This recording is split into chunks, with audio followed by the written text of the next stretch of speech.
Hey everybody, you're doing another stream here. Gonna be doing game dev stuff today. It is my birthday. Probably a pretty chill stream. I haven't been advertising it, and been doing a lot of late night or 9:30ish my time streams for the past few months. So a daytime stream probably not going to be noticed as much as last year's, but that's okay. I'm all right with that. Last year's was the big 4-0. This year I'm 41 now. Not as important, not as special, I guess. But yeah, we're gonna be doing game dev stuff for at least the first portion of today. I may take a break in between streams and then jump back on around 9:30 for the community stream like normal. But yeah, there's an ad starting in about 20 seconds. 5 seconds, and we're gonna jump into Retro Spaceball in Unity and just keep chipping away at that little list I made last stream, and hopefully get the demo on Steam eventually, or at least update it on itch and be able to show other game devs, you know, something that looks a little bit better than this, fix some of the issues. I mean, the last update was sometime in 2024, I want to say 2023, 2024, somewhere. So it's been a while since it's been updated. Anyways, there's the ad.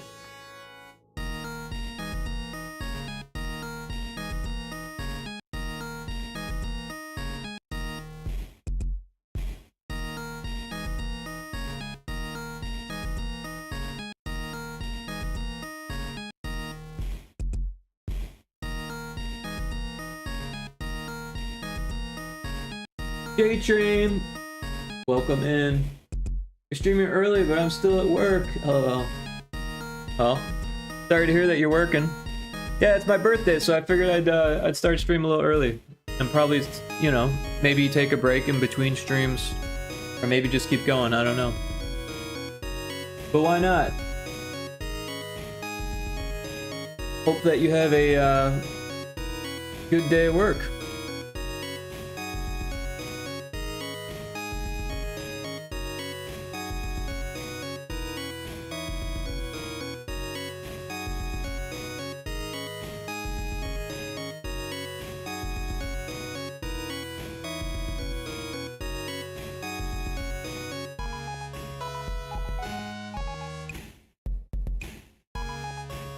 Not so bad, only a few hours left. Right on, right on. Yeah, I mean, it's already 3. Almost 3:15.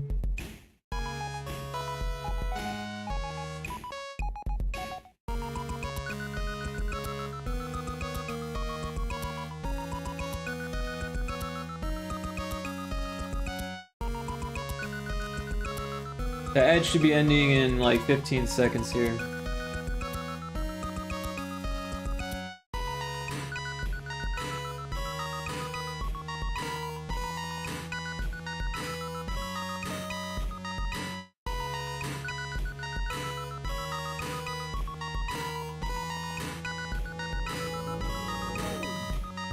Alright, that is the sound of the ad ending.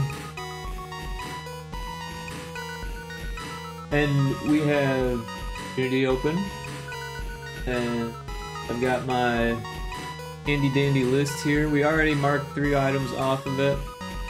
I think some of this UI stuff and hub world stuff, I think, is probably a good place to start.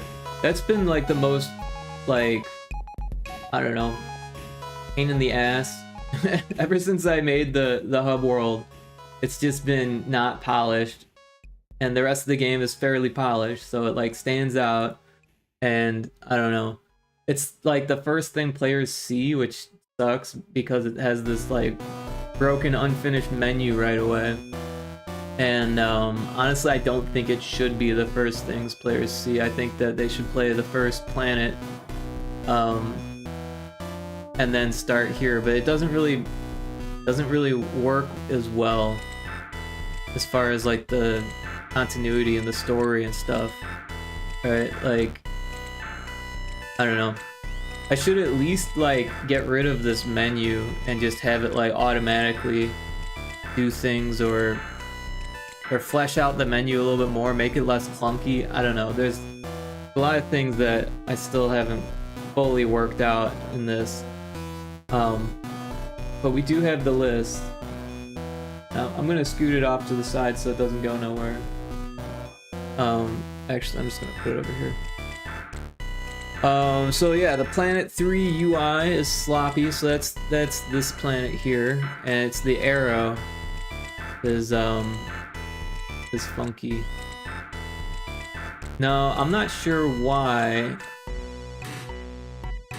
It looks like it's using all the same canvas for each planet.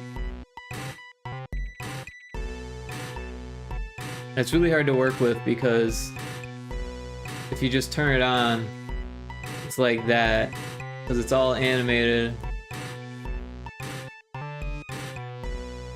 So like the only way to test it is to like put it into play mode and actually go there and see what it's doing.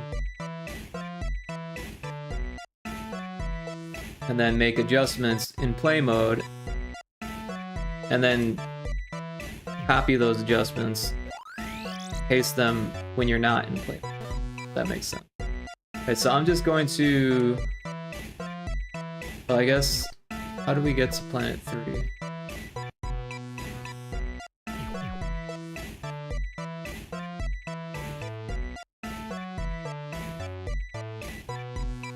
If we just cheat and turn it on, we should be able to make it work. The Planet 3 Find Zone, I think if we just turn that on, it should work, maybe.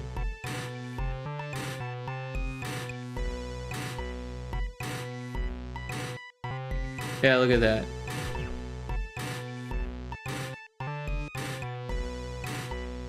So yeah, that explosion looked pretty bad. And the animation is like stuck on the last frame. It's hard to see it because it's translucent.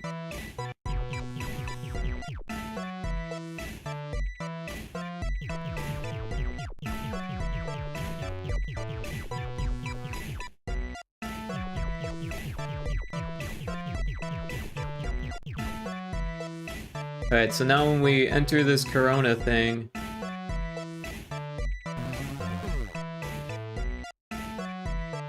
the arrow is just a little bit off.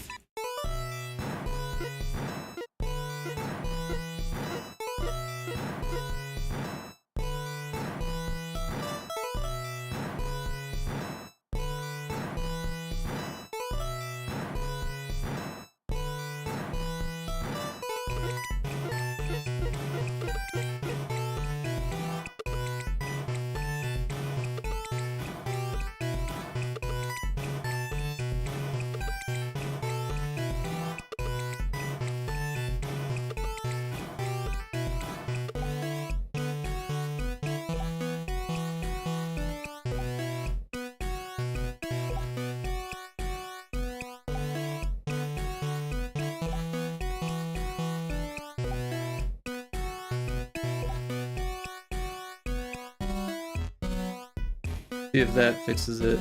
Oh, that. So yeah, it has to do with the screen size as well, which is kind of messed up. Because I originally made it in 16:9.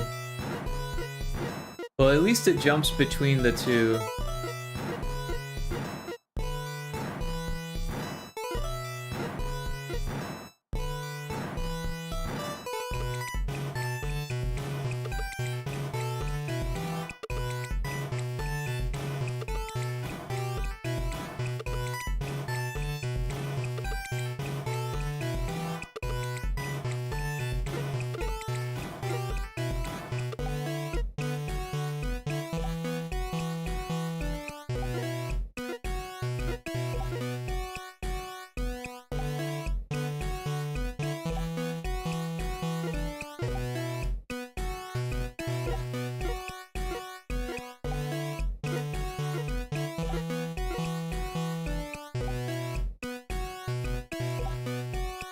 Yeah, I sure wish it was more, like, succinct.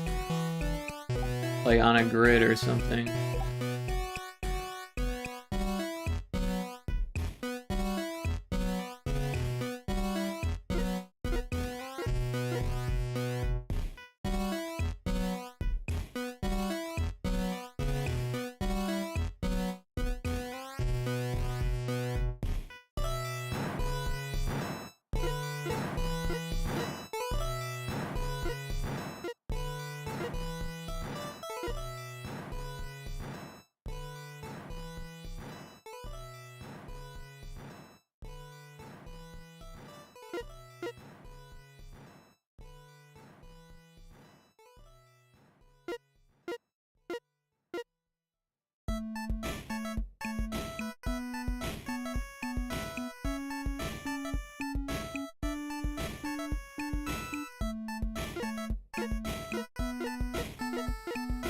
I don't know, it doesn't look bad there.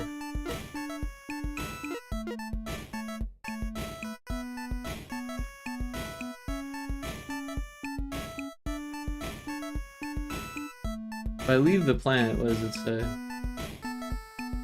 Nothing? I feel like it should still tell the player to go back to it.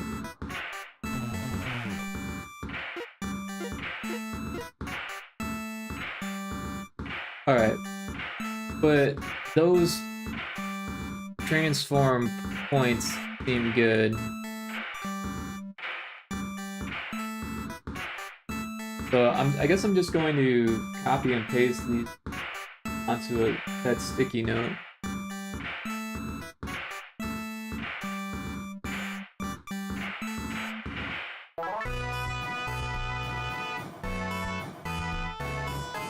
Don't let me write.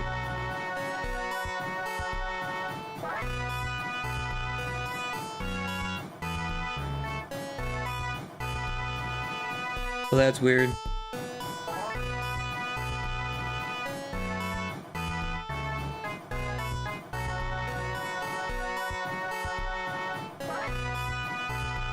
Like it's stuck.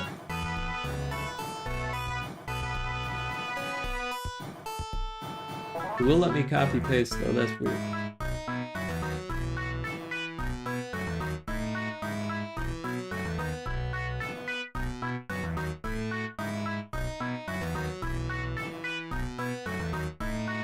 Alright, so the left on the top and the right is on the bottom.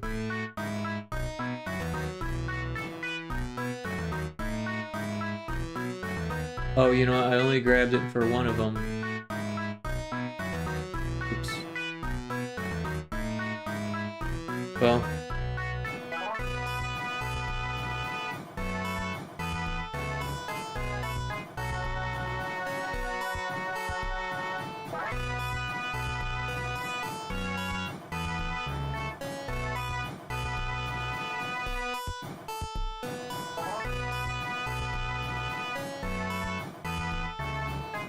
I wonder if it really wasn't that messed up, it was just that the screen was small when I was taking notes.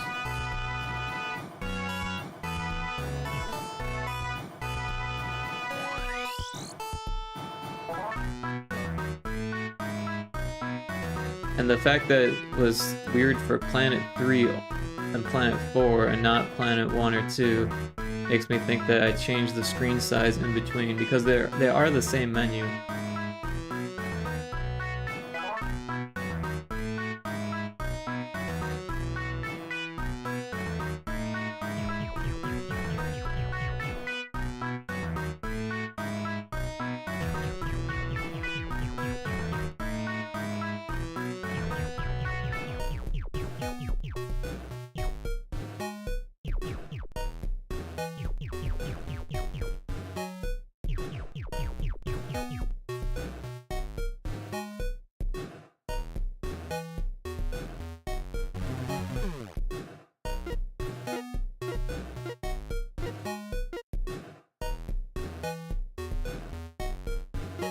Weird because it seems like it's not in the right spot now.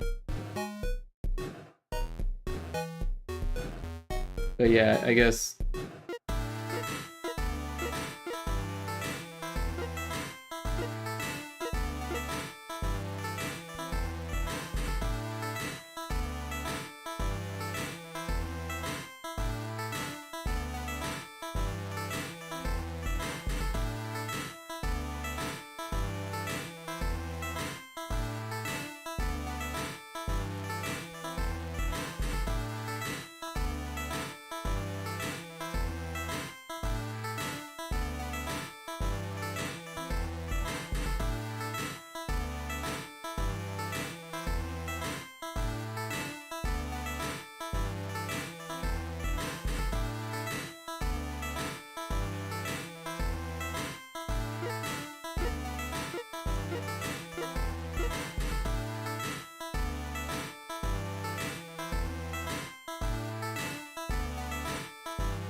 And then we'll just use 58 for the Y.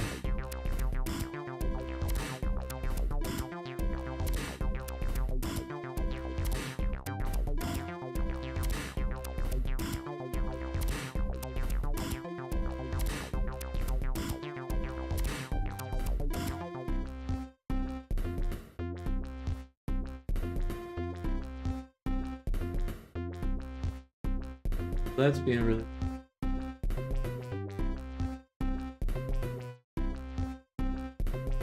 It's because it's...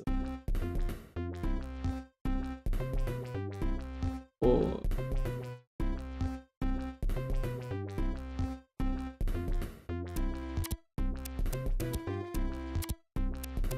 Let's see if that looks any better.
It still seems a little high. It was weird because I specifically changed it. Apparently not low enough.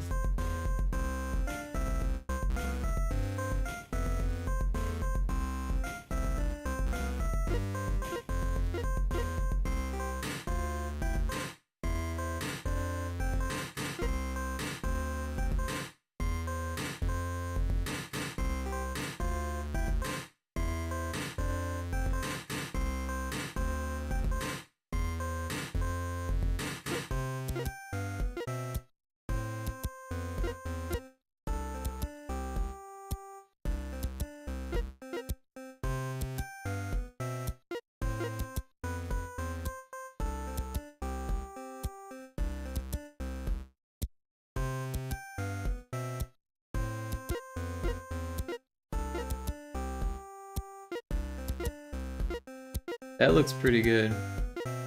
I kinda wish the arrow was smaller. But I'm not gonna worry about that right now. Alright, so 53 the Y.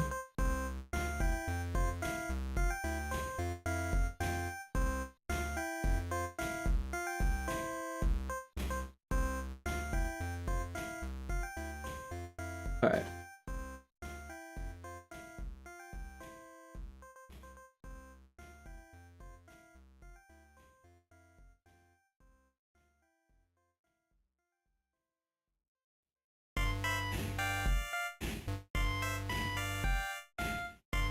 It's so weird that it won't let me type on this note anymore.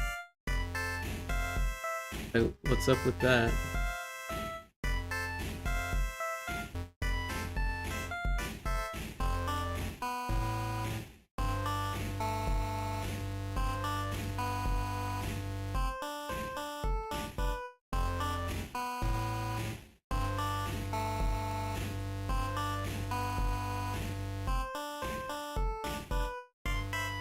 It's letting me write on a new note. It's not letting me write on this.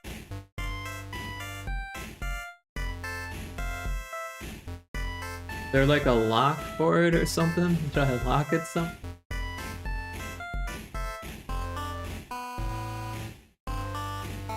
That's so weird.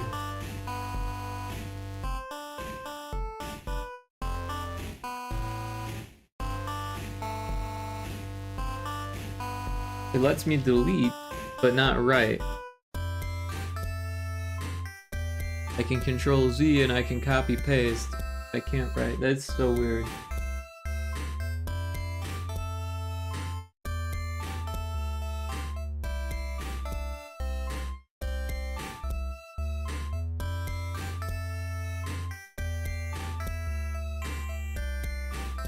Apparently it's a glitch.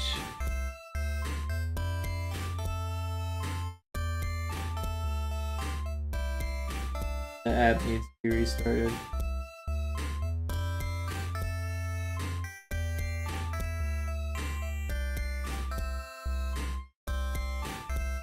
And that worked. Never experienced that before, weird. Alright. When in doubt, turn it off and turn it back on.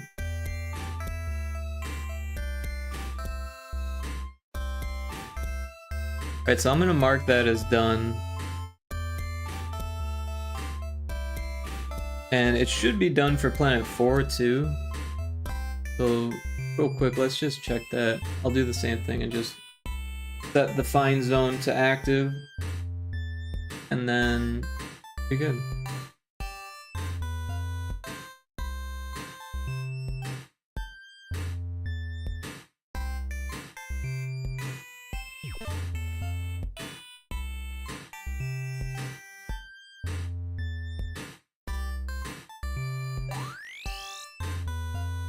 Let's maximize this just to be sure of how it looks at full scale. And I'm not following the navigation because I know where the planet is on the other side of the sun.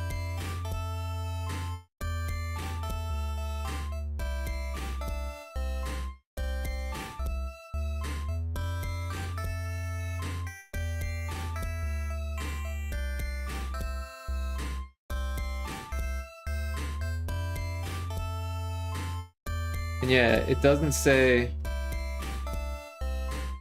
destroy the enemies,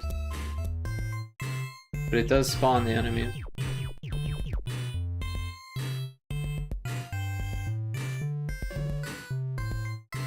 Enemies seem to be going faster for some reason. I'm not quite sure why. Whoa, everything's going faster.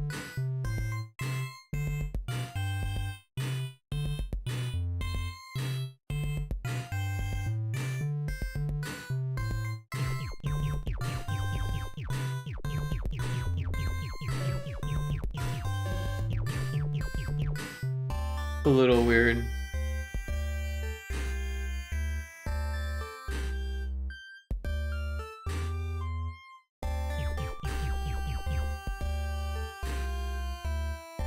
Taco Crate, welcome in.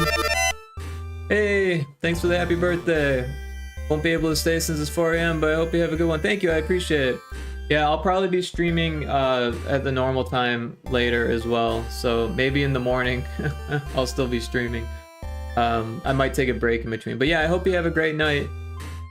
Or a good morning. Take care, Taco. Thanks for dropping in. Alright, so the arrows look better there. It's weird that everything's moving in fast motion now. Makes me wonder, well, not everything, it was just the enemies and the bomb. Makes me wonder if they're not taking delta time into account. Oh heck yeah, I'll get to pass by later. Okay, cool. Can't wait. Thanks for the redeems.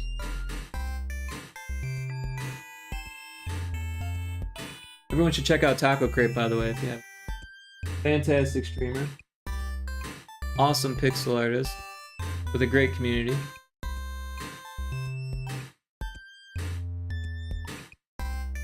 So, the planet enemies, they are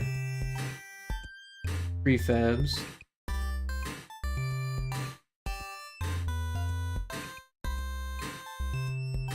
Not quite sure where, but they're in here somewhere.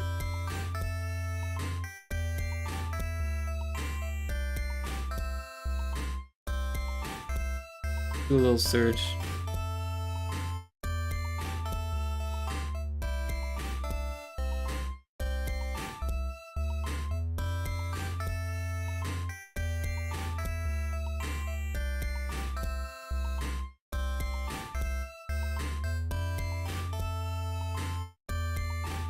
Take a look at the script here.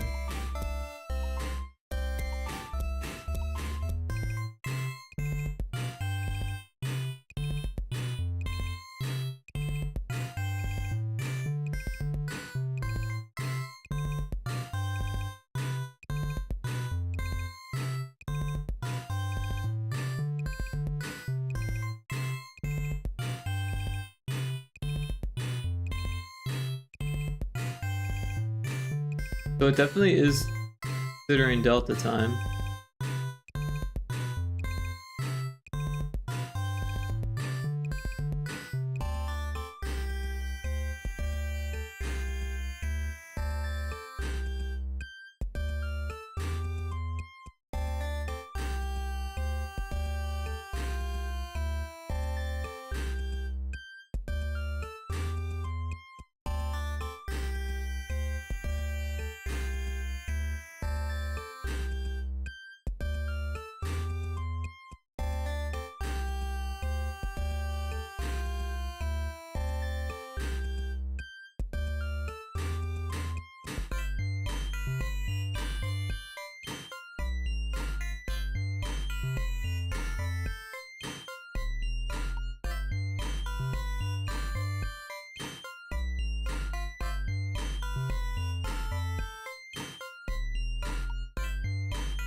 Maybe it's because it's not using fixed delta time.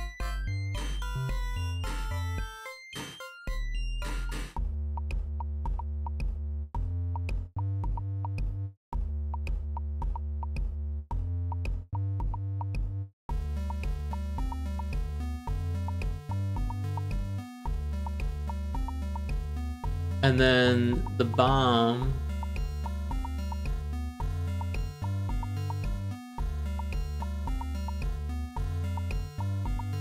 That's on the player.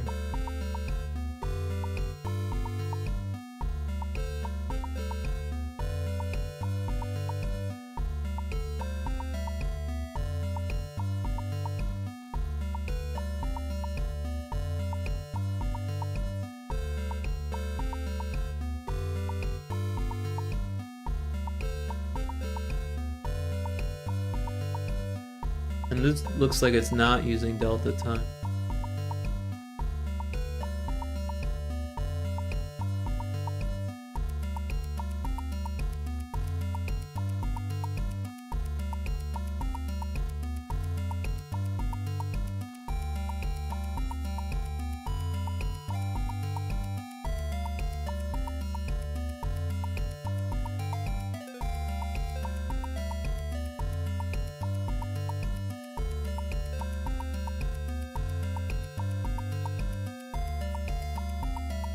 So it's got a start scale, a max scale, and a current scale, and a scale increment. So I feel like the scale increment should be multiplied.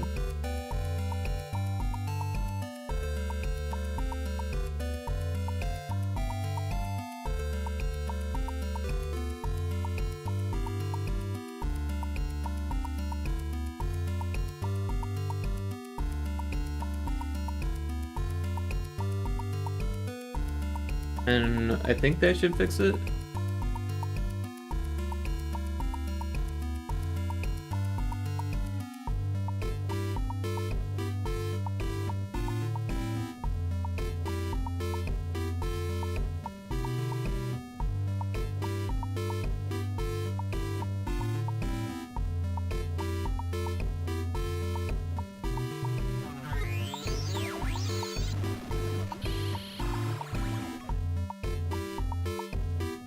So it's a lot slower now. So we're going to have to adjust that.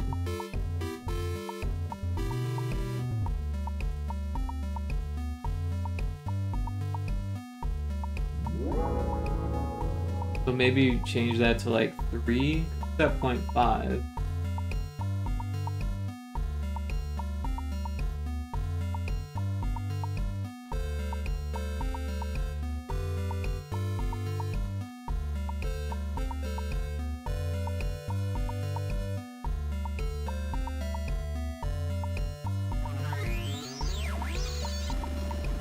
Still a little slow.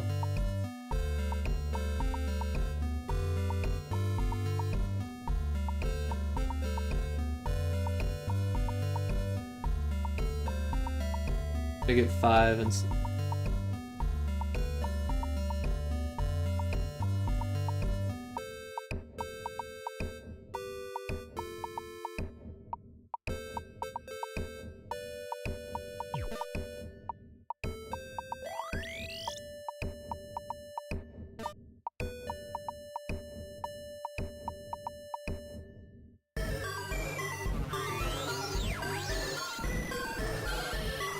Still a little slow.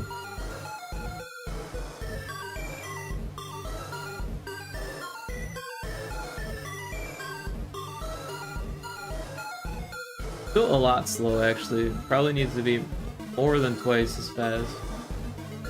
So let's try it at 15.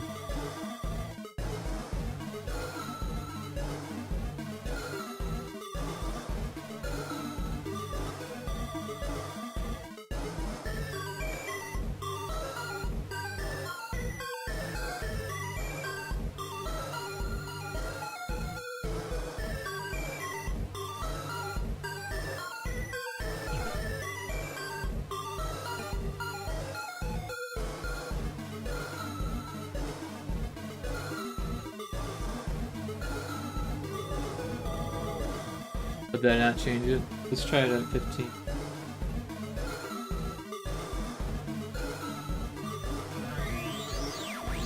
That feels a little bit better.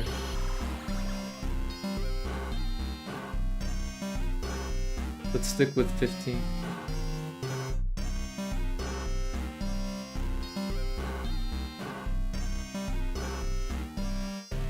Alright, so that should fix that. Let's save it here.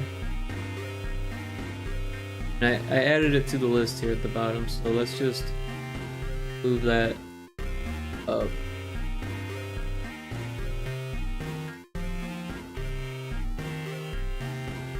And then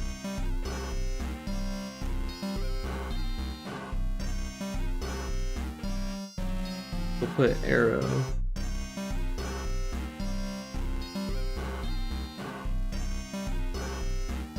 And we'll just say planet surface dialogue arrow. And we'll get rid of that for menu.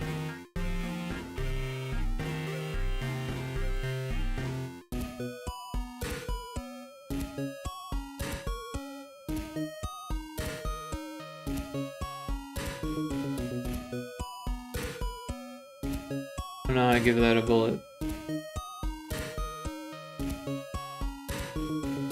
There we go.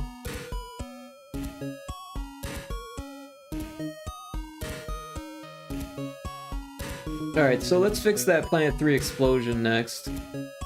That still bothers me a lot. If we look at how the other planets do it, might be able to figure out what's going on.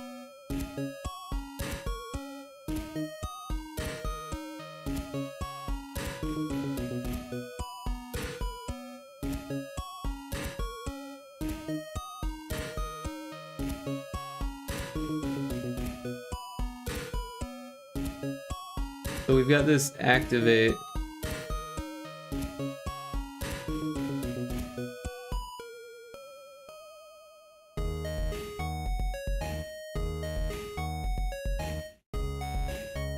So let's check out Planet 3.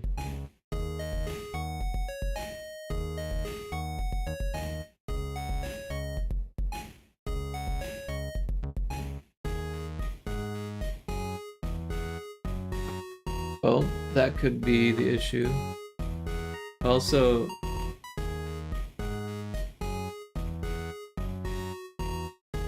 alright, so this is the one.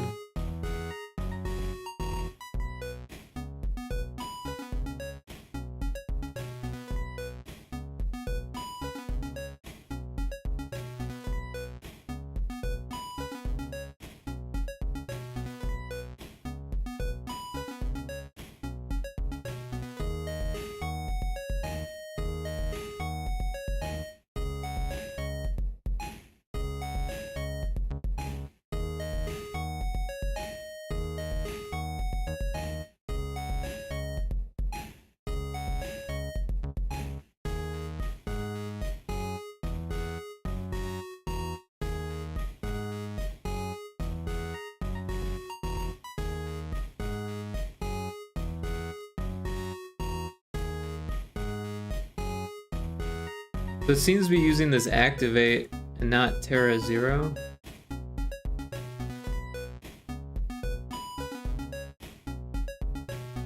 Although this frame still looks messy.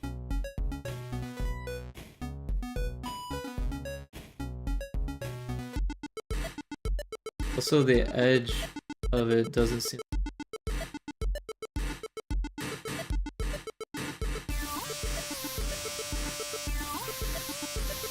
Kind of a pain in the ass that this thing has been giving me so many problems for so long.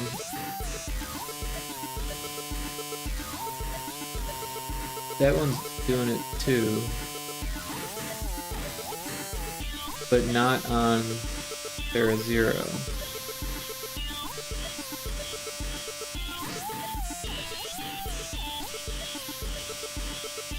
But they're different, so that's because this one leaves a power plant. Terra Zero leaves it empty. This is what happens after you beat the level. This is what happens when you get to the level. If we go back to Planet 1,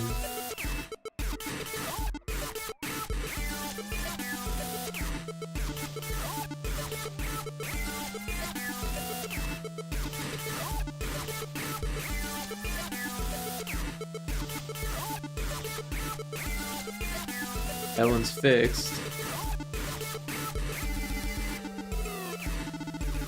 That one looks fine.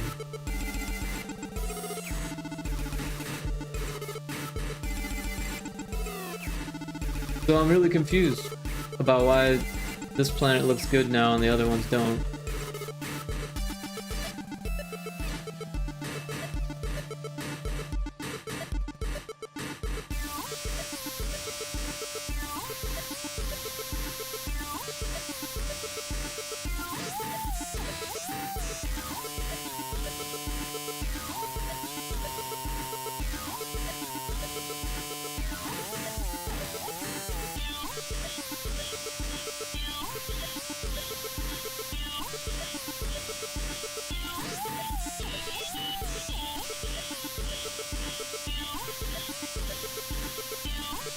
I wonder if the graphics just need to be moved.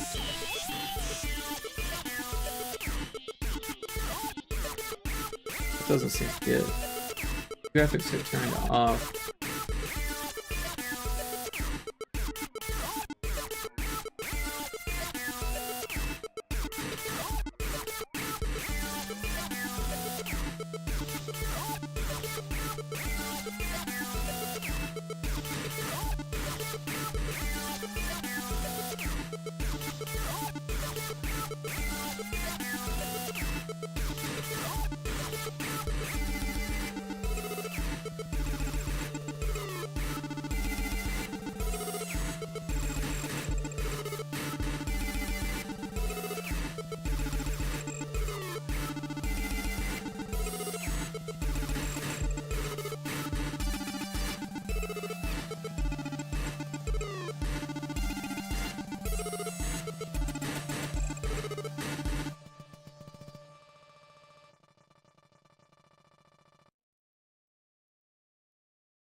I'm not sure how this got screwed up to begin with, to be honest.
So there's this planet explosion new end. Am I using that on this planet? Fix it?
So this one's different because the plant isn't separate.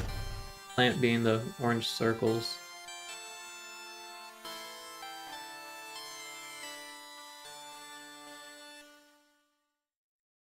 We take a look at the sprite.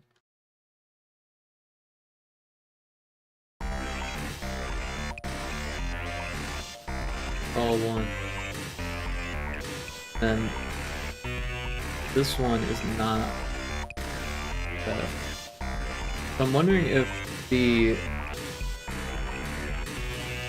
harmed just plant graphics are like big, maybe?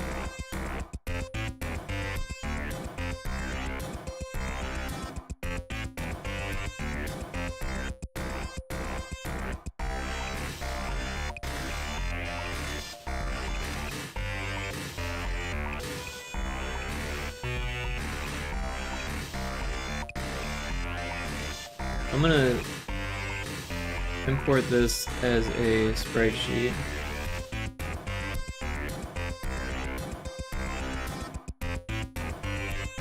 And then just plant.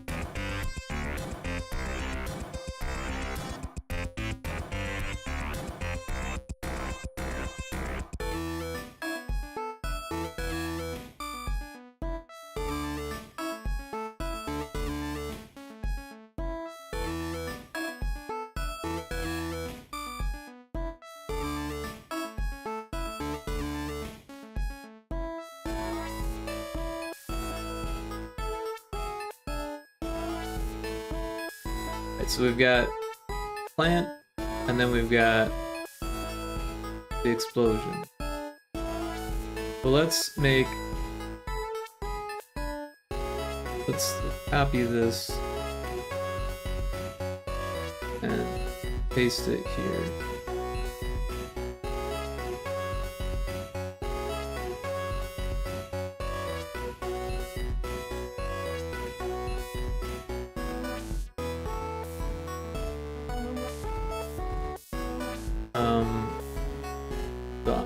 for the sake of ease, I'm going to copy all of this, paste it again.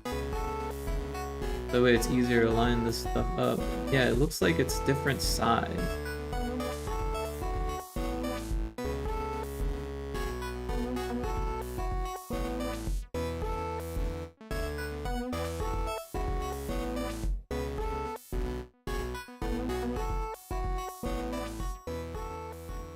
So let's put this one.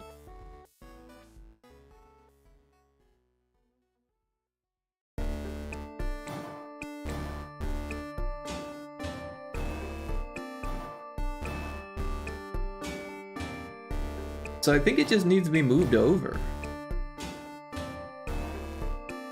It's really hard to do that because it needs to be turned off.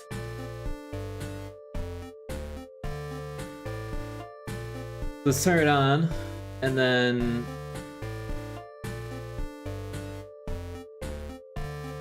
move it. What, down?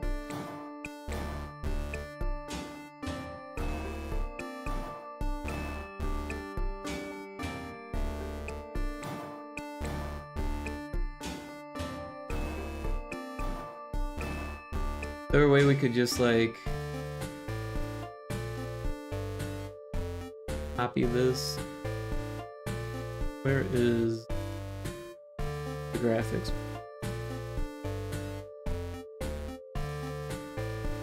Okay. I'm gonna duplicate this and just remove the, or we'll just get it out of there.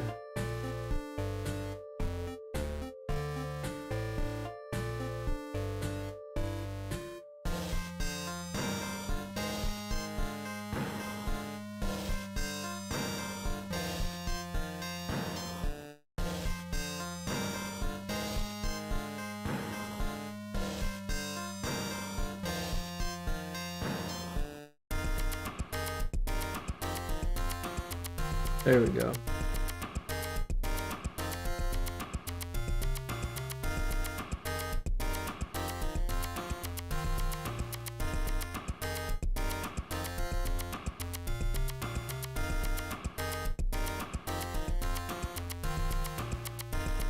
But it still doesn't seem to line up.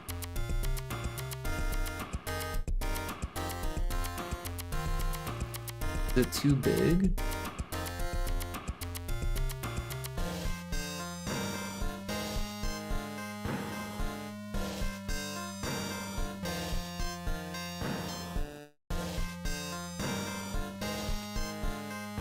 I don't understand. Why is it so off?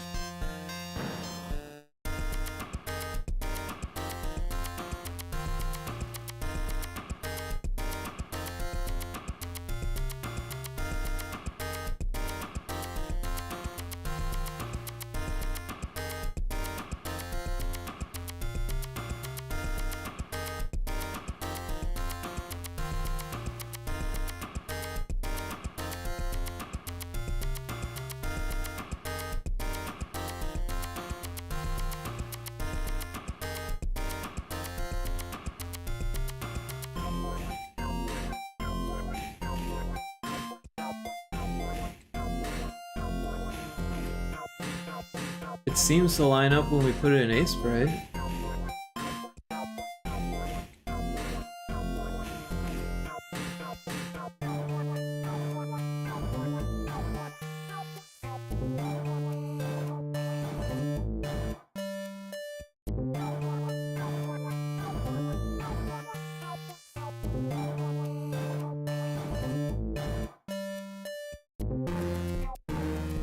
The scale is all at 170.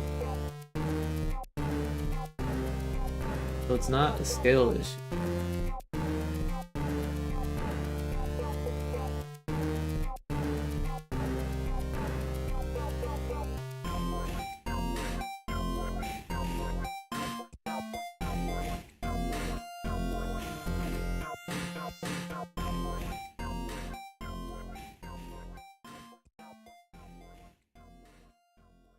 There is this Just Planet. Maybe that needs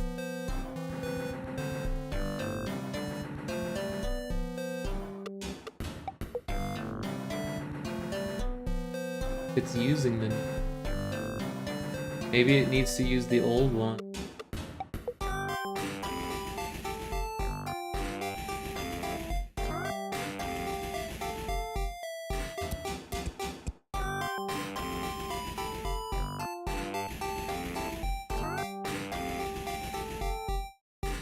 My guess is I made a new one for the other planet.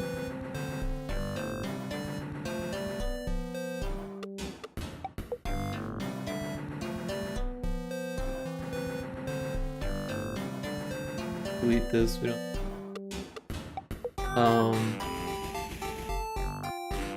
This thing is off. And then...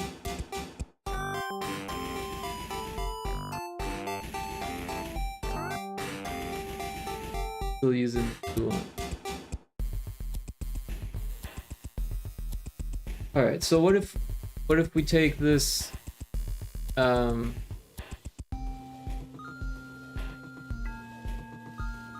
container and the animator and I just plant a nim control. We'll make another one.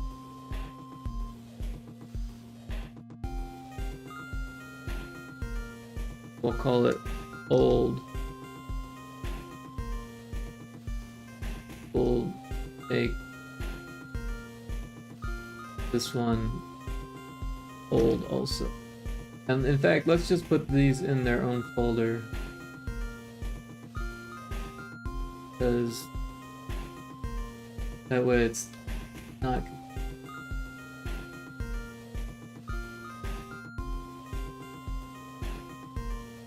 Alright.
Dude, why are we on planet 3 all this?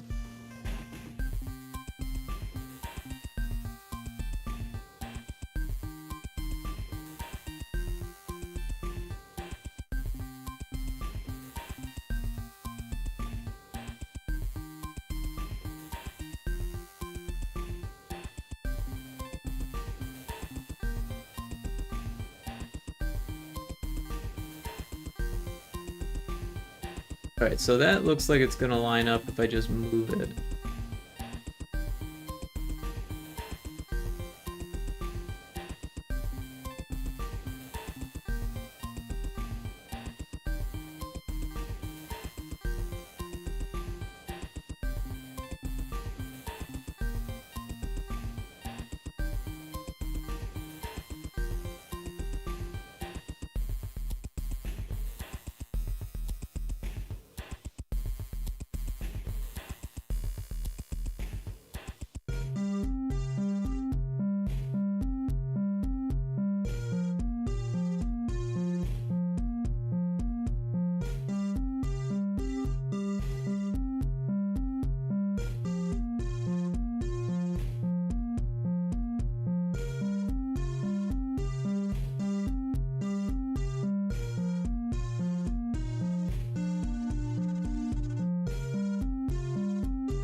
I don't know why it's not lining up exactly.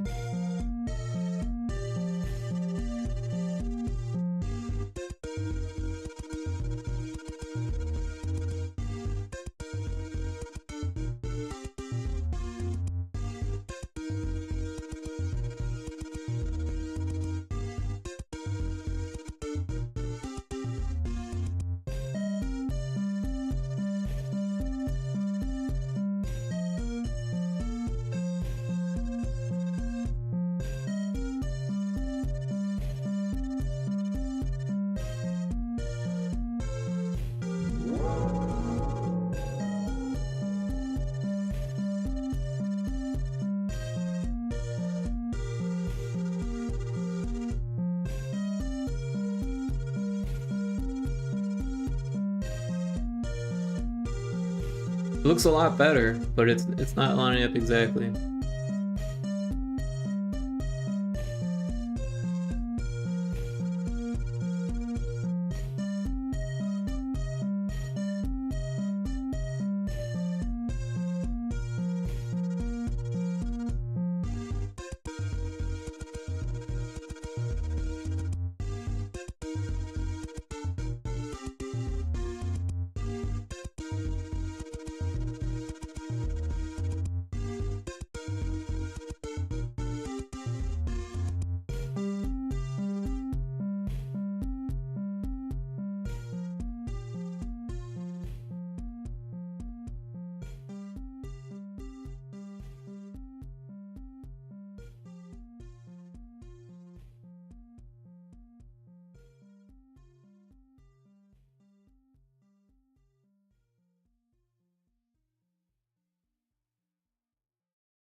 There we go.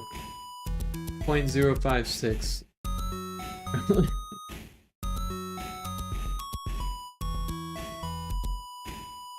Alright, so now we can get rid of this. Or we could probably just down here, because we probably need. Actually, let's just get rid of it. Nope, that's not what we. This one. Alright. So we got that planet working, let's go to the next planet. So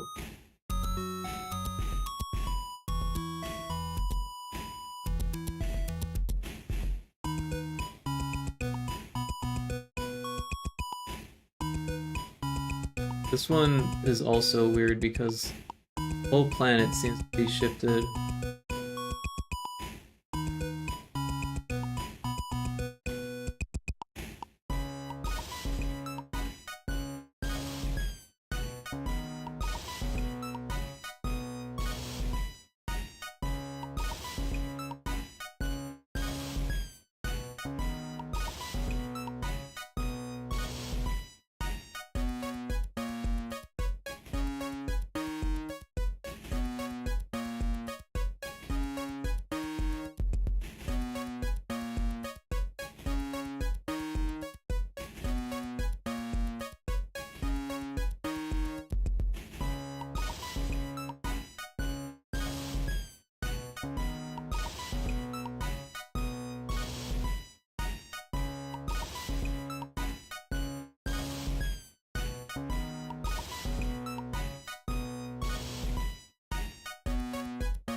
I don't know what I did to break it, but I broke it.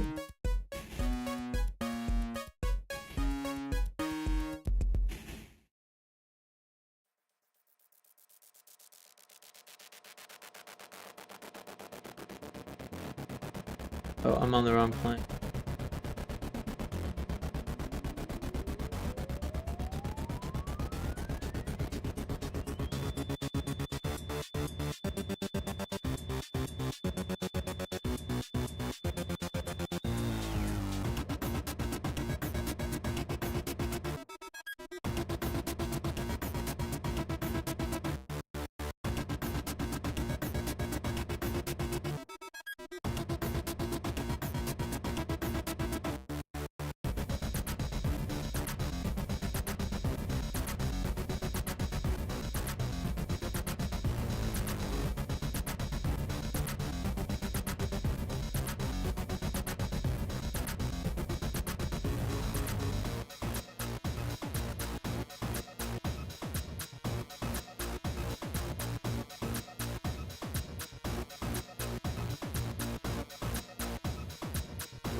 don't know why.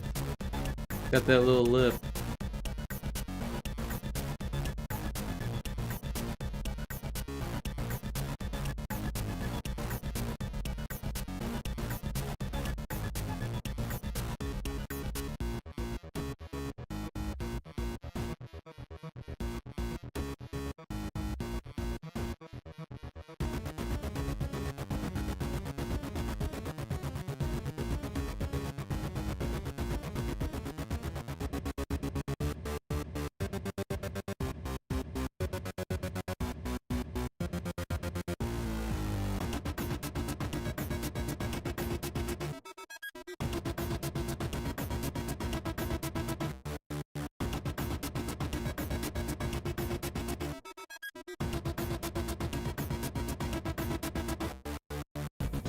Also, the plant is just a little bit off too.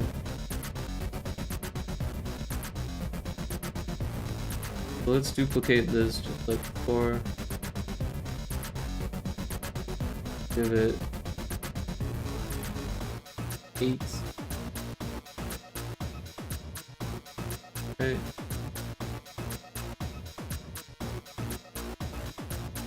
I think I did that.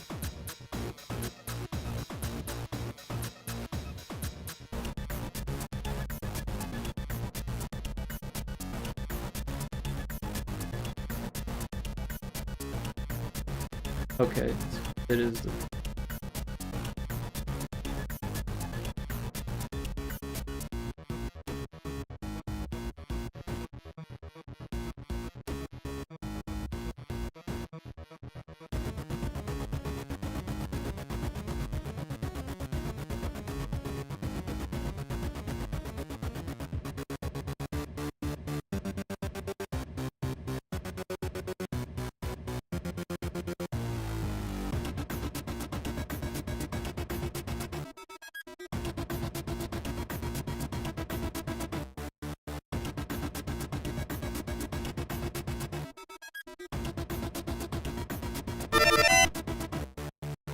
Hey, Lizard, thanks for checking in. And you're first.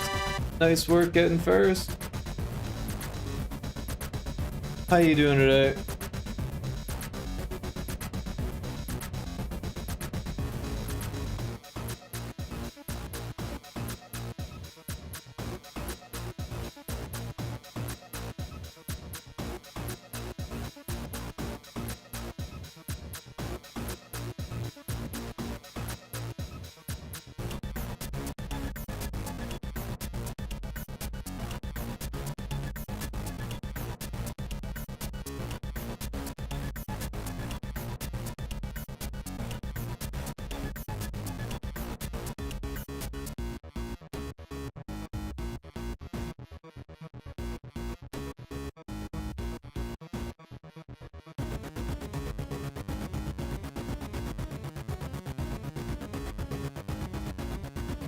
Thumbs up. Good to hear it.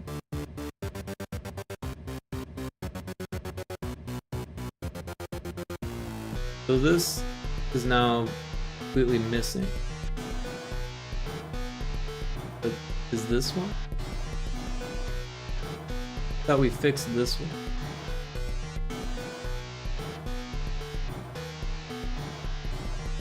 Did not animate it? Is that the problem?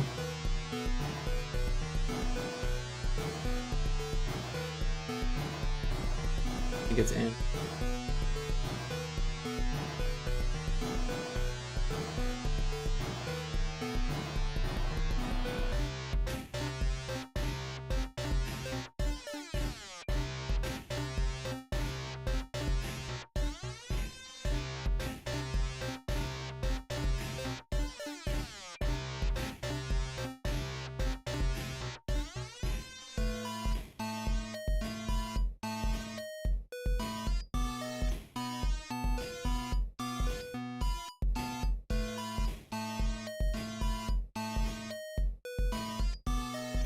Why is this one scaled at 85?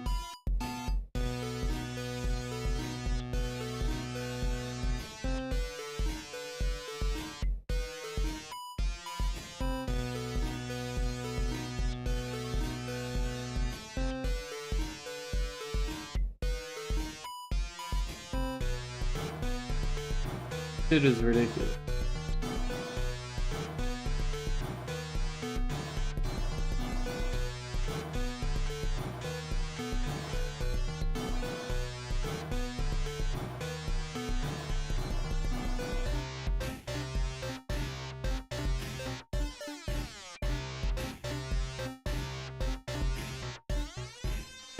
Indiana Crones, yee, happy birthday. Thank you, Indiana Crones. Appreciate you saying that. Dropping in. How are you doing today? Why don't you check out Indiana Crones if you haven't yet? Fantastic streamer friend of mine. We'll be playing Mecha Chameleon later. Last playing Barony. I was actually playing that for a little bit last night too. I got to like the forest and then some slimes came and killed me right away. But I was playing as a warrior, so it was a little bit easier than being a magic user.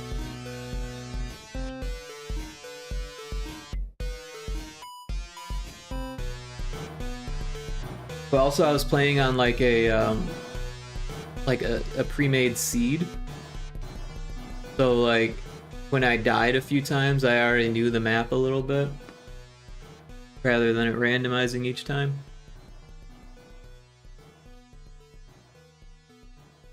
Which made it easier. I don't know if it made it more fun or not, but yeah.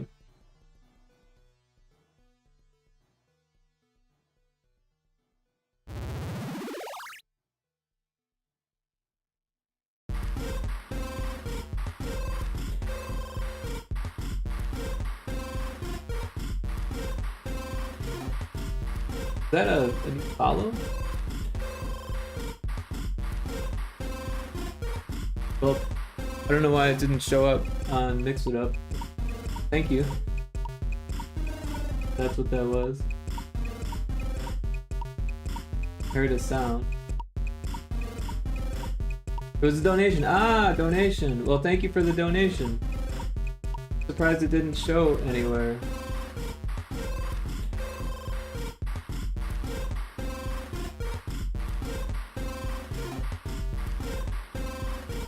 I appreciate it, Ian.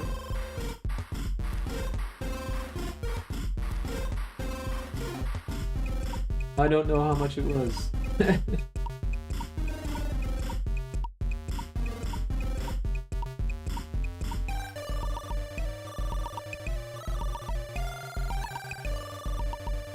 Oh, $15. Wow, thank you so much, Indiana.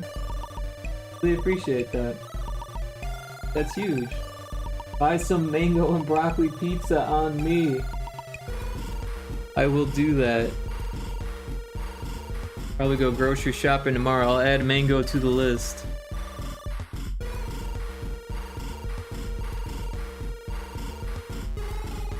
Thank me? No, thank you.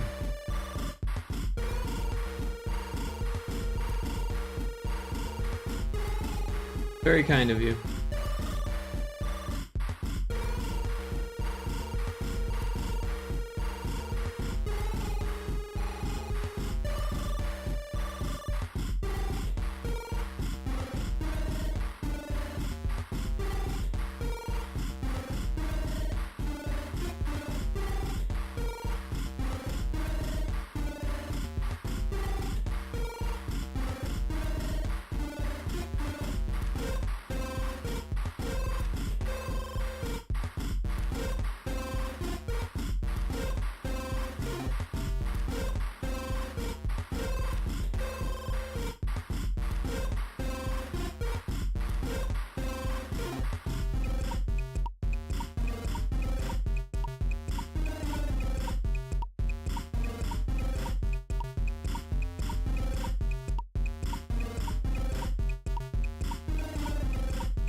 Okay, so that should animate it really fast.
I think it looks that fast in game.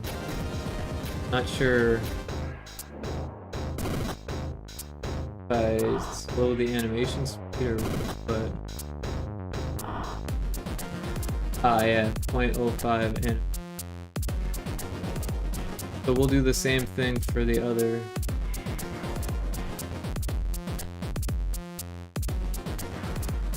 It looks like it's already there, so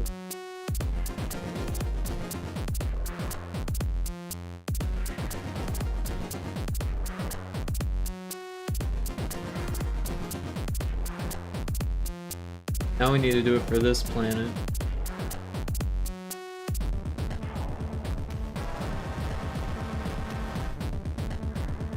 So it looks like it's got it, but I don't see it. And it's all the way over there. Oh wait, this is planet 2. We need planet 3. So is it like hidden behind the planet? Yeah, it's in there.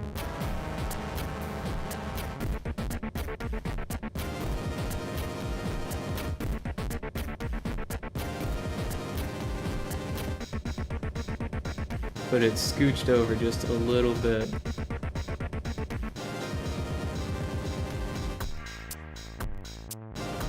So I'm gonna turn this on. Go to this. I'm gonna bring it up a bit.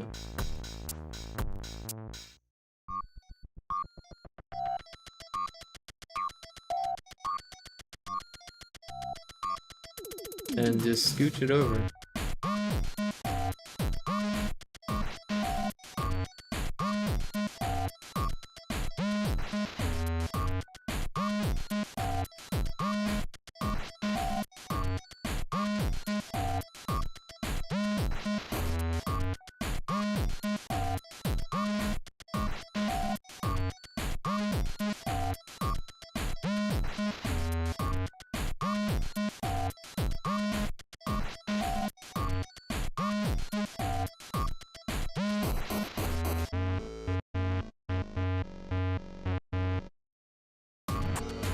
One's a little different than the other.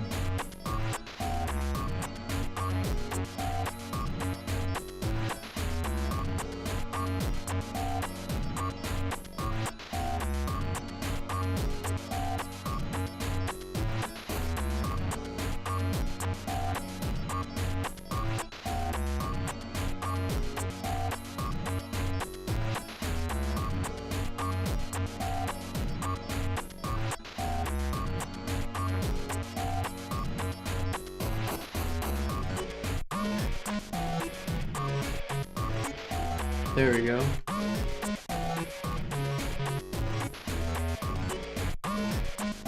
Then we'll turn this off.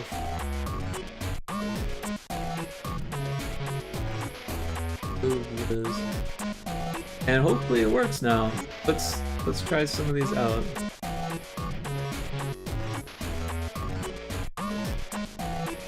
So we'll have to try all 3.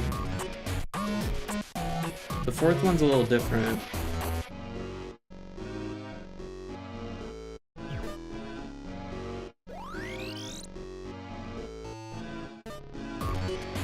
Because I don't know if you saw the fourth plant, but it has a completely different like image and power plant structured thing.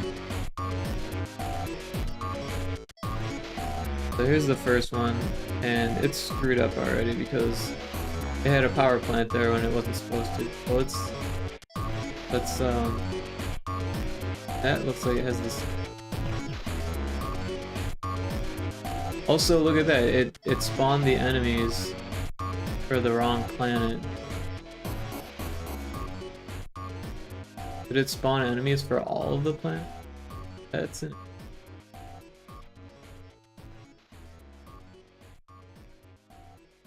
No, but there is a plant on that planet. There's not supposed to be. And it is moving way too fast.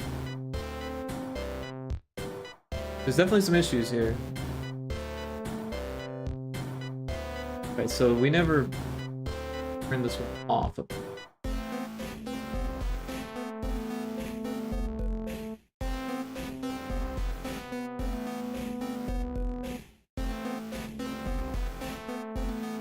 Why is it moving so damn fast?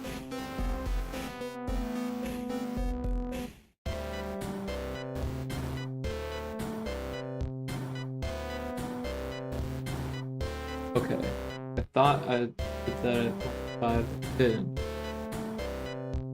Alright, so that, and then this one be off. I don't know why this one was like see-through.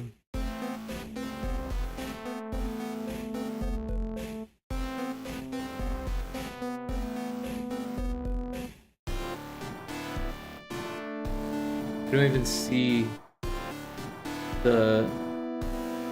Oh, here it is. I don't think that's supposed to be where it's at.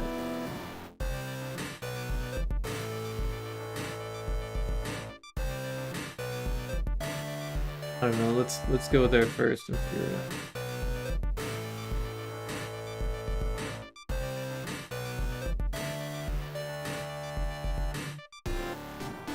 Never turned off the first one.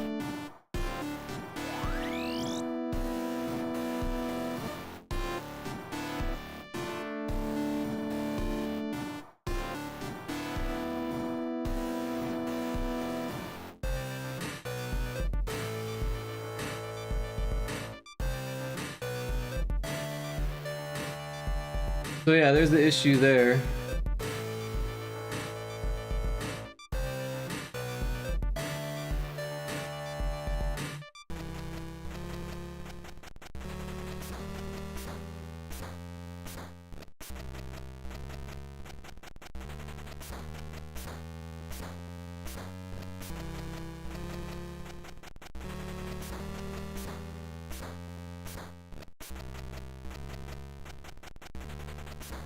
This Planet One graphics.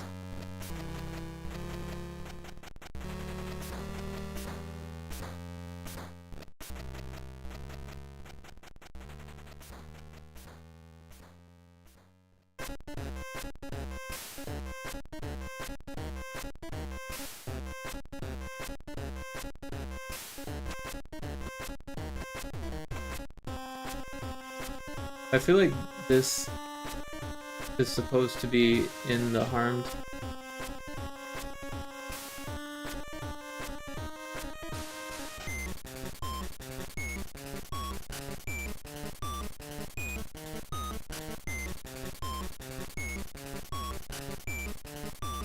And it's supposed to be on here, but off here.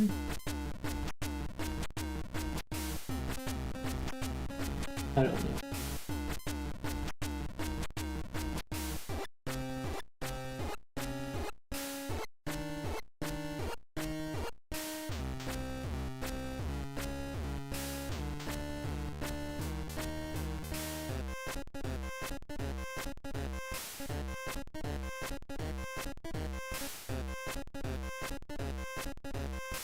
So if we turn this on, it would be like that, but it seems a little bright.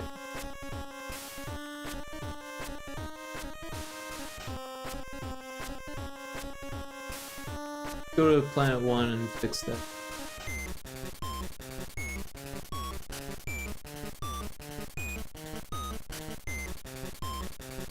There we go. Alright, let's test them out.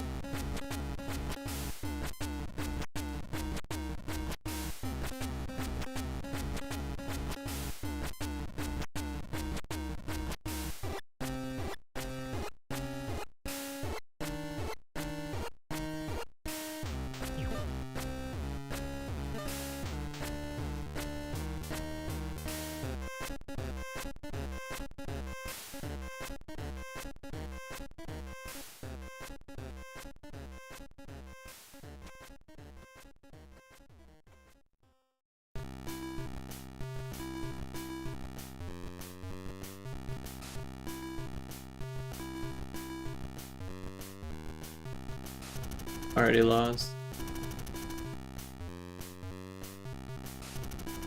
That was real close though. Alright, so we're gonna skip this. And that looks good. That looked normal. Let's just go to the next planet.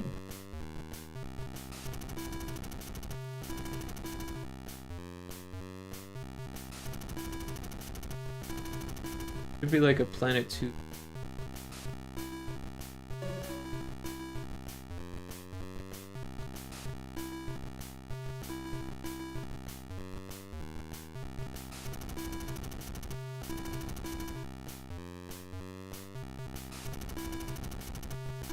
So I'm gonna turn on this planet 2 find zone. Now we can see that green ring around the planet.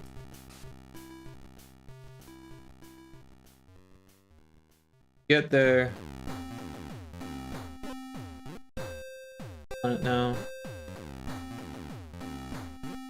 Enemies are there. Now we're gonna check out planet 3.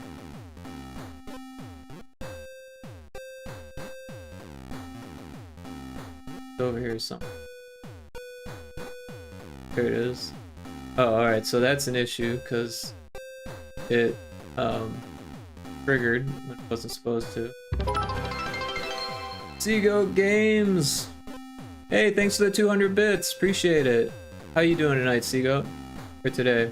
I'm used to saying tonight. Everyone should check out Seagoat Games if they haven't yet. Hey, the 1000 bits badge. Nice work. Happy birthday, thank you. I appreciate that. Very kind of you. But yeah, everyone should check out Seagoat's stream if they haven't yet. Fantastic streamer, fantastic pixel artist and game dev. It's a really awesome community. They stream all the time.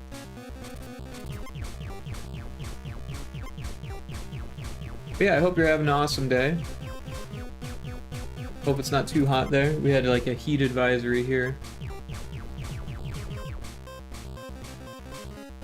Oh, now the corona's not lining up with it.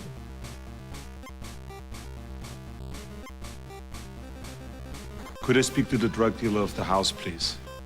It's hot, but been good day. Good. Glad it's been a good day. The drug dealer of the house.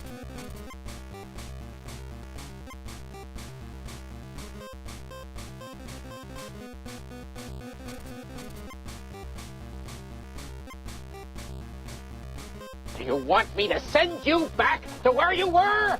Unemployed?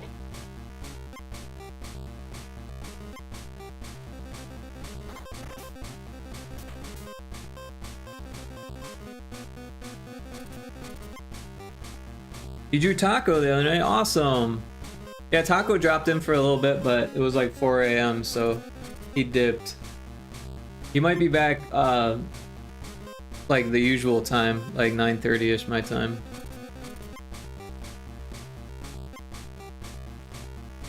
Or at some point.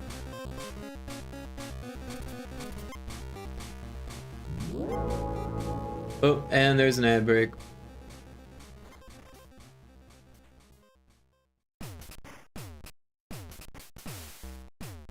Yeah, I'll take a look.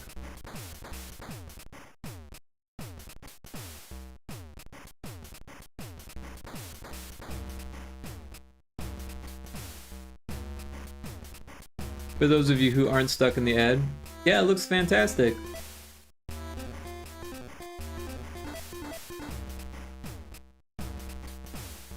I like the frog.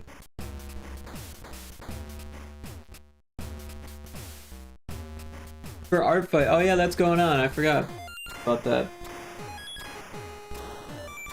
One of these years, I'm gonna have to take part in it, but not this time.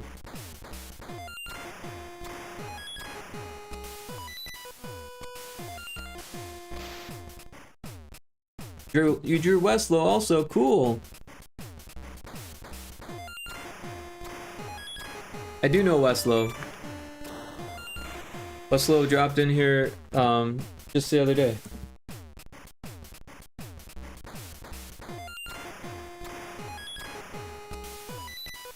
But yeah, thanks for sharing.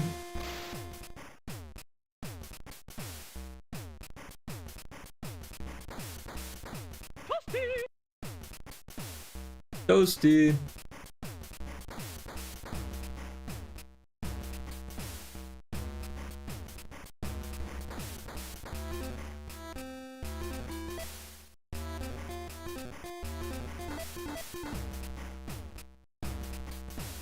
Weslow's done so many more attacks I can ever hope to do. Right on.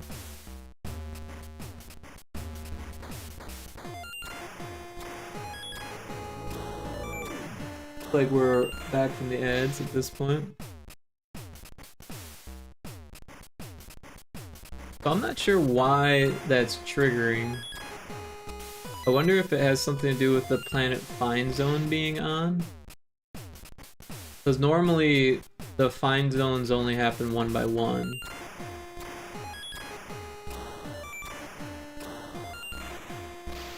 Let's see what happens if we put the Planet 2 find zone. Ta-da!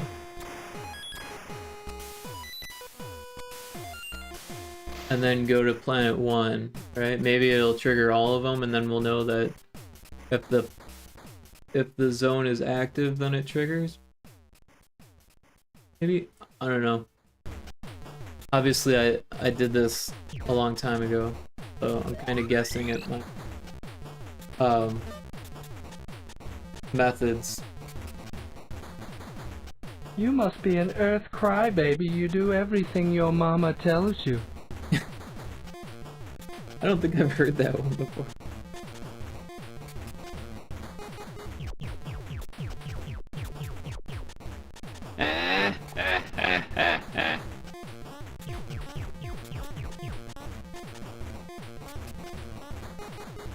I've been thinking about making new redeems, but whenever I think about it, I'm like, man, it takes me so long to do that. I'll easily spend a whole day just making a new redeem. Alright, so it did trigger the enemies at all three when I did that. So I think if I just only activate them one at a time, it should be fine.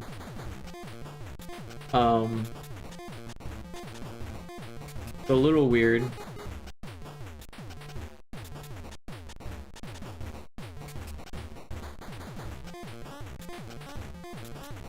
Honestly, not sure how that all works. So, when you hit the find zone, so let's just find a find zone. Planet.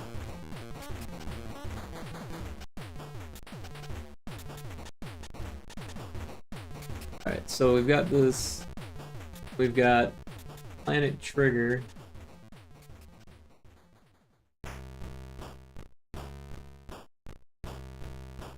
So when the player hit zone enters the 2D collider, it uses the action on hide explore control UI, and then if the planet int equals 1,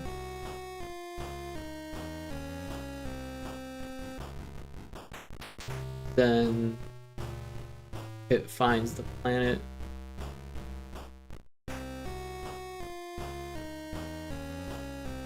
Alright, so it just does find planet for all of them. It checks to see what planet int it is, but it runs the same function. And then it also checks again inside the thing. On near planet 1.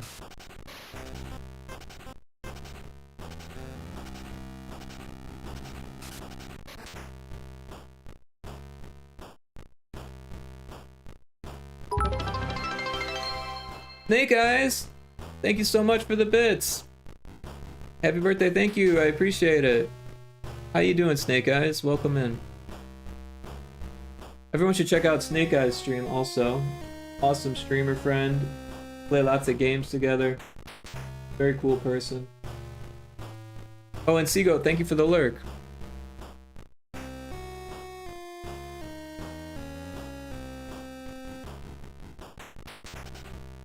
Oh, and another save! That was tremendous!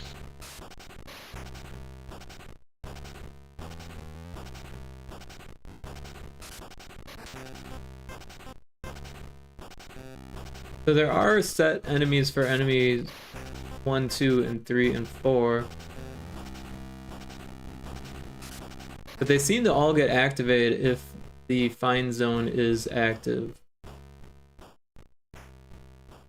Which isn't the end of the world, because the Find Zone should only be active one at a time. But it is a little strange.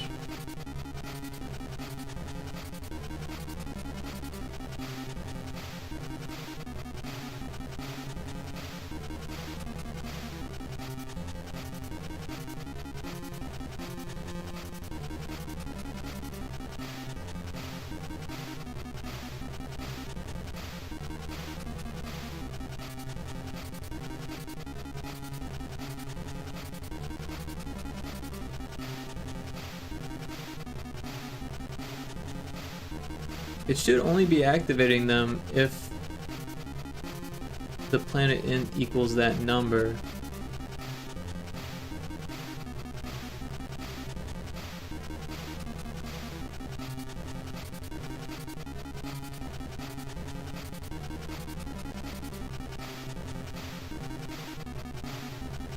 Which is weird because these ones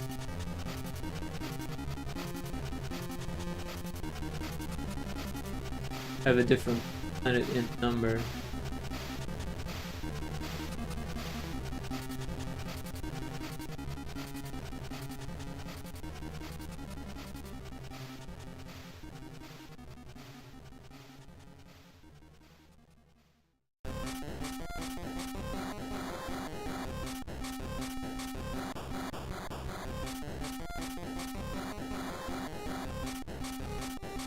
Good, just working, lurking. Hope your day has been going great. Yeah, thank you.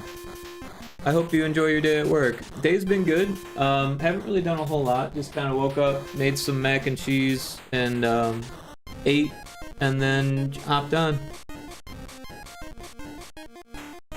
Been chipping away at this.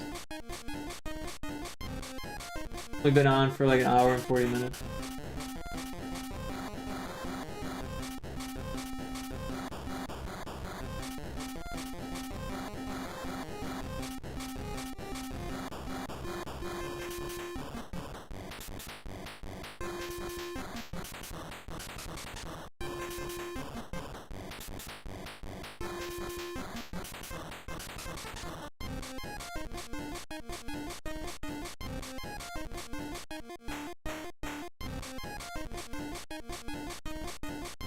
So I think what's happening is it's running this find planet, and then it's doing what it's supposed to, but it has no idea which one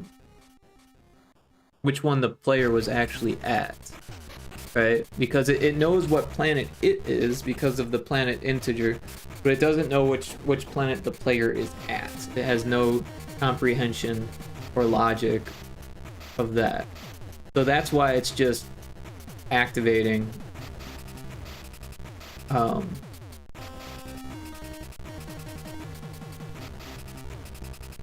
it's a little weird because the planet 1 is activating it for all of the other planets, but it makes sense because all of the planets have access to all of the other planets' enemies. So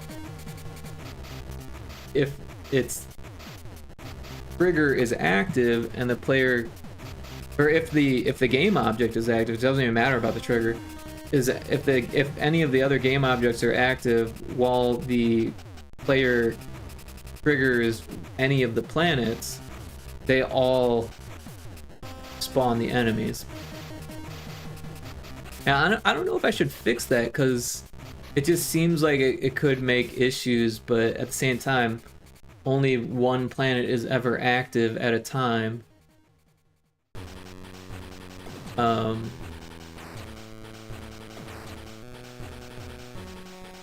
And that prevents the player from accessing more difficult levels before they've figured out the game, right? Because if they go straight to the hardest levels and just like beat the game that way, then they won't have any of the progression and stuff. So I wanted to have it so you can find the planets, but you can't activate them.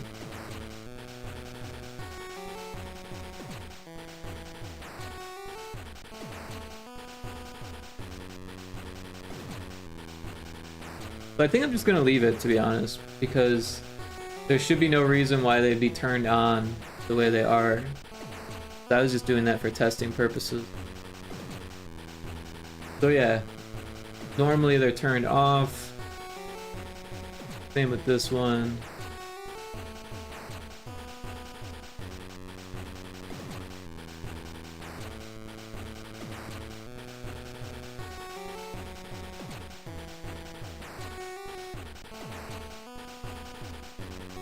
So I feel like this one should be dim.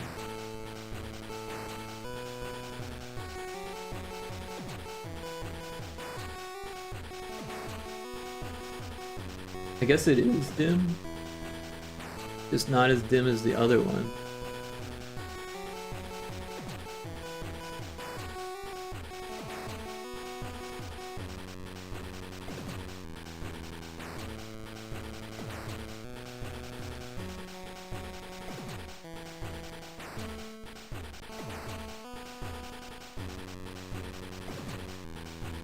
Oh, this one is empty.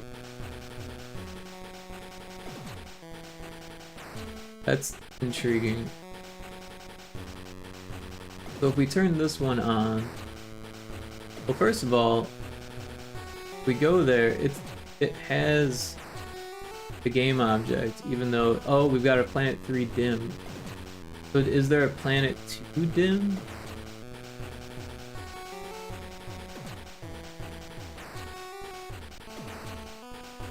There isn't.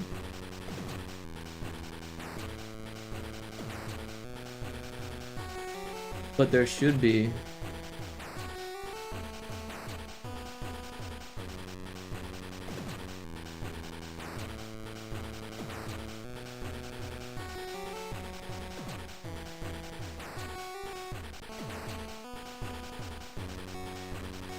I kind of think that this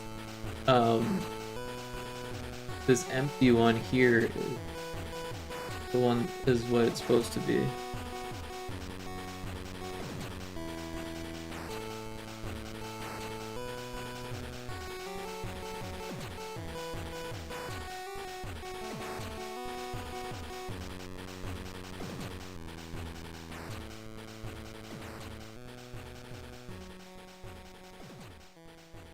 I don't know what it's called, but Terraforming Zero.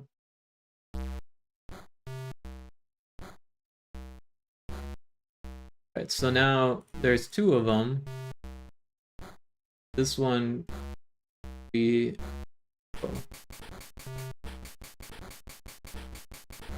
first of all, let's put them in the exact same. Then this one, make it darker.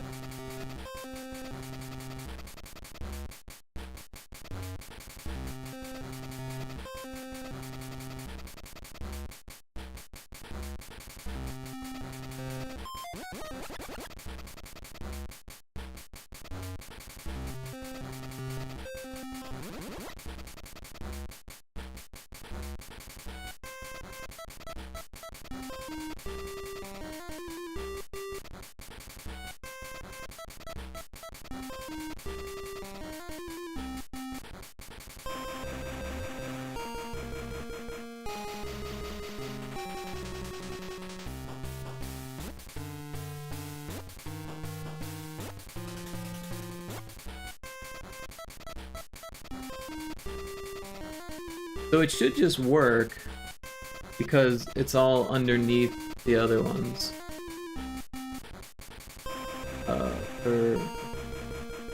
Yeah.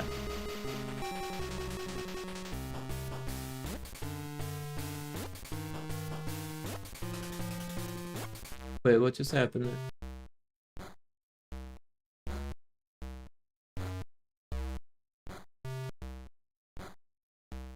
I think I need to make sure it's behind the other one.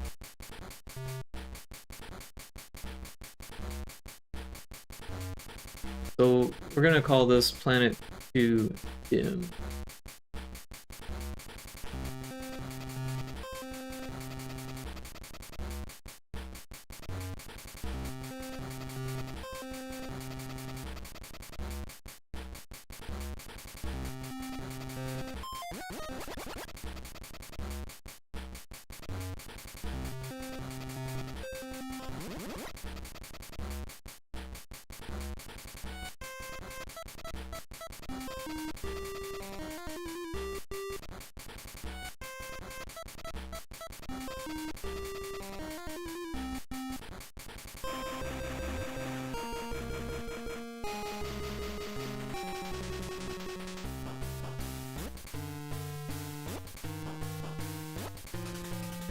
Alright, so I'm gonna turn on Planet 2 Find Zone.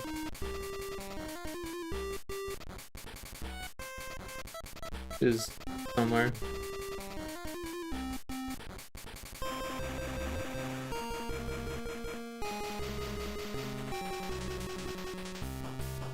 Oh, it's actually right next to it.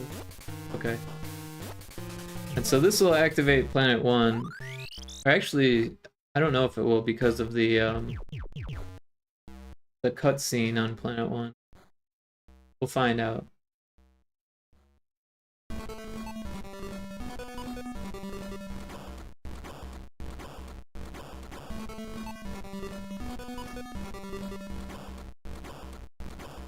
So that didn't play the animation.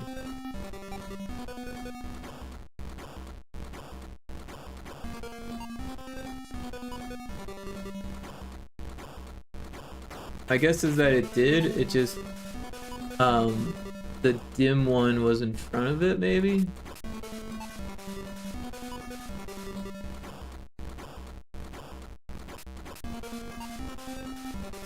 Oh, it's because I changed the name of this.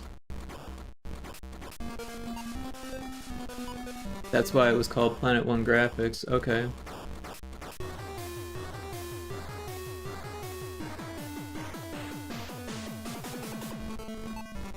That's super annoying about animation controllers.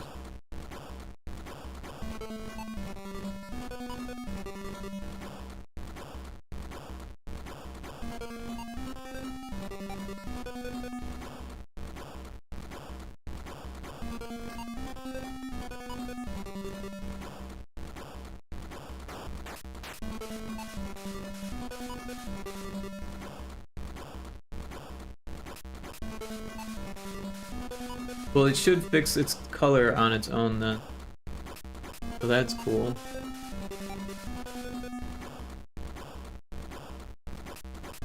Let's try it again.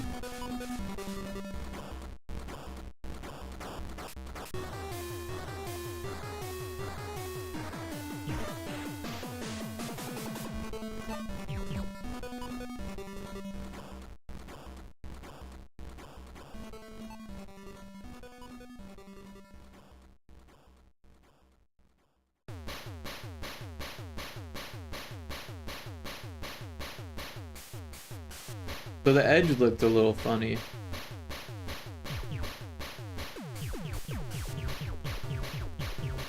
Honestly, that's gonna bother the fuck out of me, being that.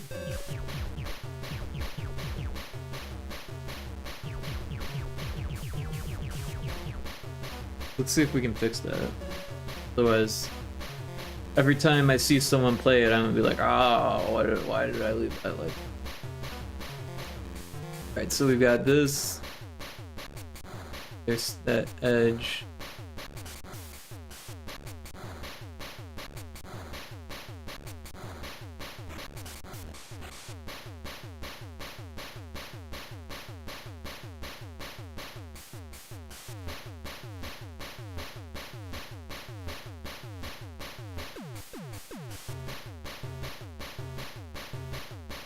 feel like it should just turn that off.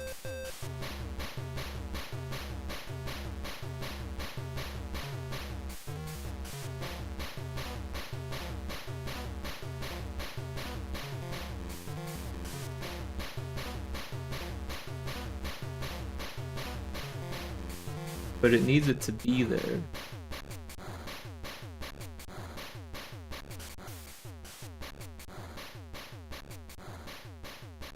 Like, and now the other edge is poking out. It looks better because it's darker on the other side, but it's still poking out. Why is that like?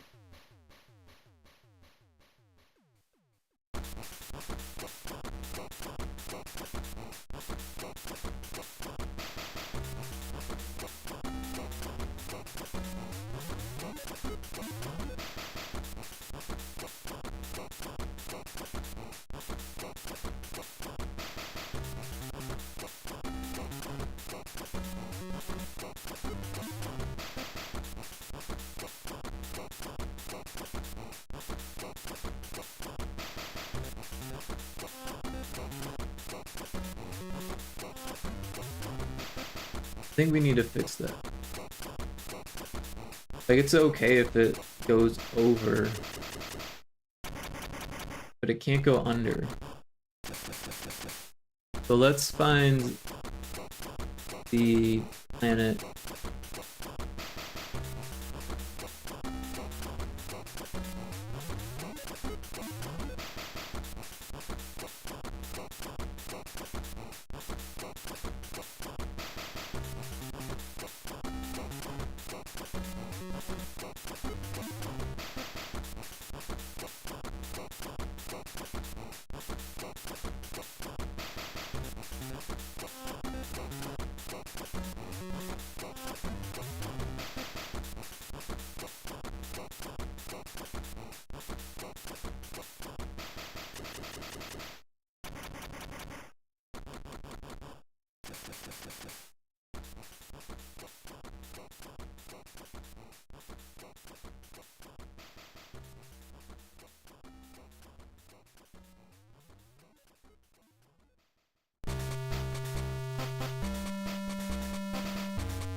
You can see that it's already got some overlap issues. So I'm just gonna go into this one, fix that.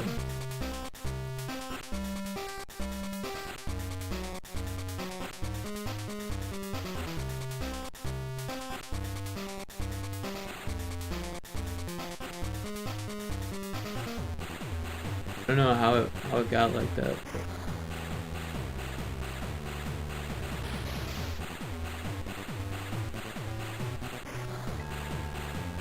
I think it's because I used the Earth-looking planet. It has just a little bit of a different, like, profile to it, or silhouette.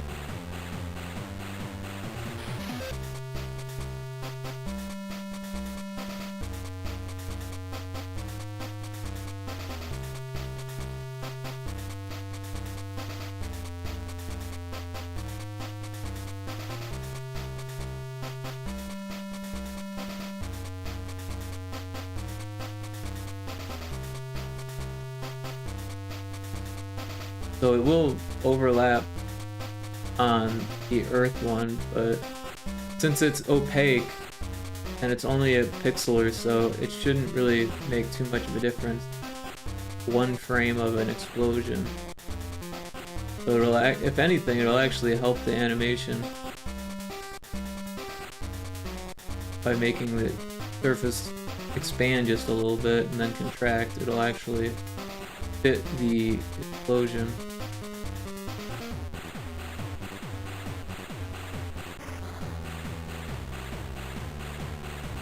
It'll definitely look better than having a little border on the other planets that don't fit.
Alright, that looks better.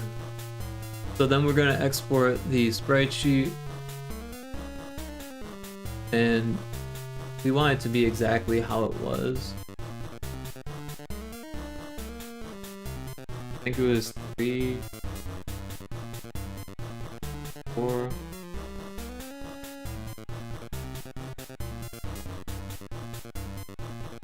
But we also don't want these extra frames at the end.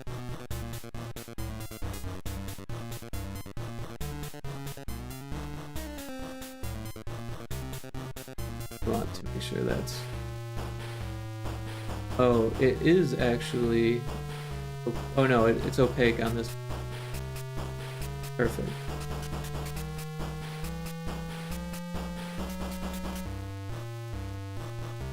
Although...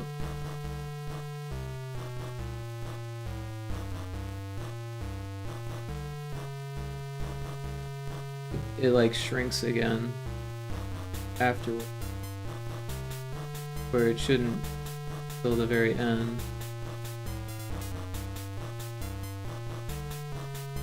So I think what we need to do now is select with the magic wand tool this inside and then just fill it in with the color that's there. Like that.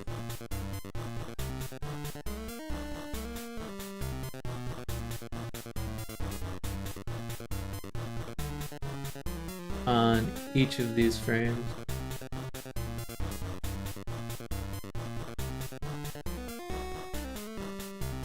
Because I'm using incontiguous, not worrying about the connectedness of the pixel. So it's doing exactly what we need. So that didn't.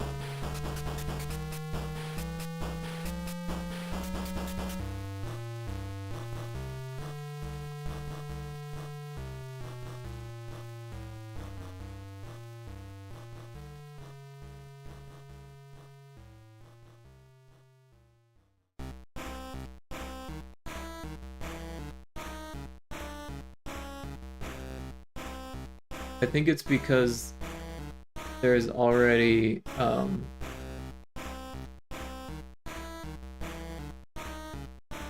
pixels there.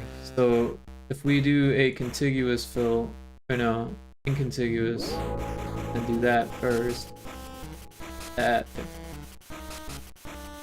So yeah, we'll just have to do that again. Grab transparent, delete that. Bring in that. Now we just do that.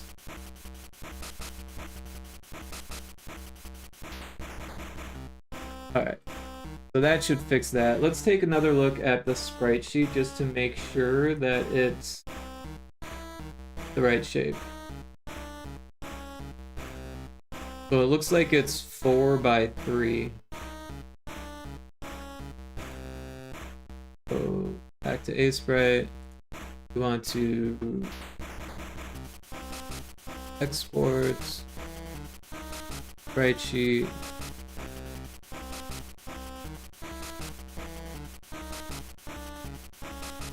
And there we have a 4x3. You want to output the file over the old one, which I don't know if they actually.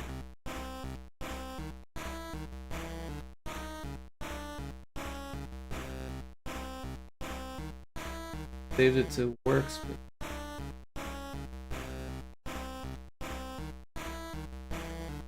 I don't know. Usually it says this, which it didn't say, so that's why I'm a little confused. So, what we're gonna do,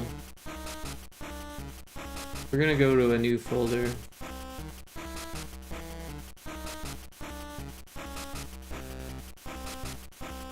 Oh, I see what it did. It just put the name over it. Right, so we don't need to. What we're gonna do now is change the name so it's E, put the missing T at the end. Then we're going to overlap it. So we've got this E sheet. So what we're gonna do is copy it. Actually, probably cut it. But first we'll just copy it. We'll just paste it to a random spot. My desktop, or we'll just put it in my documents folder, paste it so it's there. We're gonna rename it to E with the missing T because that's how it got saved apparently. And then we're going to actually just drag it in to this folder and replace the file in the destination. And then in Unity here, we're going to delete this other one.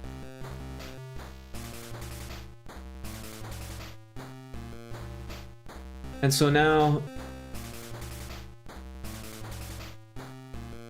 it is sticking out on the side a little bit, but that's because we moved it over to try to get it to look as good as possible. So all we gotta do is move it back.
I don't know. At least it's not overlapping.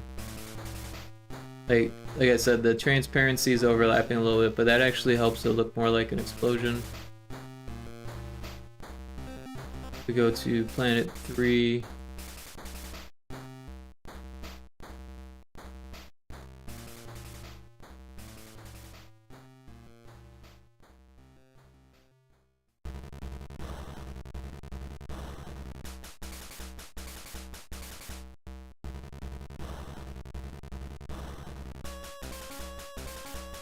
We'll just leave it how it is. It's really not that far off.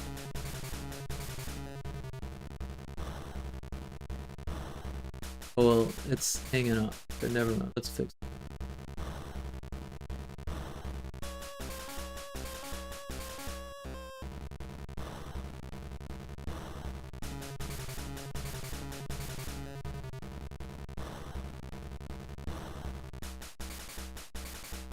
That looks better. Alright. Need to make sure we turn that off. And so now everything should look better. We can test it again. Sure.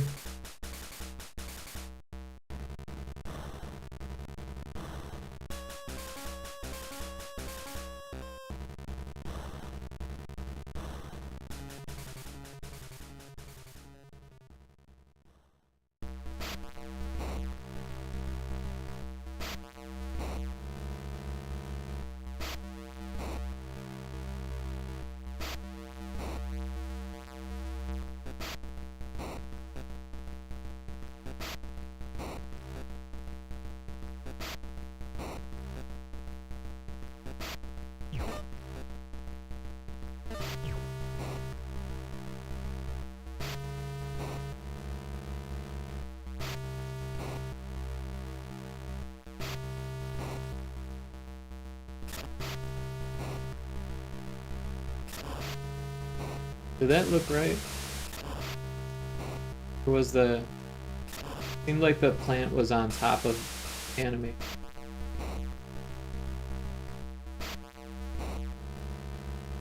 At least it didn't have that weird halo.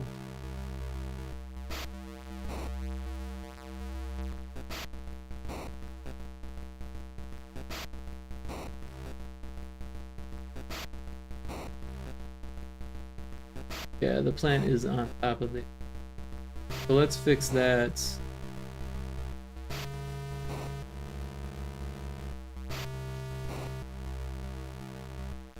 I think it just needs to be back.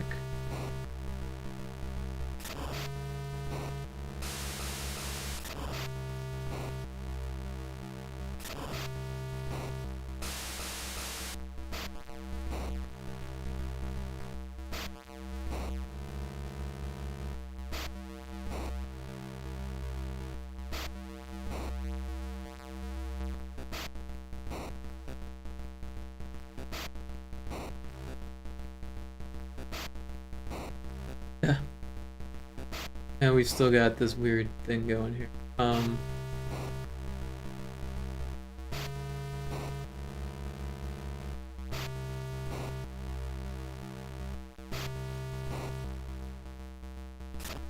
So just like before, I'm gonna take sheet 9, just duplicate this, set it to sheet 9, and move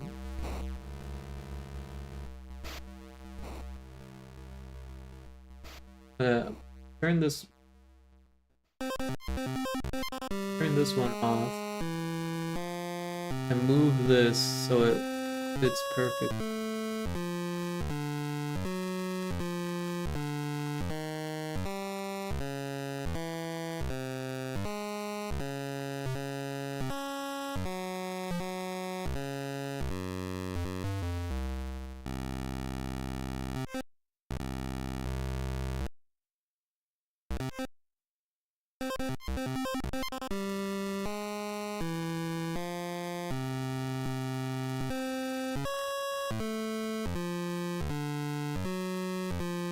Alright, and then we're gonna delete this extra one. And now the explosion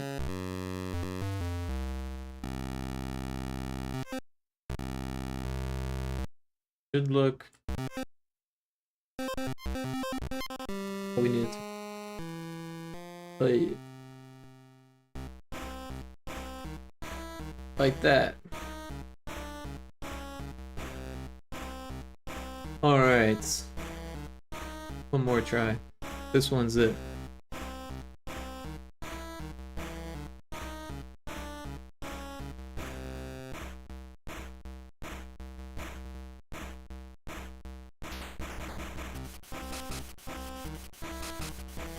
Turn on the fine zone.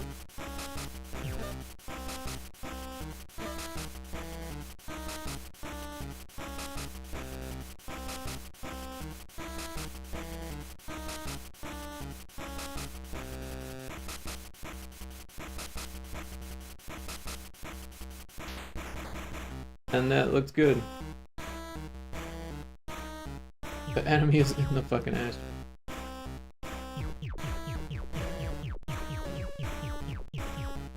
feel like that should be on the list also.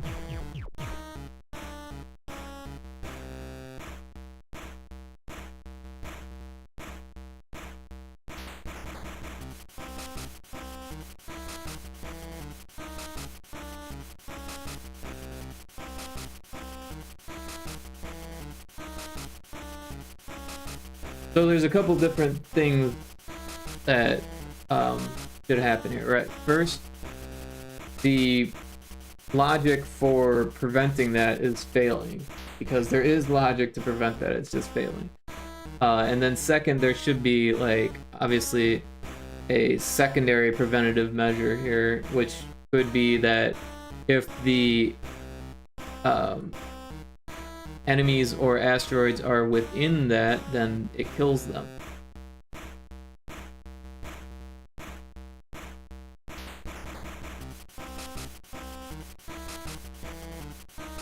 So let's take a look at how they spawn. So the player actually has a generator,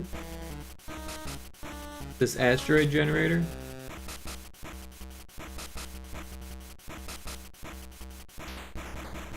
And whenever it's on, it generates things through this script.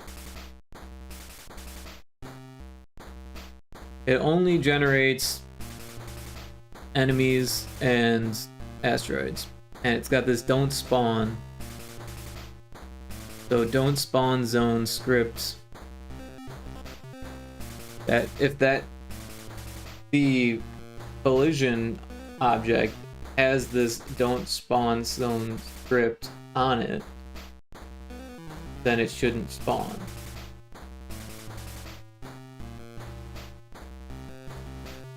And if we take a look at the asteroids,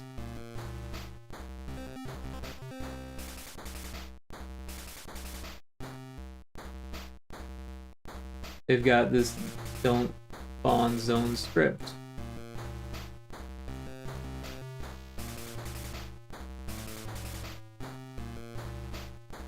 However, there's no rigid body on this. And my guess is that there's no rigid body on the generator either.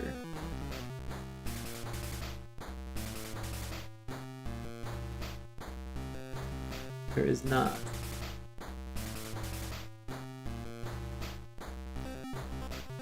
So if there's no rigid bodies, there's no way to know that it's colliding. Kind of a noob error. Surprised that I was still making it even in 2020 or where I wrote the script.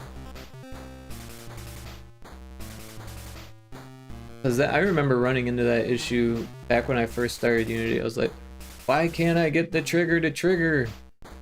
Are you using a rigid body? Doesn't need a rigid body. It does if it collisions. Even if it's just trigger collisions.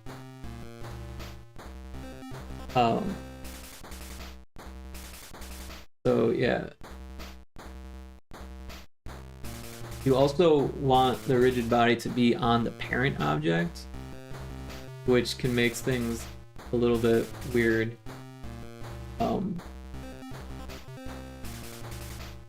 So I'm not sure the best way to do this, because this thing is like lumped within a bunch of things.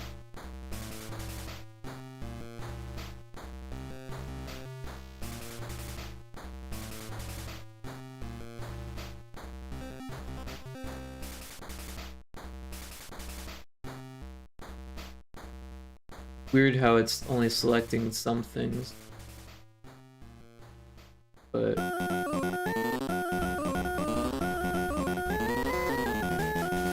Pac-Man. But yeah, all of them are here. Even if it says, even if it's not showing it, that's really weird. Oh, it does actually have a rigid body. So each one has its own rigid body. Maybe that's not the issue.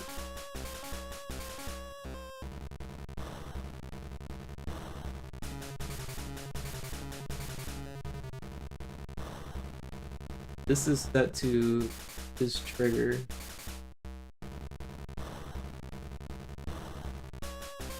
The other guess that I have is that the generator is moving so quickly that it's saying, like, because it goes in a big circle around the player. Let's say the player's right here and the generator's moving really quickly around the player. It's right here and says, oh, you're not in an asteroid, go ahead and spawn, and then it moves here and then it spawns it. Right? Because it's moving so quickly. That's the other thing that might be happening. So the easy way to fix it would be to slow down the generator. However, that would make it less random. But as far as I remember, it moves really quickly, so it probably doesn't need to move that quickly. We could probably space out how often it generates to keep the randomness of it. Because it's all the way out there. Tea? Belgrade, hot. Makes me want more tea. I just ran out of my chai tea. So you see how quickly that generator is moving in that circle? It actually just slowed down for a second. That was really weird. Makes me wonder if it's using delta time.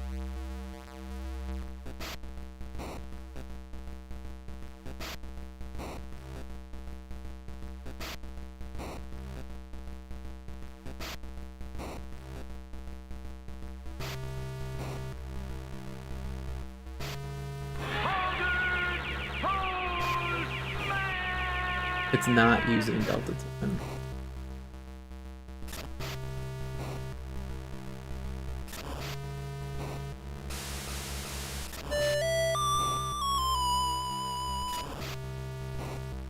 Let's see if we can just multiply it by delta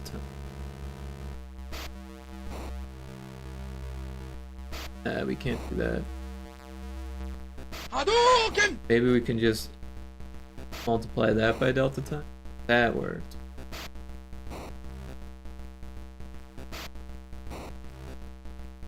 So that will change the speed of the generator.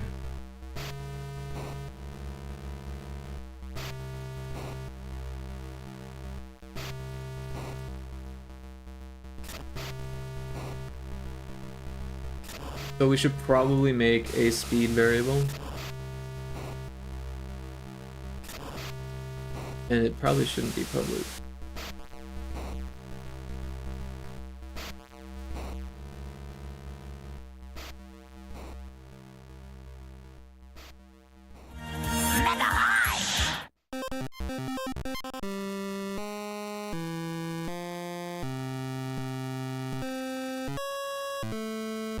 Alright, so now we're gonna multiply the rotation vector by the speed, and then multiply that by time.delta time. So that way we've got something besides just the rotation vector to test it with, and we'll just set it at 1 to start. Doo-doo-doo.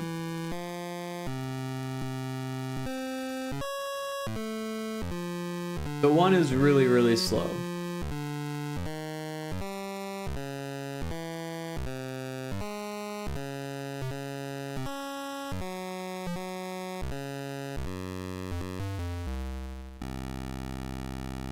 Alright, yeah, so I guess it has to...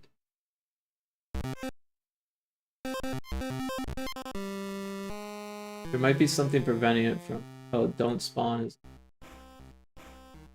Alright, yeah, so you see how it's generating?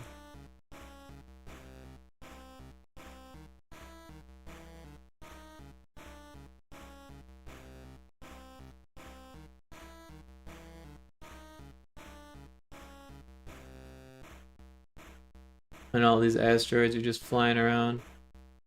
The frame rate dipped because it generated too many.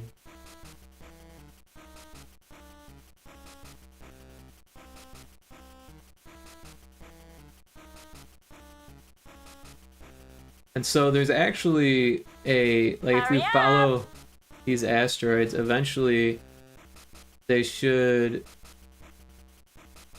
hit this like circle that puts them back at the spawn point. Maybe it's not working because of the way that I just kind of turned. So let's set that back up. I forget the number. We are the knights who say... Nee!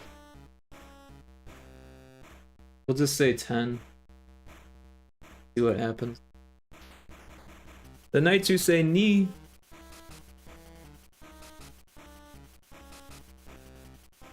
Alright, 10. Thank you.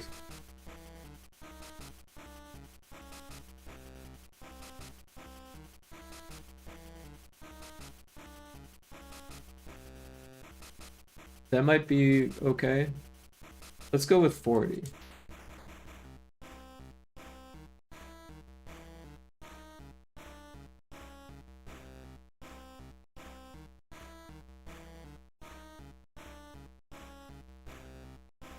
Alright, so let's see what happens when we fuck with it here.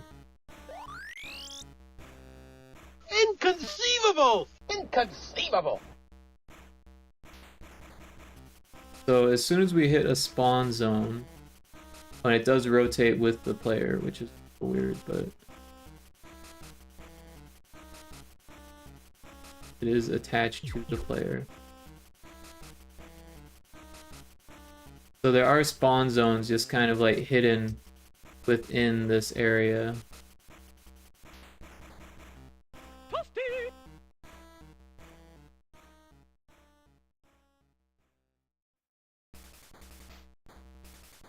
Oh, see now it's spawning? But it definitely put them inside of the asteroid.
There are asteroid spawn zones.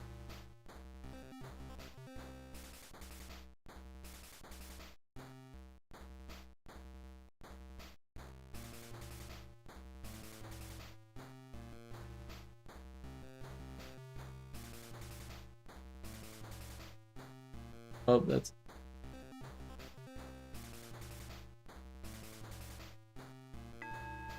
Asteroid trigger, that's what I'm...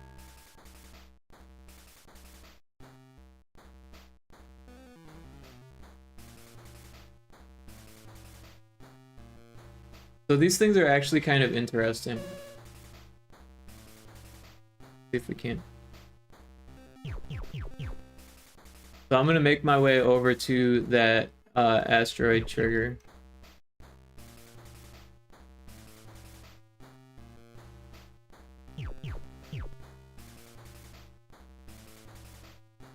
Did my redeems, thank you.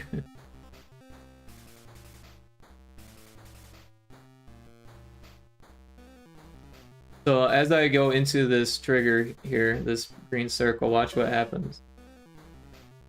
See how it just moved?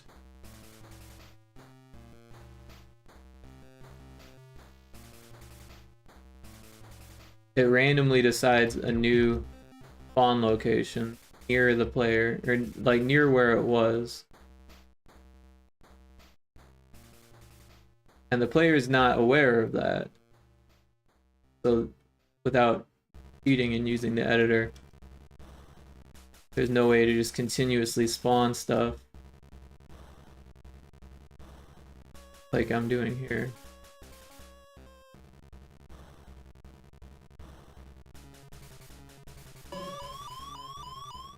I'm gonna die.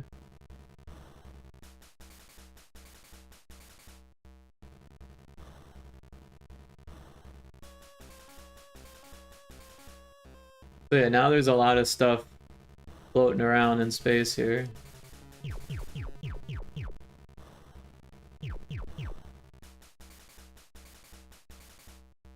Oh, that was close.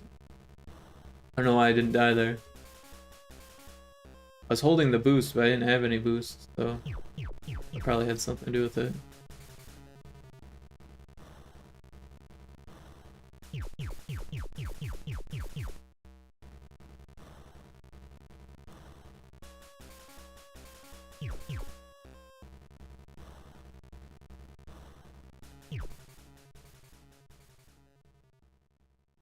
Am I invincible?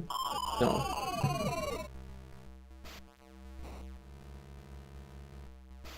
So yeah, even slowing the rate of that spin did not help it. So the other thing to do would be to make it so the enemies know when they're inside something, or the asteroids know when they're inside something.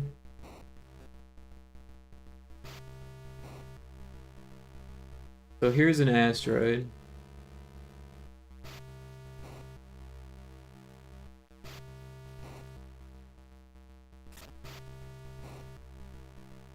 And it uses the same collider as the enemy one.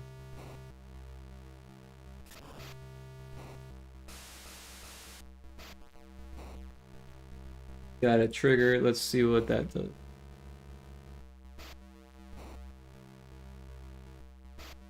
On trigger enter, if it's another asteroid, explode.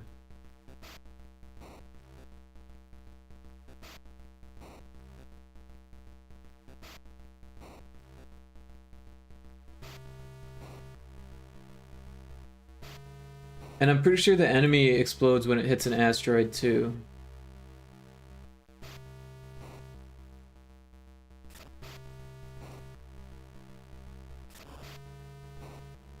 Now, the only problem with that is that if we make this thing an asteroid, which it is, then it hurts the player. Which maybe it should? Right now it's set as a wall.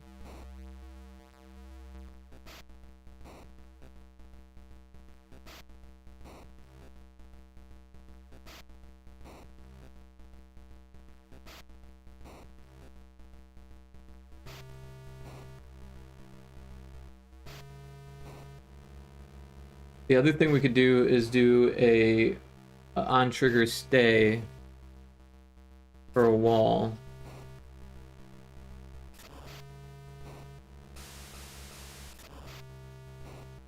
But honestly, that would kind of work the same way as an on trigger enter, because when it, well, I guess we would want it on trigger stay. But yeah, because when you blow up an asteroid, it like turns itself off and turns on two smaller ones.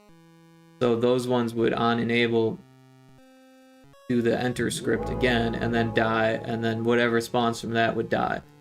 So everything would die right away. The enemy, on the other hand, would only get hit once.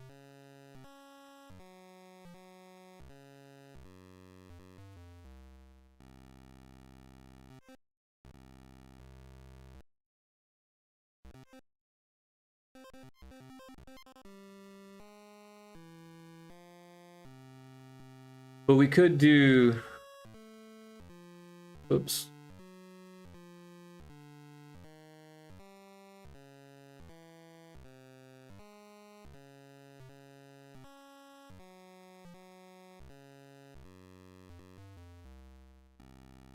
Could do that. And then the asteroids would collide with the wall trigger as well. But the enemy, on the other hand, would not. Enemy. So I think it's these enemy two.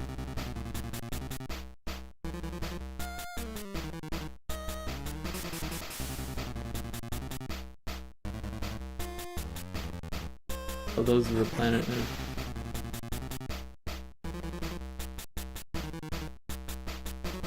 But these ones are essentially the same, they just have a different sprite. It's literally just a different color sprite. So if we go into the hit zone, adjust the script, it'll do it for all of them.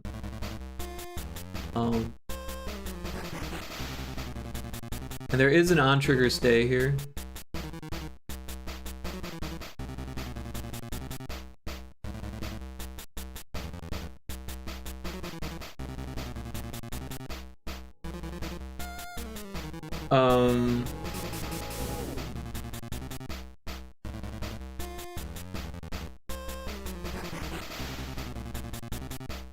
So I'm just going to grab this, paste it here, and change the to wall.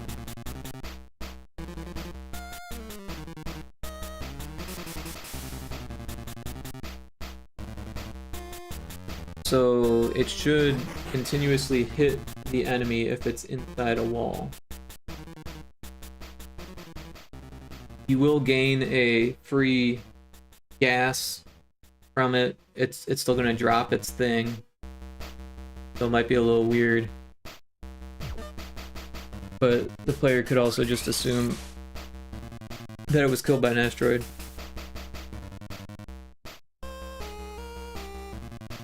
So let's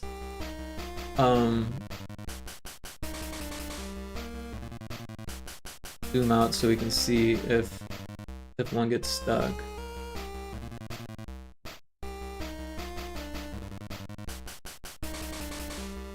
There's a lot of asteroid spawn zones that start in this area. Okay. Yeah, did you see that? One or two spawned inside and then they died right away. Also, the asteroids are exploding when they hit, which is good.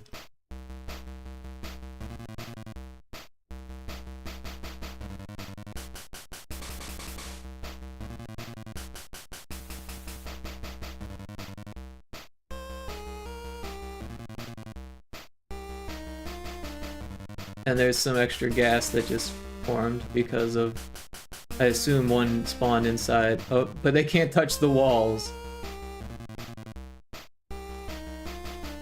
So that's an issue. Because then they'll just die right away.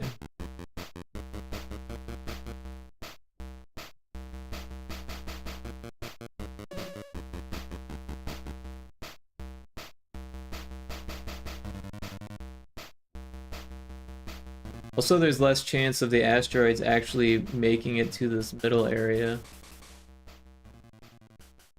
Same with the enemies. They just die as soon as they hit the wall.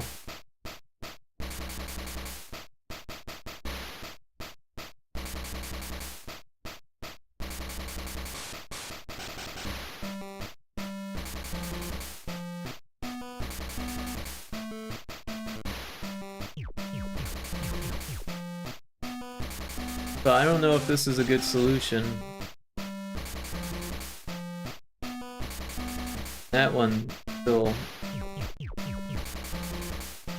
obviously a special case where it has its own script.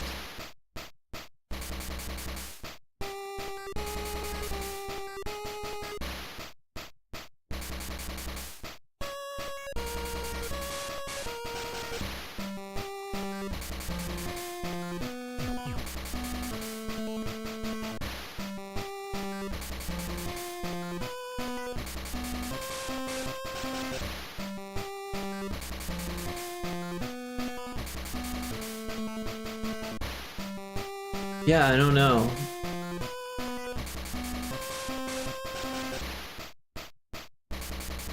Each of these asteroids has like a tile map collider.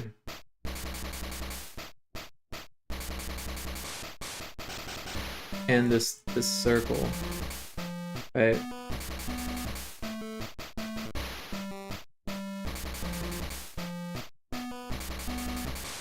But they're all like separate.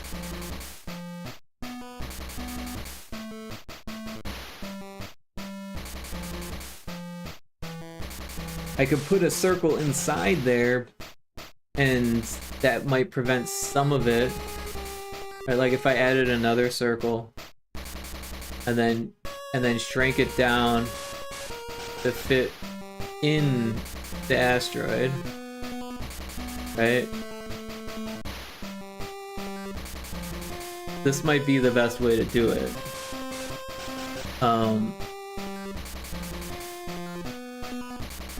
And we'll call it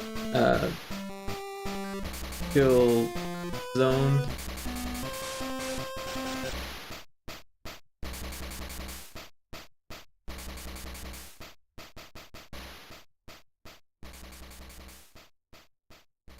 Got like a million scripts here, or a million triggers here.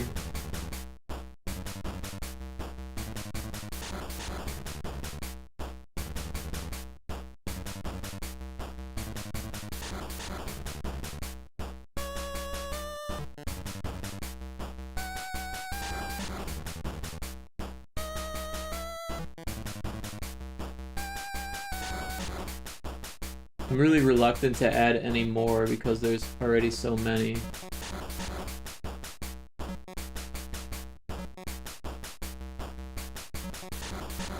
So what I've been doing instead is adding a script called physics bound, and then just adding a new boolean to this. So we've got this explore mode. We'll make another one, serialized field, public. I guess it doesn't need to be a serialized field if it's public, but whatever. It needs to be public. So we're gonna call this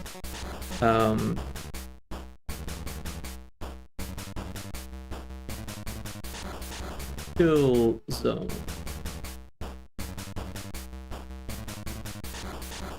And so now we can just use this tag for this area, call it kill zone. Or not tag, use this kill zone boolean, right? And then if we go back into the enemy script here, instead of doing this, like with this thing, we'll do another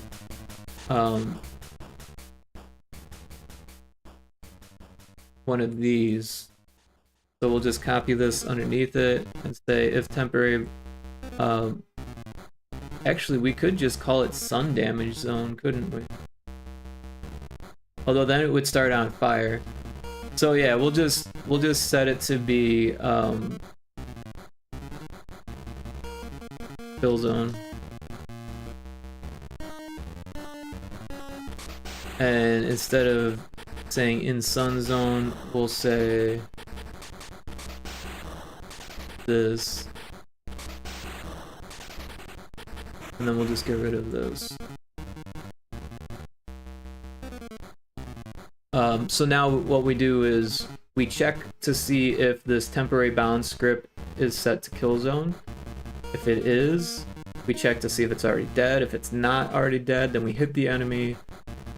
We do a stun, and then we start the coroutine hit stun delay, which turns off the stun, and then it will hit it again because this is on the on trigger stay.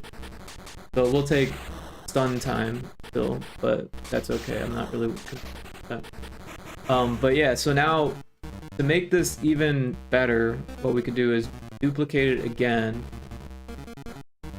and fit it in just beside it, essentially making a compound trigger, right? Like that. We could take this first one and move it just a little bit closer to the edge. We don't want it to go over the edge because then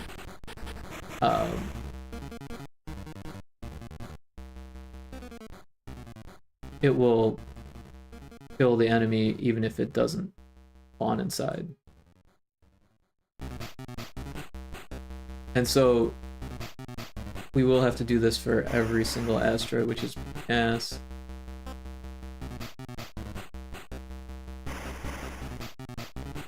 but it should work to prevent enemies and asteroids from spawning inside. So now it looks more like that. And all of these have this physics bounds kill zone thing.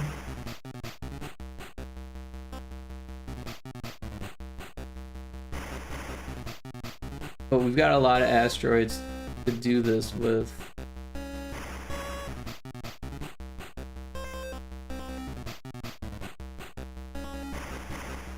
So I guess we get started here.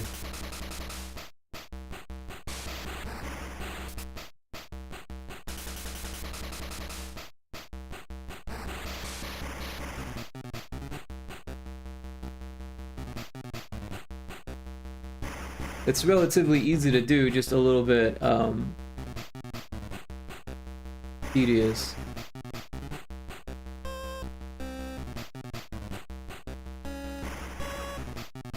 Now there are duplicate asteroids, and some of them are prefabs, so that should save a little bit of time. But I don't know which are which. In fact, this one looks just like the last one that we did. I think it is the duplicate.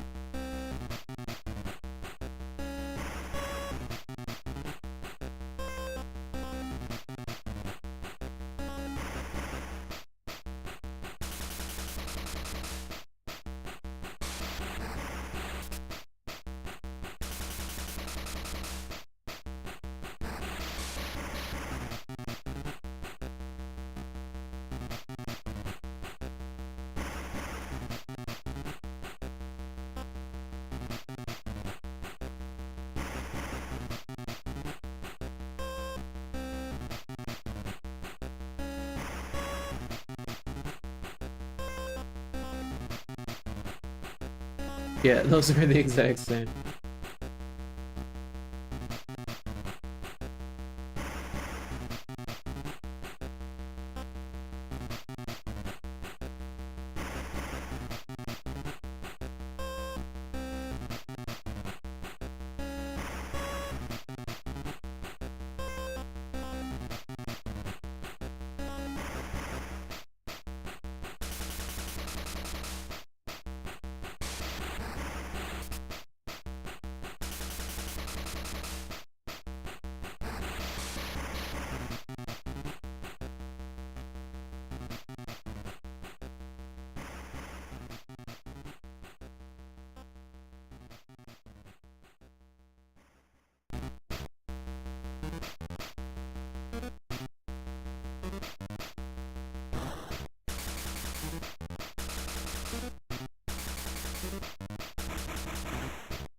Hey, J-Train, thank you for the sub. Appreciate that. Very, very kind of you.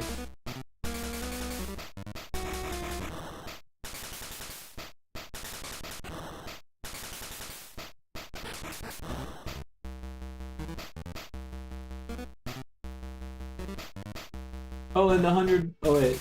That was Snake Eyes, is it? But yeah, thank you for the Prime sub. Really appreciate that.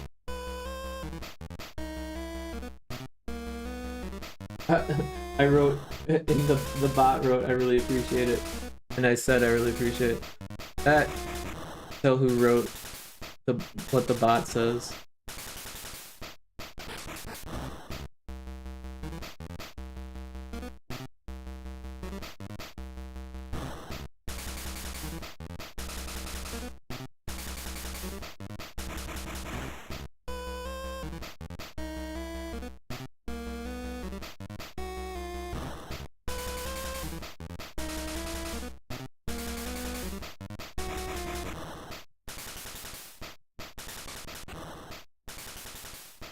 Are you a bot? I am the bot. Whenever it says Rick Oakland : something automated, that's me being a bot for sure. But thank you so much for the sub, J-Train. I really appreciate it. Not to sound like a bot. I really do appreciate it. Very kind of you. Yeah, last year I did like a subathon kind of thing where I was like drawing pixel art for people and stuff, and it was fun. And I got like 100 subs, which was fucking crazy. Most of them were gift subs, people just like going crazy with that stuff, which isn't expected at all. When's the next meetup? I don't know how they schedule them. The next meetup is still unscheduled at this point. We're actually in the process of scheduling it. Yeah, I don't know if you know this, but I'm actually part of the organizers group now for that. There's a few of us. I think there's like 5 or 6 of us now. But yeah, we're talking about doing one the beginning of August, or possibly the end of July, but more likely beginning of August and end of August, and then another one in September, I think. So nothing in the calendar yet, but we are talking about what we're gonna do for it and stuff like that. And now that we've got so many organizers, things are gonna be a little bit more organized, I think. And once we get there, we're all still new. Before us, it was just James and Jamie. a lot of J's. But now there's quite a few of us. They can't even keep track of all of us. So we're probably gonna split off different meetups for different organizers and work it that way. But we're talking about doing a showcase one. We're talking about doing another lightning talk one, and we're talking about doing a like playtest night. And hopefully the playtest night is like in a public setting, so we can get people who are not just devs, but like people who just play games, or you know, people who are happen to be at the public setting. And maybe, you know, if we have enough time in advance, actually, you know, put some, I don't know, advertise it a bit, you know what I mean? Not like spend money or anything, but just like tell some people about it. Be like, hey, if you're interested in checking out these indie devs, local indie dev scene, you know, like, because I don't know the scene around here, but I have a feeling that there's probably a lot of people that don't even know that there is a local indie dev scene in Oklahoma. Wonder if you could do that at the library. That is one of the places we're talking about doing it, for sure. Or possibly at that that for-profit school that we were at for the last lightning round talk. I can't remember the name of it. But yeah, we are in the process of doing the next one, so stay tuned. I'm excited to be one of the organizers. I'm sure I won't make a huge difference, but it's fun to be part of something.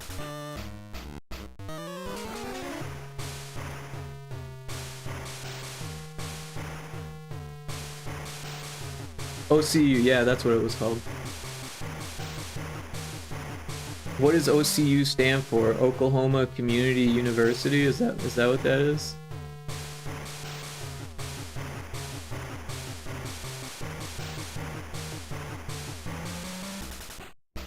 I'm just guessing.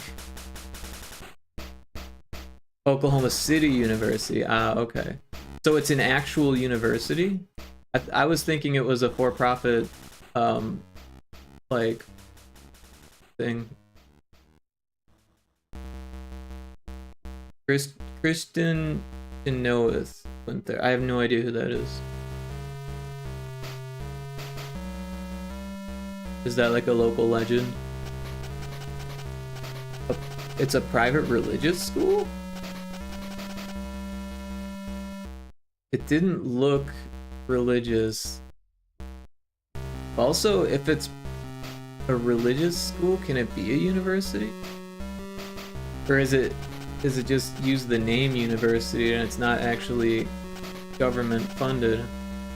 Honestly, I don't know much about that stuff. She's an actor mostly on Broadway. Ah, okay. So she's like a hometown hero. That's cool. I mean, I went to school in Chicago. We had a lot of hometown heroes. But yeah, I think the biggest name that went to the college I went to was Kanye West. But only because he was really popular at the time. This artist, Alex Ross, also went to my school. But for me, the coolest alumnus was Tom DeBois, who did like a lot of Konami box art back in the day.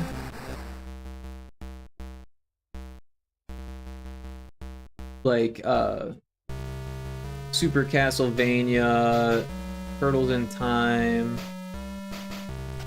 Blades of Steel, Bayou Billy. He did Nemesis for... That was like the Game Boy version of Gradius. Or Gradius, however you pronounce it. That rocks. Yeah, and then also, what's his name? It was on the tip of my tongue. I always forget this guy's name.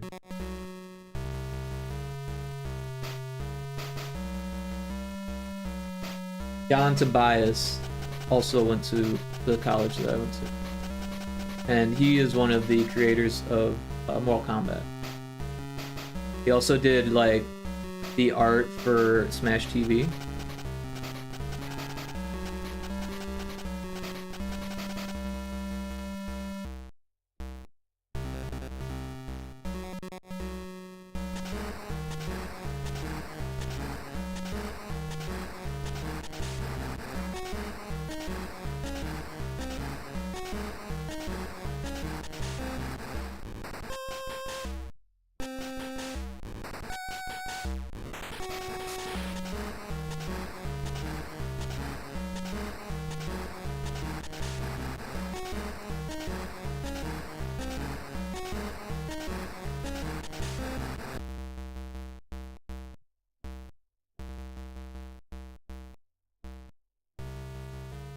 So that should kill most of them in that round.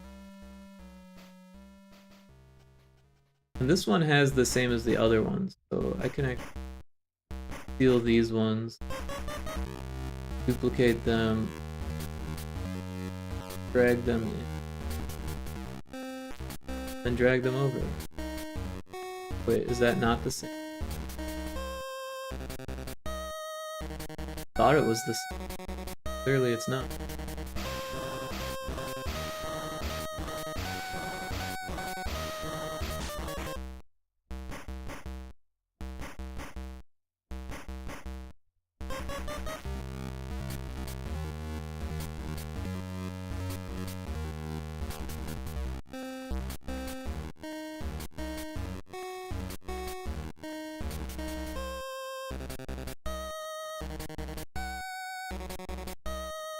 But yeah, near Chicago, there was a ton of that kind of like celebrity stuff, hometown celebrity. Like the Smashing Pumpkins are from Chicago, so I remember this girl I used to hang out with and be friends with and go to shows with. Her uncle was Jimmy Chamberlain, from the drummer from the Smashing Pumpkins, and she was a musician, had like a recording studio in her basement kind of thing, and had a band. Etlin's Island was the name of her band. Pretty good. And yeah, she was a big part of the music scene in small town of Joliet, where Jimmy Chamberlin was from. Also, I used to live in this tiny town called Morris, and at some point within the last like 6 years or so, Billy Corgan got a video in Morris talking about the FOE, which I used to actually go to, like, I went to a show there once. Not Smash Pumpkins, of course. I don't think they ever played there. I don't know why he was talking about the FOE, like he was acting like he played there or something. I don't think he ever did. But maybe I'm wrong. Maybe before they were big.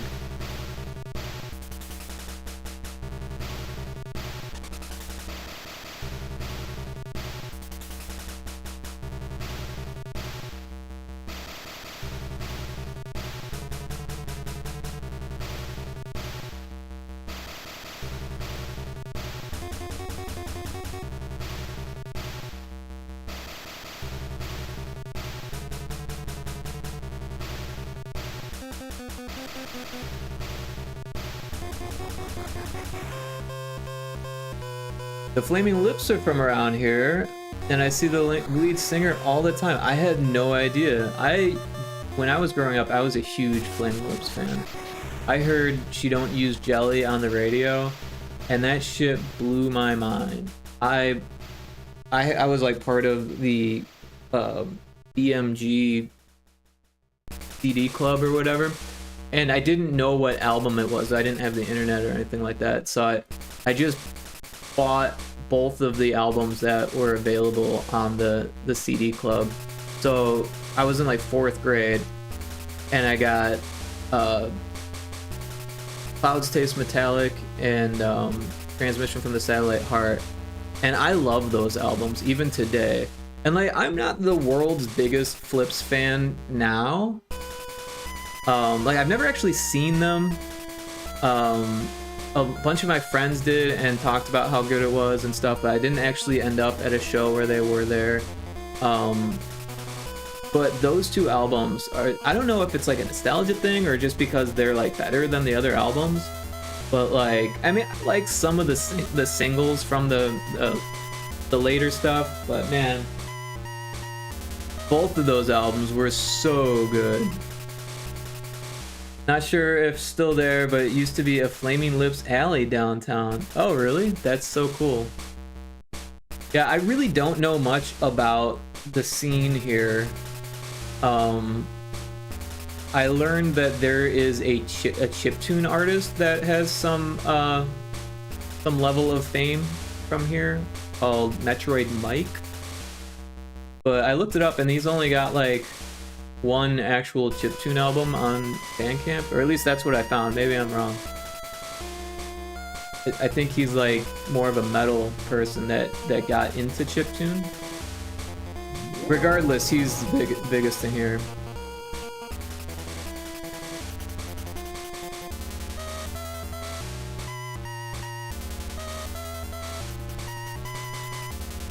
And there's the ad.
You've heard that name. The gaming scene here is weird. It feels very just disjointed.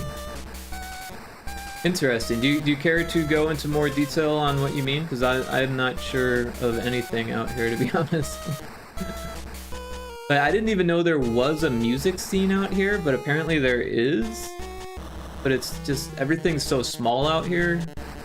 I don't know. Also, I haven't spent like any time in the city. I didn't move out here for the city life, you know what I mean? Like I moved out here from the city. Well, not directly.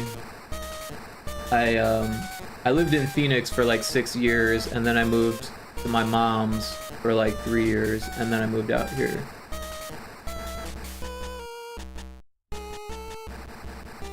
But yeah, my mom lived in Naperville, Illinois, so it wasn't like tiny, but it, you know, only 45 minutes away from Chicago. Those, you know, pretty much a stone's throw from Chicago, depending on traffic.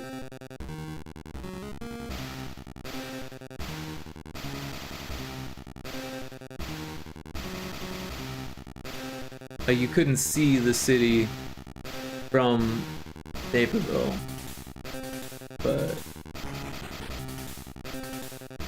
from some of the surrounding areas you could actually.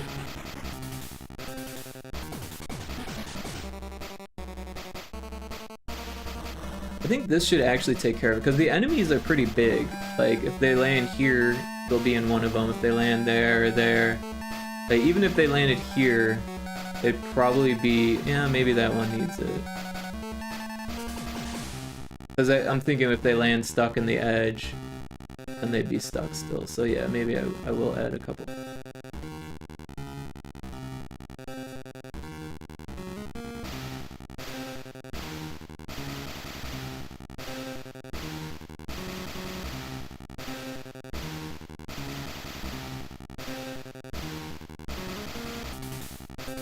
It's hard to explain, like, the different gaming groups don't talk to each other. Oh, interesting. So yeah, and that kind of contradicts my own experience, but my experience is only with the developers, not with like actual gamers. So like, because the digital gaming group wasn't doing a whole lot of meetups, I started going to the tabletop developer game dev group, and I noticed that at least one person was going to both with me. That was Alex. But yeah, I kind of stopped going to the tabletop one once the digital one started doing more, because that's more my thing. And I, you know, as much as I like the, you know, camaraderie and all that stuff, getting out in the real world and that, like, not something I do all the time or need consistently. Like, I'm pretty happy with hanging out at home. It's nice to meet people, you know, but like, I don't know. Also, it's kind of a bit of work to like actually have something to show at the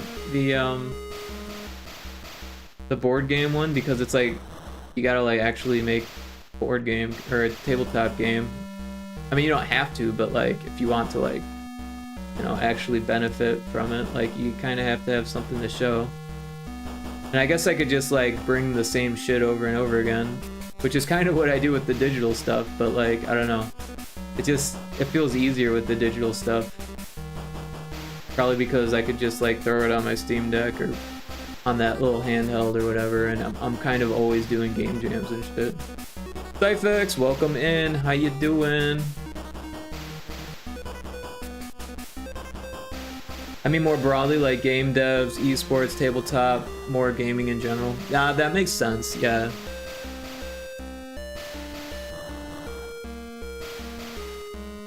Happy birthday. Thank you. I appreciate it. I'm good. How's your day going? Day is going good. Just chipping away at Retro Spaceball, and gonna be playing some Mecha Chameleon with the usual crew later. Maybe I'll see you there, depending on what you're up to. Nice, yeah. Nothing crazy planned for my my birthday. I kind of wanted to do something like last year, but I didn't have the bandwidth. Not literally, but metaphorically, to just, you know, like promote it and, like, you know, put all the things together and then, you know, actually have to follow through with making people's art or anything like that, which I don't mind doing, but like it is work. And as successful as it was last year, like, I don't see myself ever reaching that level of success again, so I'm not, like, I don't know, not that important to me. I mean, as cool as that was, like, getting 100 subs in a day or whatever, but like, I don't have those types of expectations ever, so.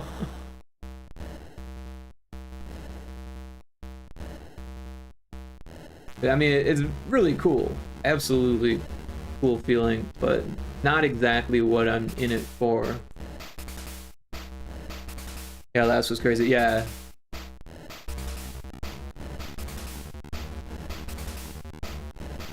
Completely unexpected.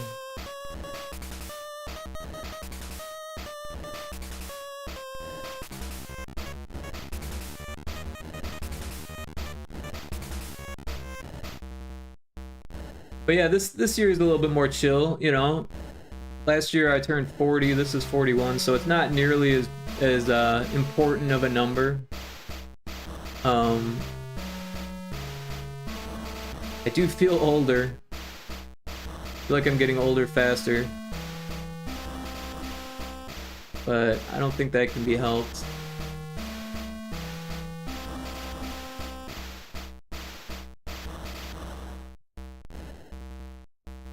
The year was pretty good though.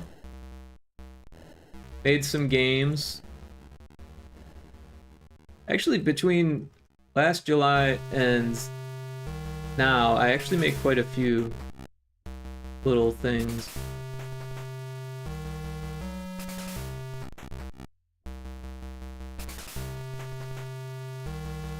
Hear the clock? Nah. Hear back pain.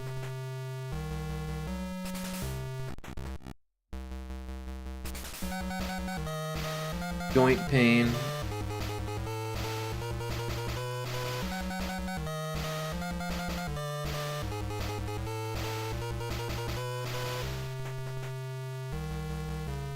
No, actually, like, my joints have always been kind of shit, and my attention was brought to something called EDS, which I can't remember what it stands for, but it essentially, there's like a few different versions of it, and some of them are like really bad and will fuck up your life expectancy even. But if what I have is like hyperflexive EDS or whatever, it's not like really bad, but it does cause chronic pain and joint issues, musculoskeletal issues. So I think that might be part of it. And then I you know, as I was like researching, I was like, well, does that have any conjunction with celiac disease, which recently I found out I had? And it was like, yes, they are connected like almost 50% of the time. If you have one, you have the other. So I'm like, oh shit, well maybe that's why my joints are still fucked.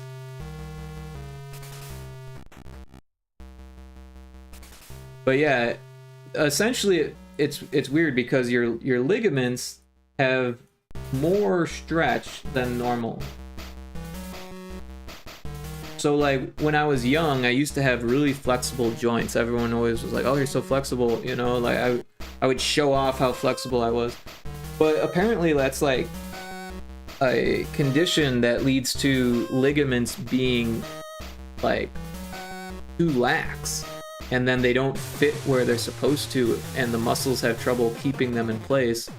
And so it leads to popping, right? And my like, I don't know if you just heard that, but right when I moved my thumb, it popped. My thumbs popped all the time. Ever since I was like 30, they've just been popping every like, I don't know, 10 to 30 minutes, they pop, right? Sometimes they'll pop twice within 5 minutes, right?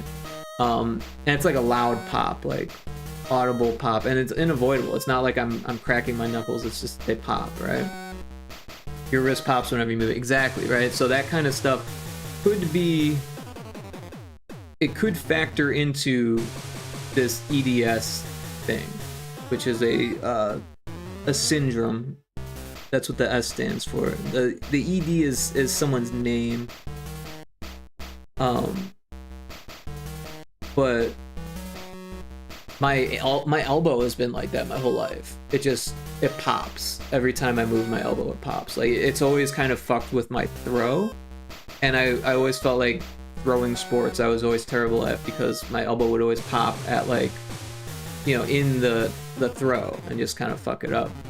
But my shoulders pop too now, and it's just getting worse. Like I'm getting more popping all over my body as I get older, and I'm starting to think that might be it. Also, there's like levels of this EDS. Like you might not have it as bad as other people and still have it, kind of thing. But I don't know.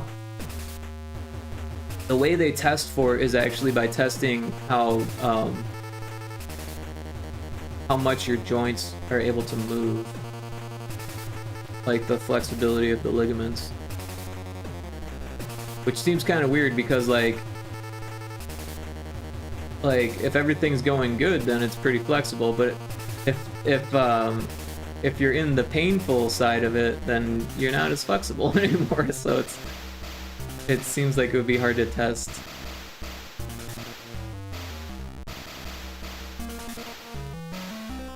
Oh, these, they're kill zones.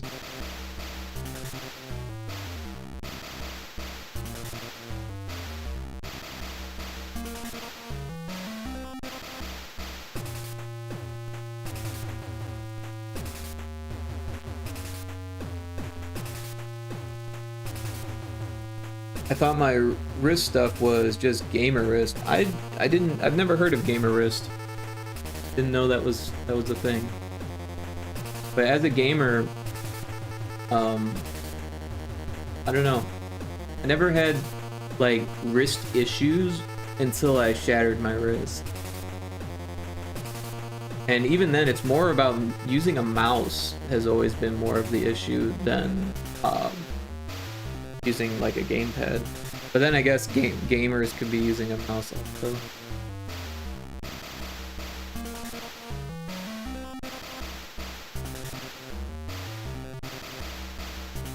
Basically, the micro movements from using a mouse called stuff like carpal tunnels. Ah, okay, yeah. Yeah, carpal tunnel, for sure.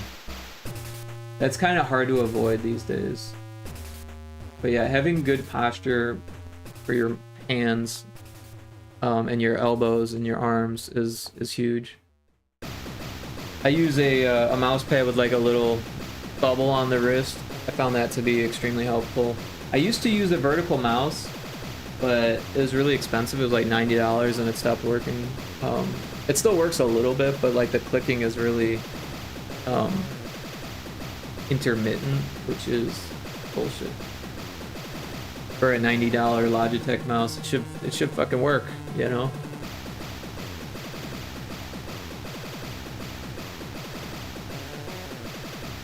But an Xbox controller to use for first-person shooters. Yeah, I use Xbox controllers. Nothing fancy, just like the cheap ones. I think they were like $30. I got 2 of them. They're not new. They're like from 360 era, I want to say. But they work.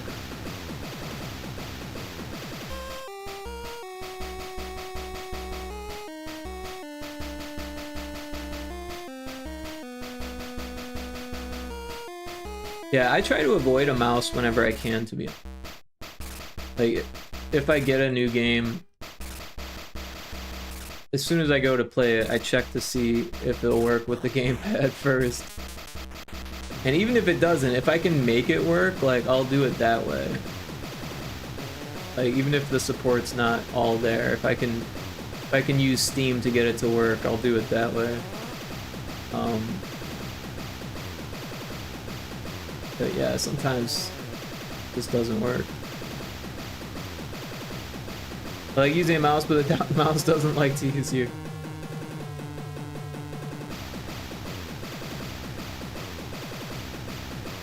I used to love using a mouse when I was young, and then as I got older and it spent more hours like on a mouse, I stopped liking it as much. I view the mouse as like a game dev only thing, so that way I can use it for longer on something that I feel like is more productive. Where with the gamepad, I can go hours and hours on a gamepad without feeling any sort of like effect from it. But with the mouse, if I spend a few hours on a mouse, my hand is like hurting, you know what I mean? Like I need to stretch that shit.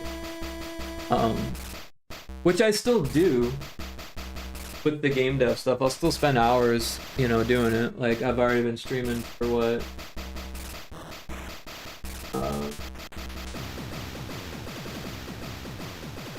For like 3 hours and 20 minutes.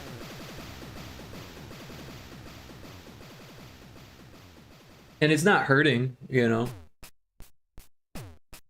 But afterwards, I'm gonna feel it, you know.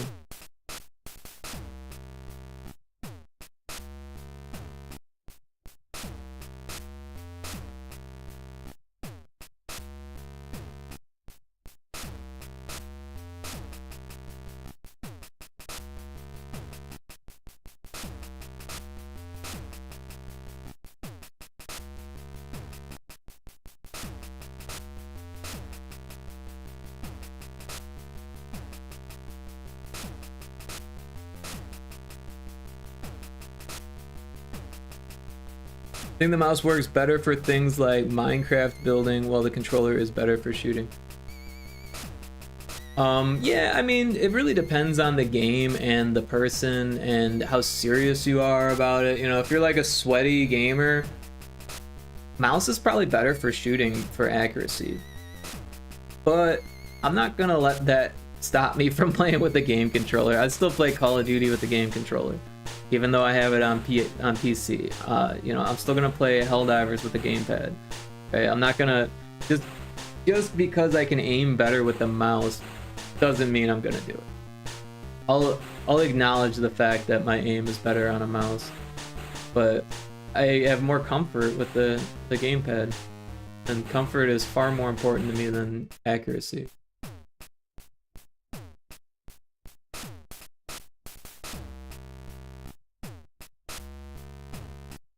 But yeah, other things like driving games, I couldn't imagine playing Rocket League with a mouse. It'd be fucking crazy, but people do it.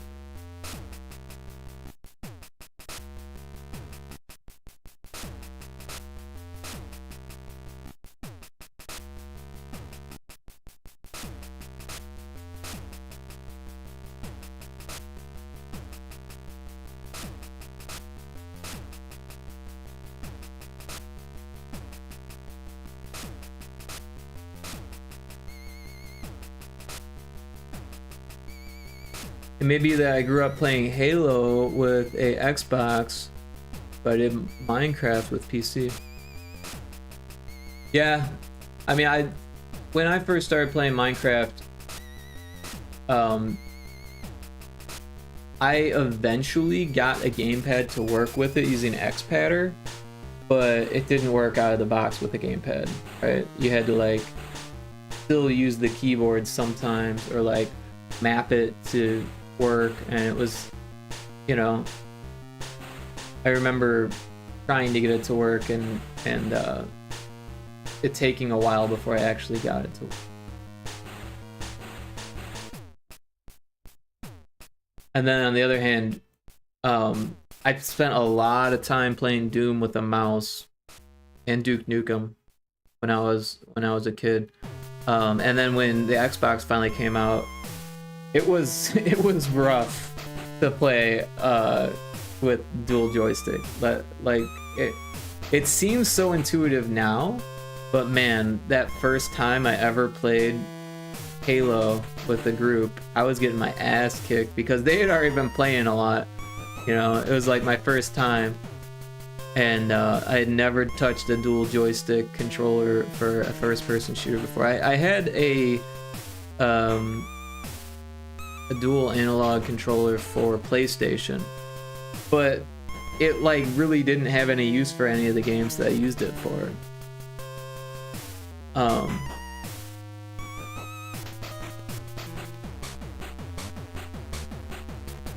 I think maybe like Spyro was good with the dual analog, right? Because then you could like move the camera, I think. Maybe not. I don't know. It definitely felt nicer with the joystick. And I used the N64 gamepad a ton for first-person shooters. But it was kind of shit because it was just the one joystick, and it was, you know, never really implemented that well in any of the games. Like, I remember Turok, like, use the joystick to look, like the left joystick to look, and the C buttons on the right to move.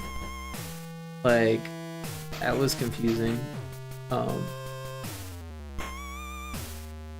Forsaken 64, I love the game, but the controls were so weird.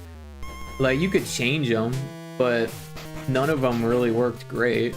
I think it was like A button to move forward, B button to move backwards, joystick to look, and then the C buttons to move vertically up, down, and strafe left to right, which worked, but like you couldn't like strafe and move forward or backwards at the same time. Like it was a mess for sure.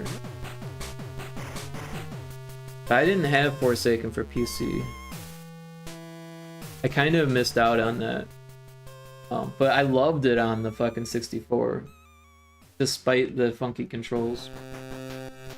It's funny because I love the music, and yet the music was ported in a way that like they had to like cut certain channels and just completely like decimate the quality to get it to fit on the N64, because N64 cartridges were like 4 megabytes, some of them. I don't know how many megabytes Forsaken was, but or no, 8 megabytes, not 4. Yeah, like 8 megabytes is not a lot.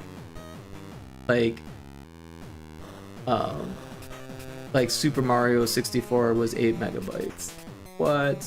That's crazy. 8 megabytes for a fucking 3D game.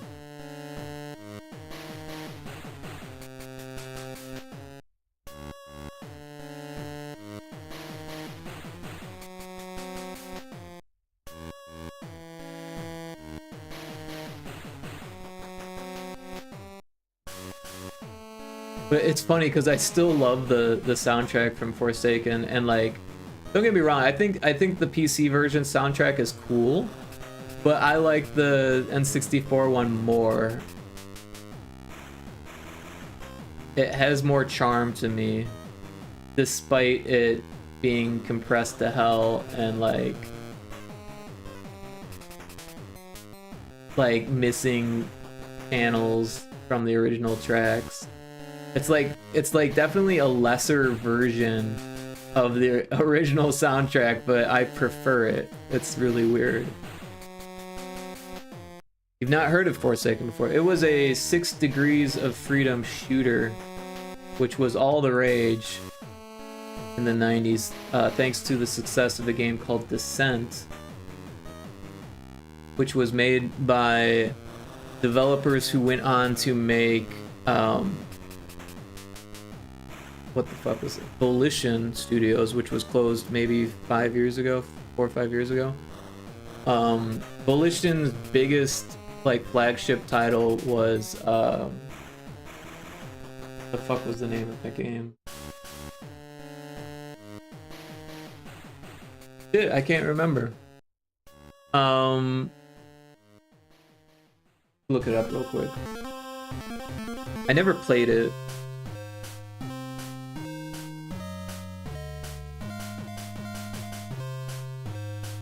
Saints Row, and Red Faction as well.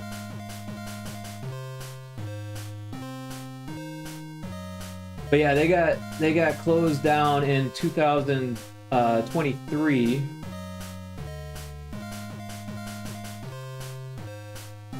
They made the Punisher game as well.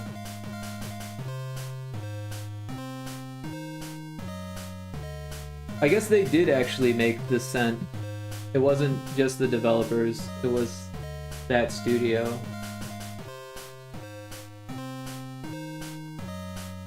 Also a game called Free Space, which sounds familiar, but I don't remember it.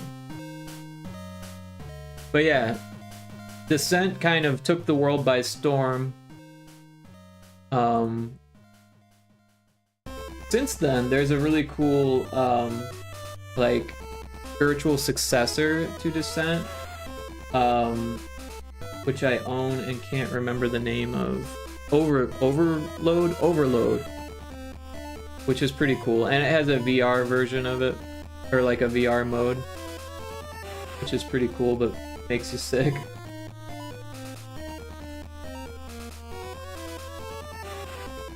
But yeah, right after 3D shooters became a thing, like Quake, all of a sudden they're like, well, wait, we could do 6 Degrees of Freedom. And games actually started doing that with that like faux 3D engine stuff. Like Terminal Velocity was the first game that I played that was kind of like that. I don't think Terminal Velocity was 3D.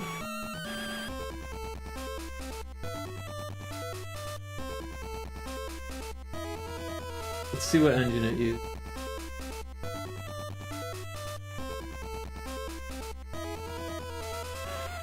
It used the Photex game engine.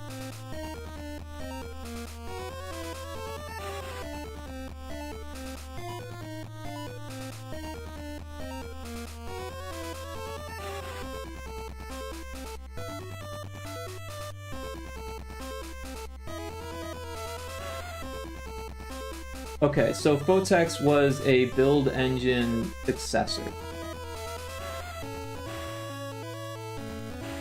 And the build engine was based on their early id Tech engines. Or the Quake, or yeah. The build engine was based on the Doom engine, essentially.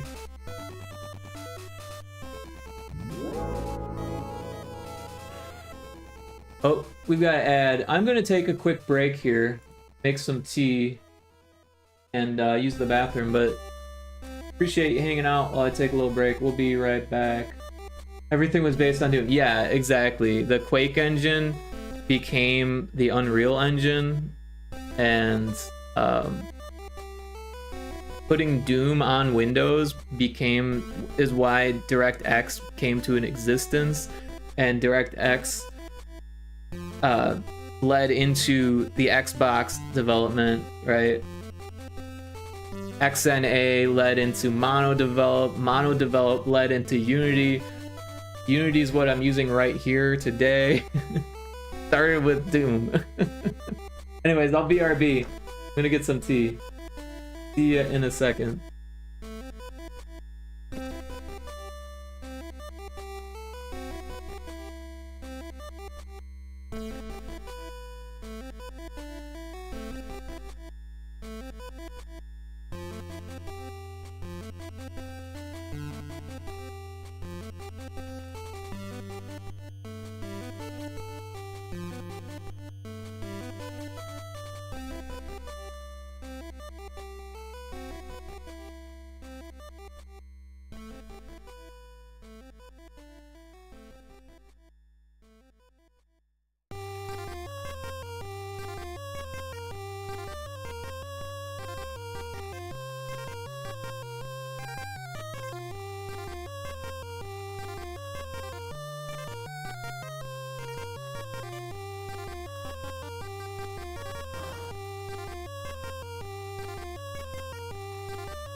Alright.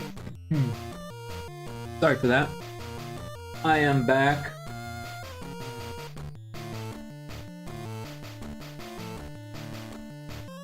Back to work. But yes, everything was based off Doom back in the day. And, like, it was a huge source of inspiration for me.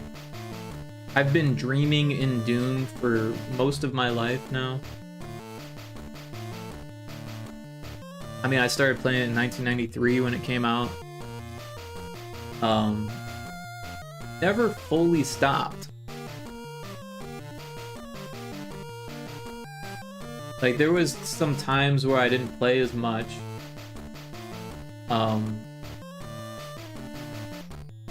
Like, when I was in college, didn't play it a whole lot.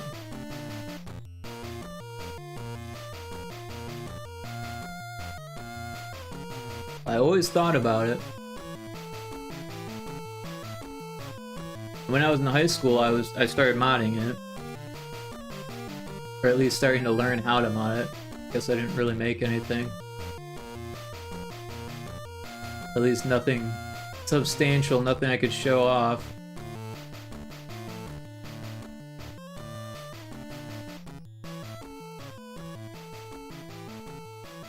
But it was definitely one of the earlier games where I was like, I would like to make something like this. I mean, it wasn't the first time I felt that way, but it was definitely one of the earlier ones. I mean, I started wanting to make games back when I was like 5 years old, like 1990. But Doom came out only 3 years after, so...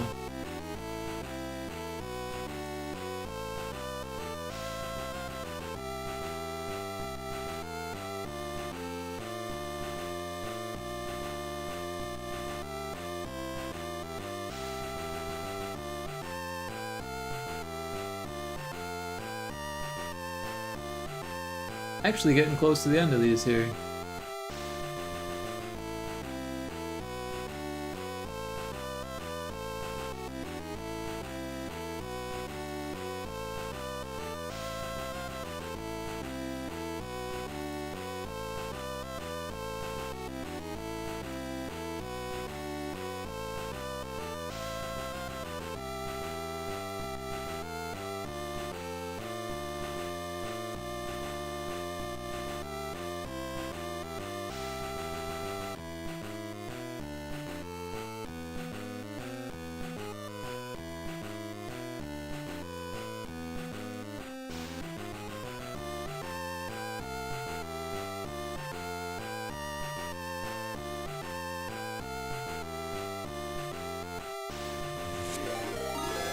Puke7 with the raid. Yo, welcome in everyone. How you doing? Puke crushed it. Good to hear. Free Drill, what's up?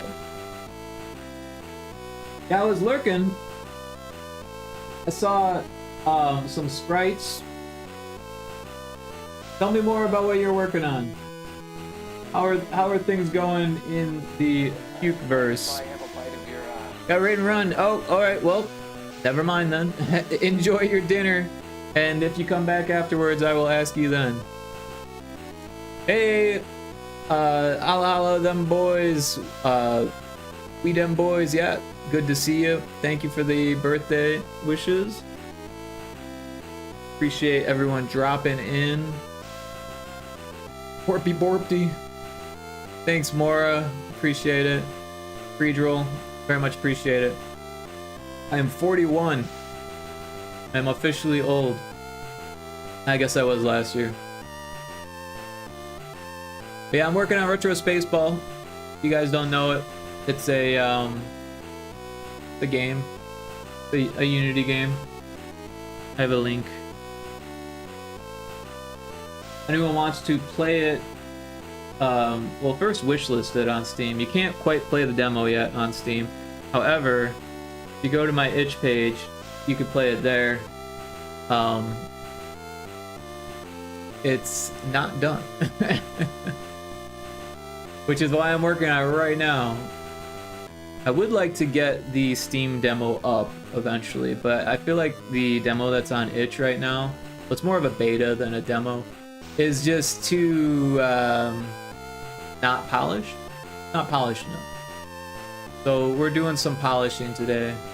I've got a list of a to-do list, and I'm just going through and fixing things that are on there. Enemies and asteroids spawn in large asteroids. This is the one we're fixing right now, and we're almost done fixing it. Actually, we got it so they don't spawn inside there, but as it is right now, the enemies get hurt just from walking into or from flying into the asteroids, and we don't want that to happen. We want them to only get hurt when they're inside the asteroid. So I'm making these kill zones. They're basically just compound colliders inside the asteroid, so if somehow the enemy spawns inside, then it just dies. There is another method of trying to prevent it from happening to begin with, but it's not working, so this is my secondary method of prevention. And honestly, we haven't really tested this second method, but it should work. I don't see why it wouldn't. It is a little bit more tedious, but it'll be worth it to see things more polished.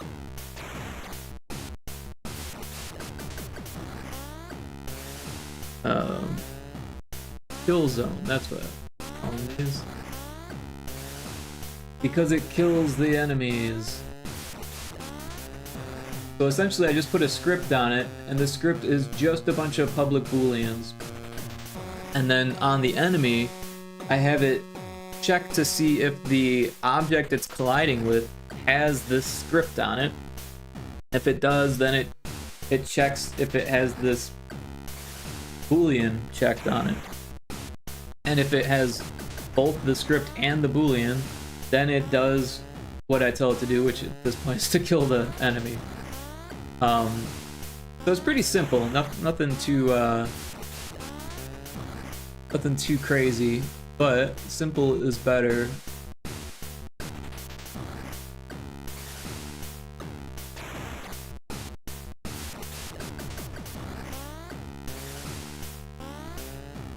So yeah, I'm just creating these compound colliders to try to fill up as much of the space of these asteroids as I can without going crazy. Because they do take a little bit of processing. However, having a compound circle colliders is far more performant than doing like a mesh collider or something like that. And I'm already doing a mesh collider kind of thing, a tile map collider, for the exterior. And unfortunately, I can't just like take this and like turn it into a mesh collider and scale it down. But even doing that would be less performant than the way that I'm doing it right now, because circle colliders are done algorithmically and therefore faster. For a mesh collider, like you would expect, uses a mesh. I'm not sure what the 2D equivalent is. Polygon collider, maybe? I don't know. I'm sure there is a 2D equivalent, though.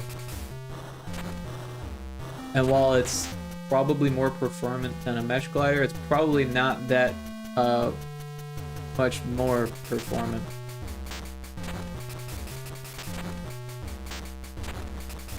Oop.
But yeah, the last time I tested this with people, I was watching them play it, and I was watching the enemies spawn inside the asteroids, and I was like, man, that looks bad. So I think this tedious work that I'm doing here will pay off. It'll be worth it in the end.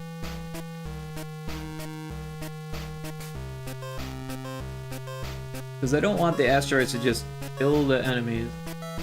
I don't mind that it kills the smaller asteroids, but even that I feel like I should turn off as well once we get this going, because like we clearly don't want them spawning inside,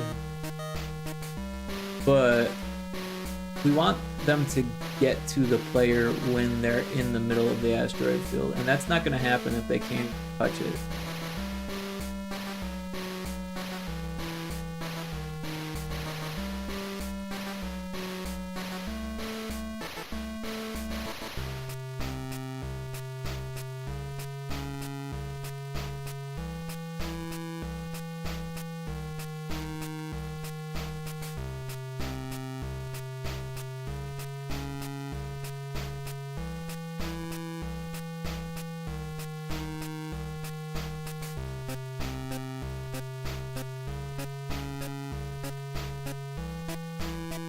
One, two, three, four, 5 left.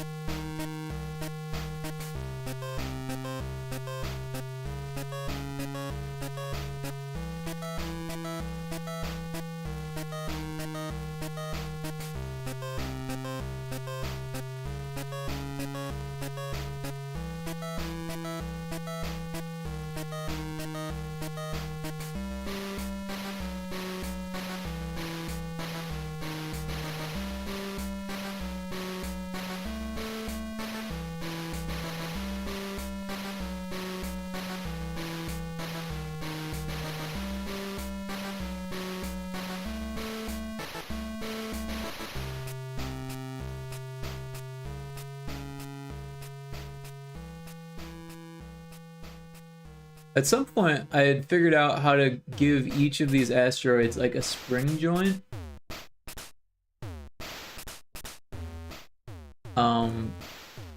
But yeah, it made things a little bit too chaotic.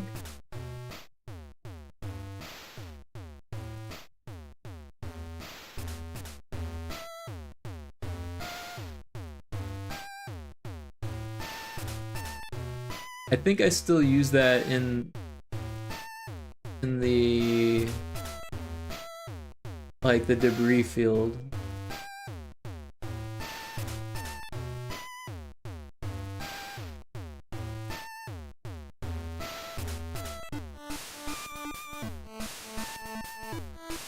And I went through some steps to make it more optimized. I could bring it back. I'm not sure if it needs. Wait, did that not?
Alright, 2 more left.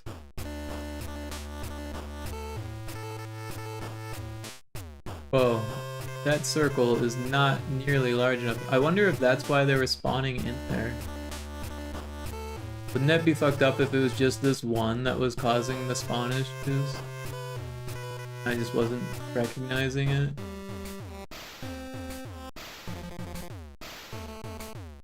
Either way, we're gonna make super certain by finishing what we're doing here.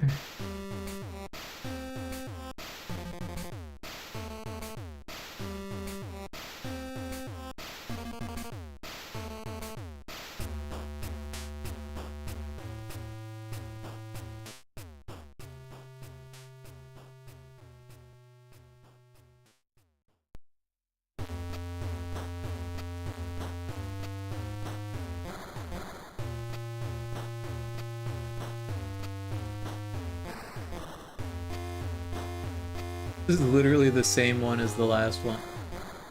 Could have just copy and pasted them. But I think it's rotated differently. Maybe not. I don't know, I'm getting pretty quick at this, so it's not.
Be pretty safe with that.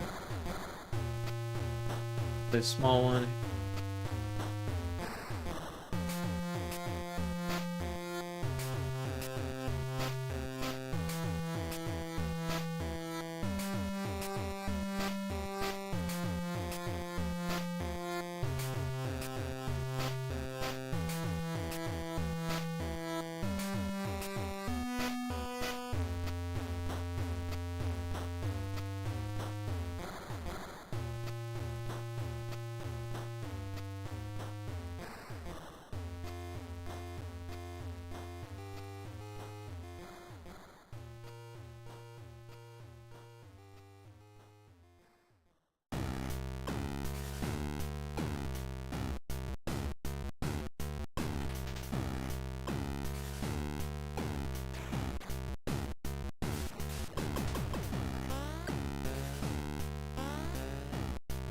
Alright. So let's save it. Let's go back to our scripts here. And got this. But there's the asteroid trigger, which still looking for a wall.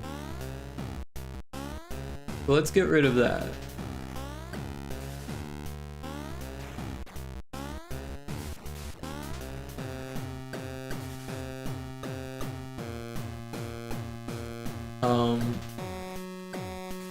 We have an on trigger stay.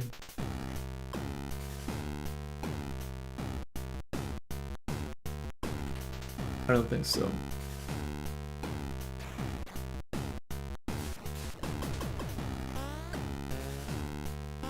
But we're just gonna steal from this and say temporary bound script.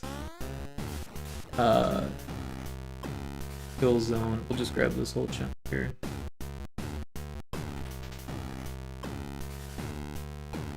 Cool.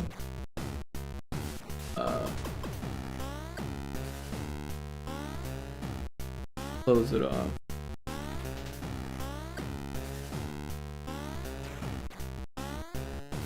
We don't need this.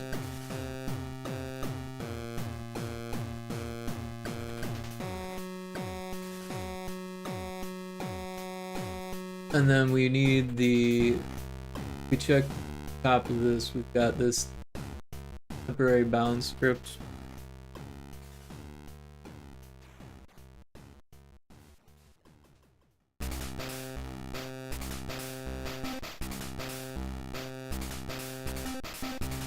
And that fixed our issues. But we do need to kill it here, so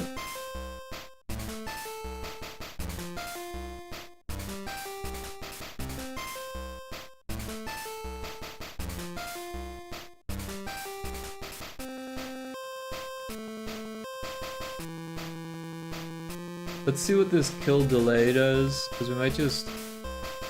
Yeah, we probably just want to deactivate it, so we'll just use that kill delay.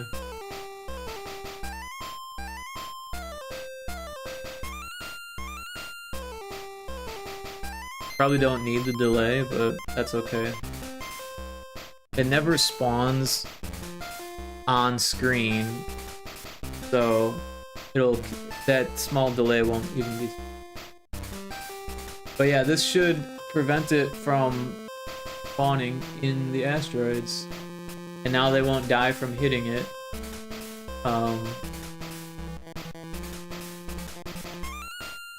So let's test it out. Let's see how this works.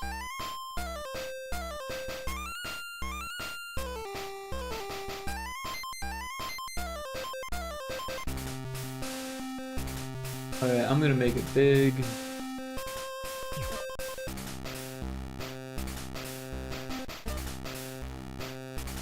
We're gonna head to the asteroid field. That doesn't have collision.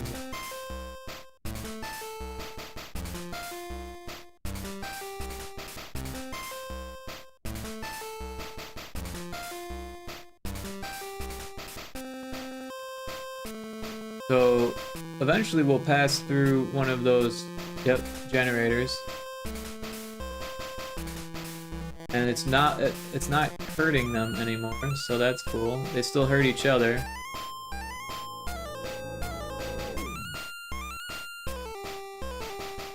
But we're also not seeing any spawning inside, so let's make this small. And take a look. And so far so good, nothing has spawned inside.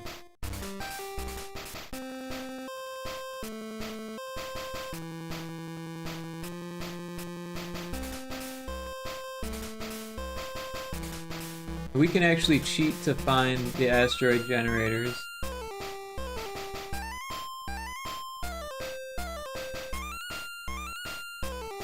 So if we just select all of these, we can see them all now. Oops.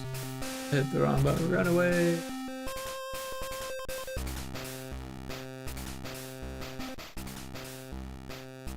They do relocate.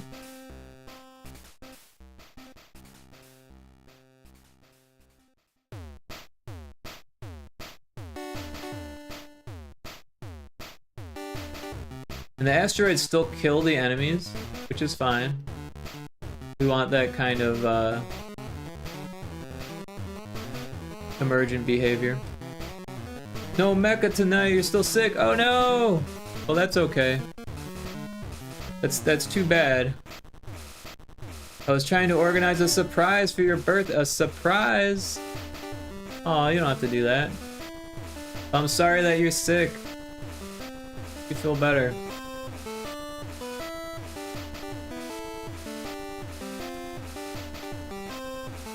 Oh, we never did fix those other these special ones here. The pink blinky one. That will still spawn, so we've still got one spawning inside over here.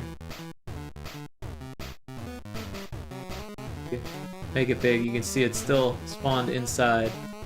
Oh, and there's still an asteroid that spawned inside there too. Let's take a look at that real quick and what happened there. Need to find the right asteroid. It will have to wait, but I got you. Alright. Here it is. Let's see what happened here. It's got kill zones. It's not in them.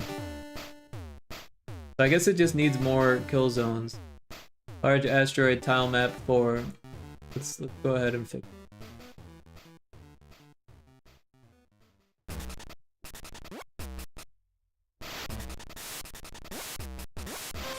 It was really close to being in, though. Oh, I guess it was rotated. I think it was over here. I don't know, let's just make a few more.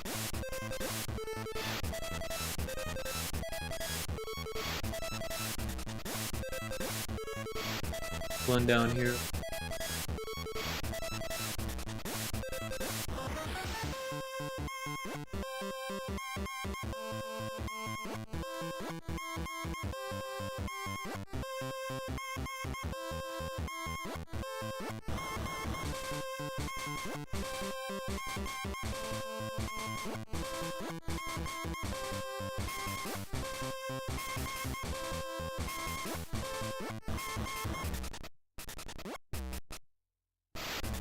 Yeah, hopefully there's not more like that.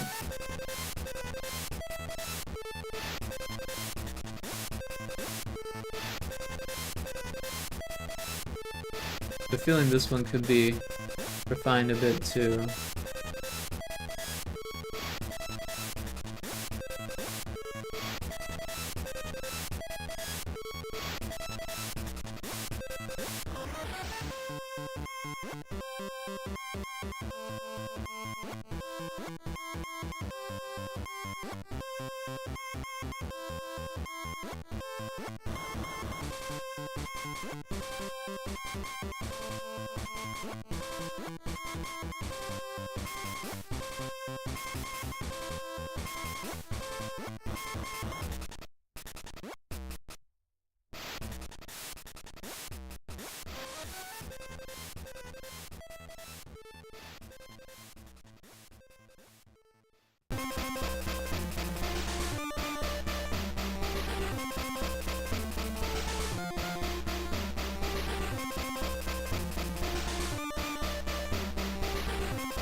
Go ahead and add another one here.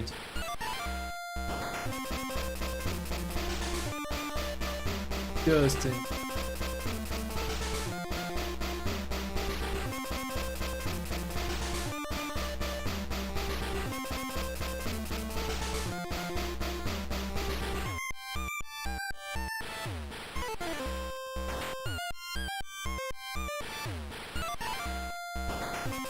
I think this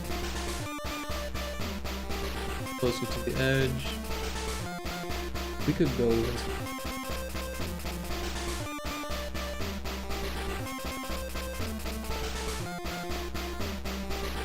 Put another.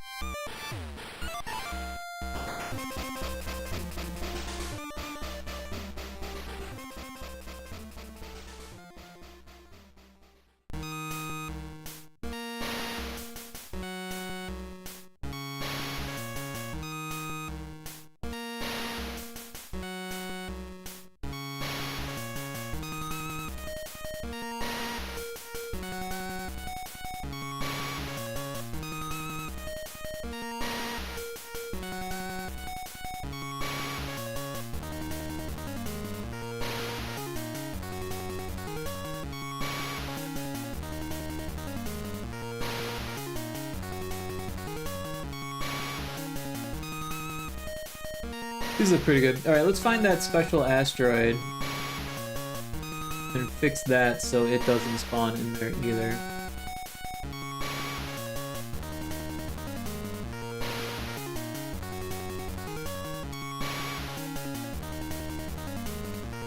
So that's a regular asteroid. A mineral.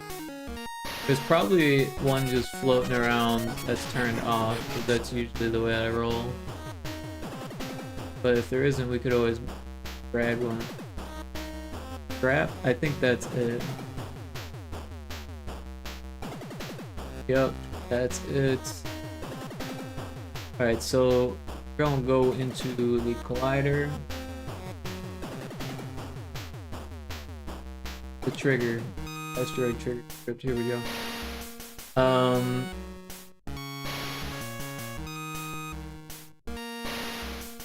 Interesting, it uses the same script.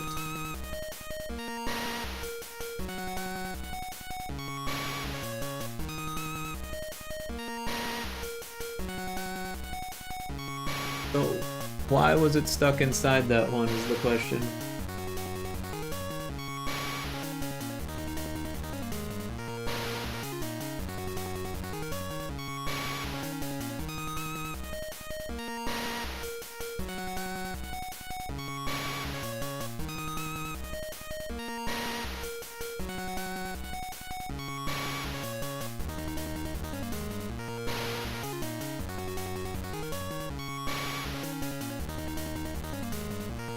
But one thing we could do to check is just throw it in and see if it dies.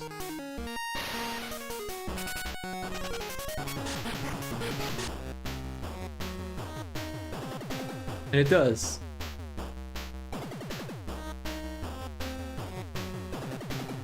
It does it.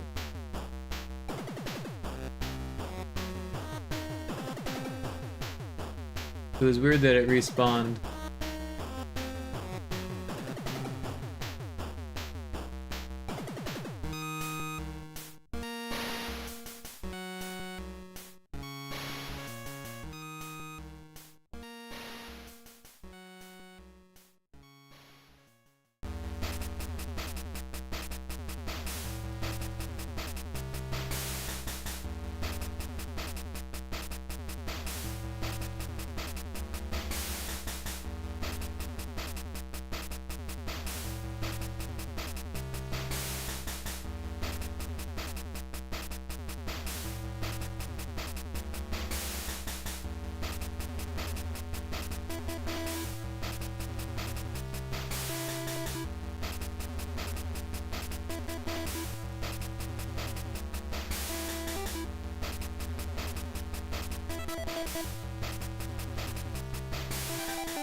What does kill delay do? I think it just turns the game object off.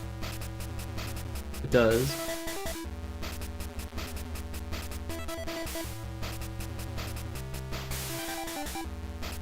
And it did the first time, which is weird.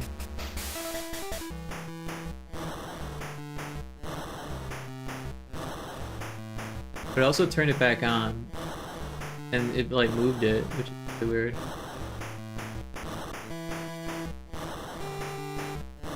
And then it just turned itself... Oh wait, it just like automatically moved there. That's really weird.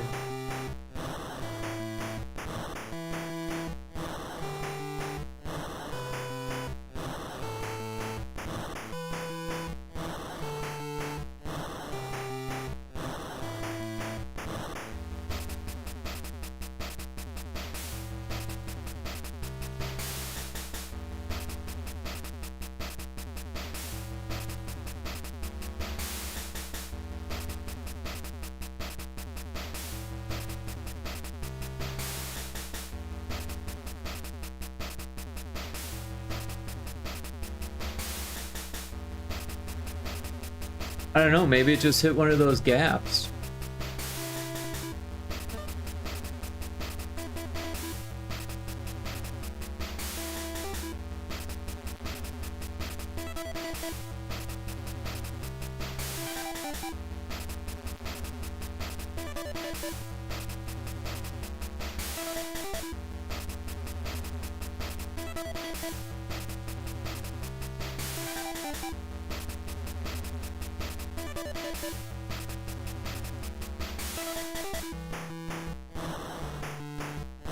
I love how it tries to hit the player, but can't quite do it.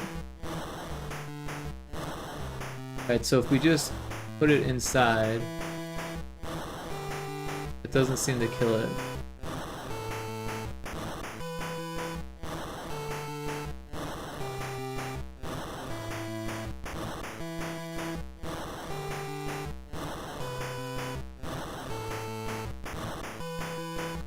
Weird. Alright, let's find the rest of those asteroids.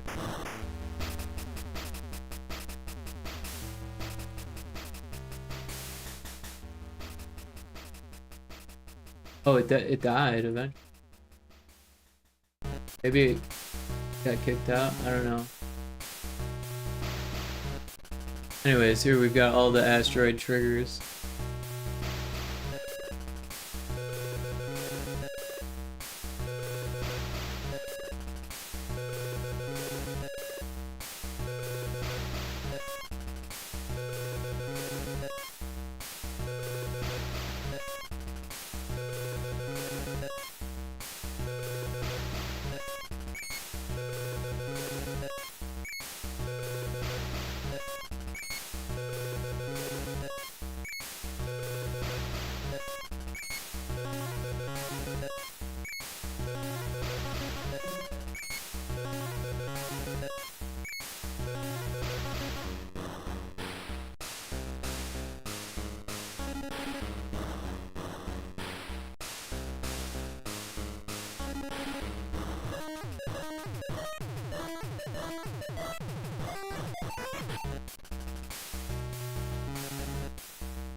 I don't see anything spawning inside. It is really killing the frame rate here.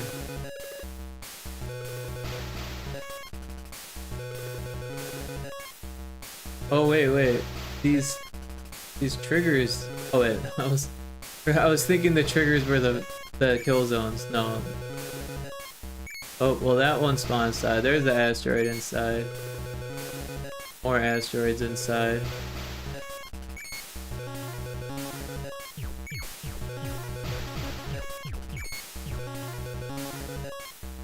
Take a look at this, see what the hell's going on.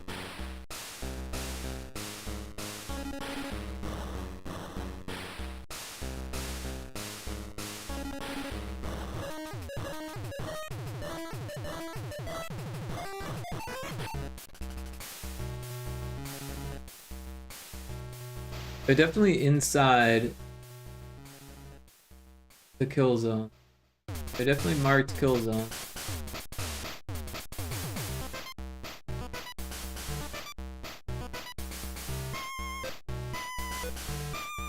Huh. Why are they not dying?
It seems to be working for the aliens. The aliens aren't spawning inside.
So the asteroid trigger script is on the main object.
Oops.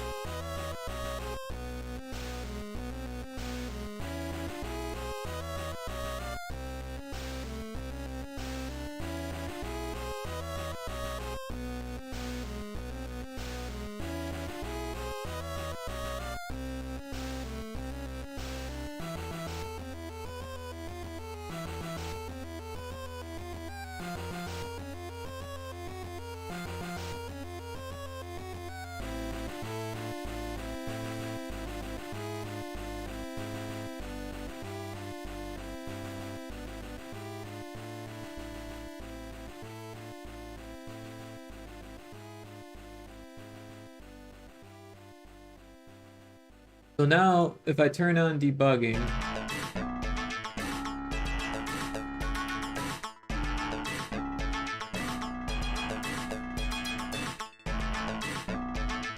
so find an asteroid. Alright, asteroid. On debugging. Apply the prefix. And then let's see what happens when we put it in the asteroid. Because it should, even if we just move it there, it should still be running that script. It does try to fly at me. But it's moving so fast. Oh, and also I'm invincible. That. Alright, so it is running the script.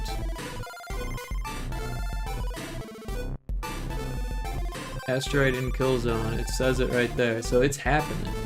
It's just not killing it. Which is weird, because kill delay just waits for it, the kill delay time, and then sets it to false. So let's just copy this and jump straight to that.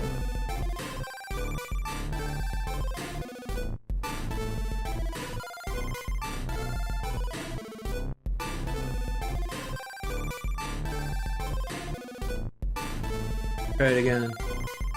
Is this Godot? No, this is Unity.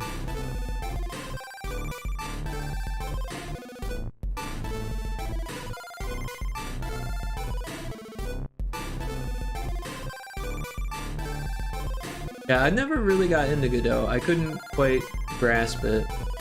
After using Unity for like, I don't even know, like over 15 years, it's really hard to switch to Godot.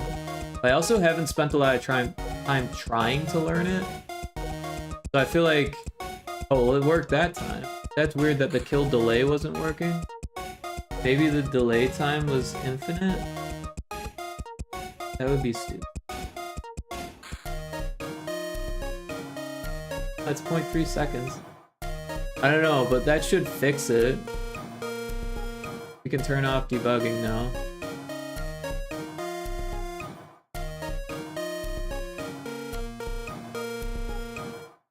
But yeah, most new people, most new devs. Grab my tea. Most new devs are a lot more like open to the way that Godot works. It's quite different than Unity though. Excuse me.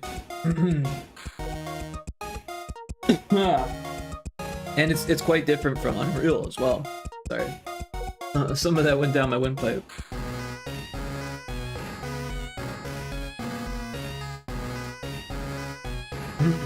Excuse me. Been playing around a little with Godot today, since you want to make a city builder sim one day. Cool, I love city builders. I've never tried to make one though. They are intimidating. There is a lot of moving parts to that. However, one of my community members, Stephanie Knight, is making a train tycoon game using Godot.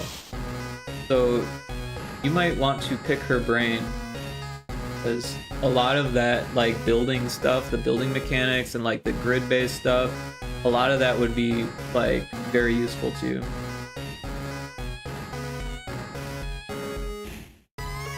She's in my Discord as well. She's based in Denmark, I believe. So time zones are a little bit difficult, but pretty active. It's always and she streams also. She streams Godot development. But yeah, I love city builders. I played a lot of SimCity on Super Nintendo. Right now my goal is to make a farm worker setup. Oh, cool. Yeah, I'm a big fan of management games. I would probably personally start with management before city building. City building is the whole like getting everything to fit on a grid, like building stuff is not like an easy thing to do.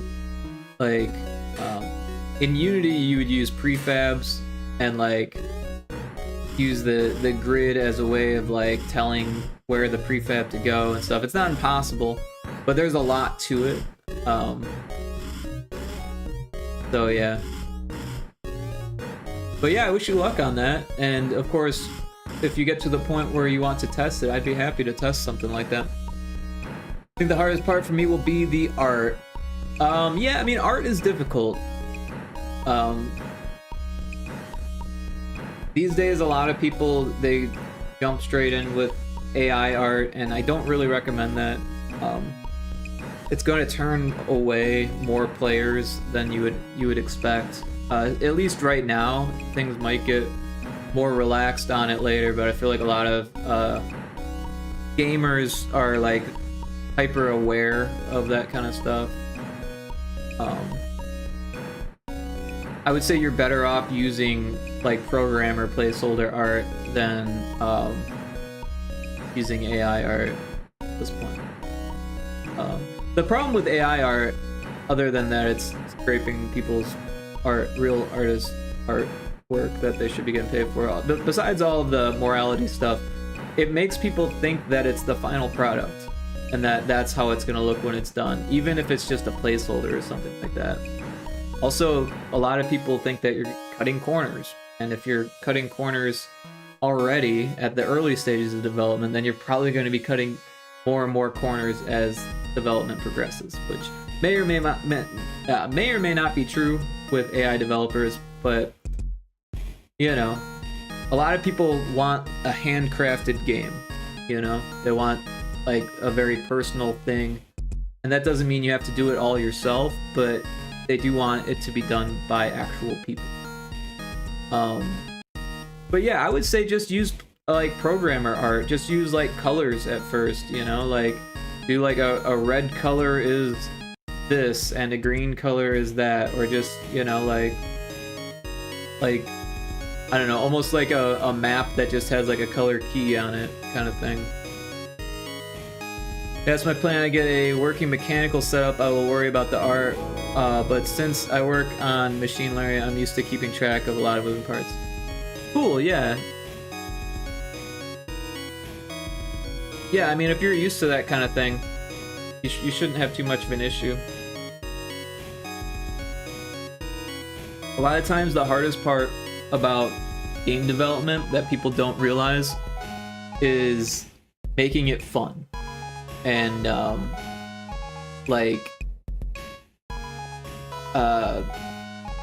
iterating based on player feedback and stuff like that, getting player feedback, and gaining an intuition for how the player might feel. All those things, they take a lot of time to develop. And a lot of people, when they get into game development, they're like, oh, I love games, I'll be great at this. And then they spend a whole bunch of time just like really learning how to do it. And you have to spend a bunch of time just like your nose up against the glass kind of thing, like just like really immerse yourself in the development. And then what happens is you lose sight of what it's like to see it for the first time. And this is unavoidable. It happens to every dev on every project. The longer you spend on a project, the harder it is to see it with fresh eyes. So it's really important to get actual fresh eyes on the project, and then you get feedback from them, and then you start iterating. You'll start to realize that some feedback is worth iterating on, and some feedback is best left avoided. And how do you know the difference? Well, you need to develop those skills by just doing it over and over again. And that's where playtesters come in. Absolutely, 100%. I may go for a Frostpunk system or a Scheduled Disaster. I'm not familiar with Frostpunk. I've heard the name before, but I don't know anything about it. I mean, I could point you in the direction of some really cool city builders, but other than that, like, I don't have any mechanical experience in making. I did interview someone who is making a village builder simulation called Folklands. That's on my podcast, and that's really interesting. The game is pretty cool. It reminded me a lot of a game that I love called Banished that came out in like 2014, something like that. That I still play and love. It's a village building simulator. There is a game called... I can't remember either of the games. If I look it up on Steam, I could probably find it.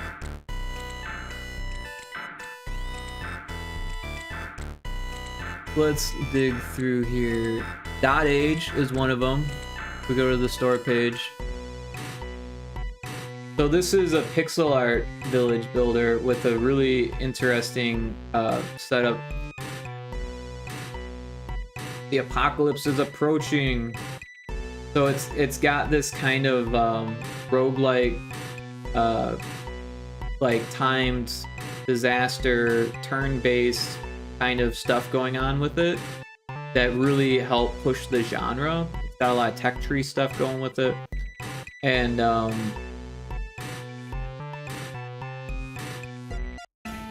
emergent behavior, and just a lot of really cool game design traits.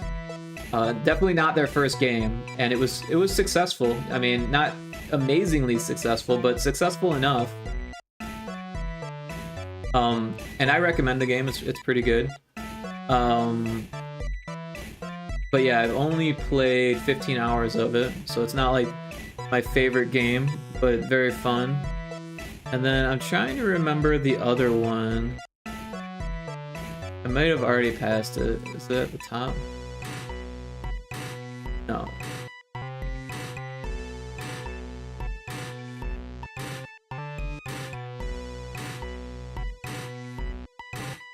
This one, T-minus 30. Again, we'll go to the store page.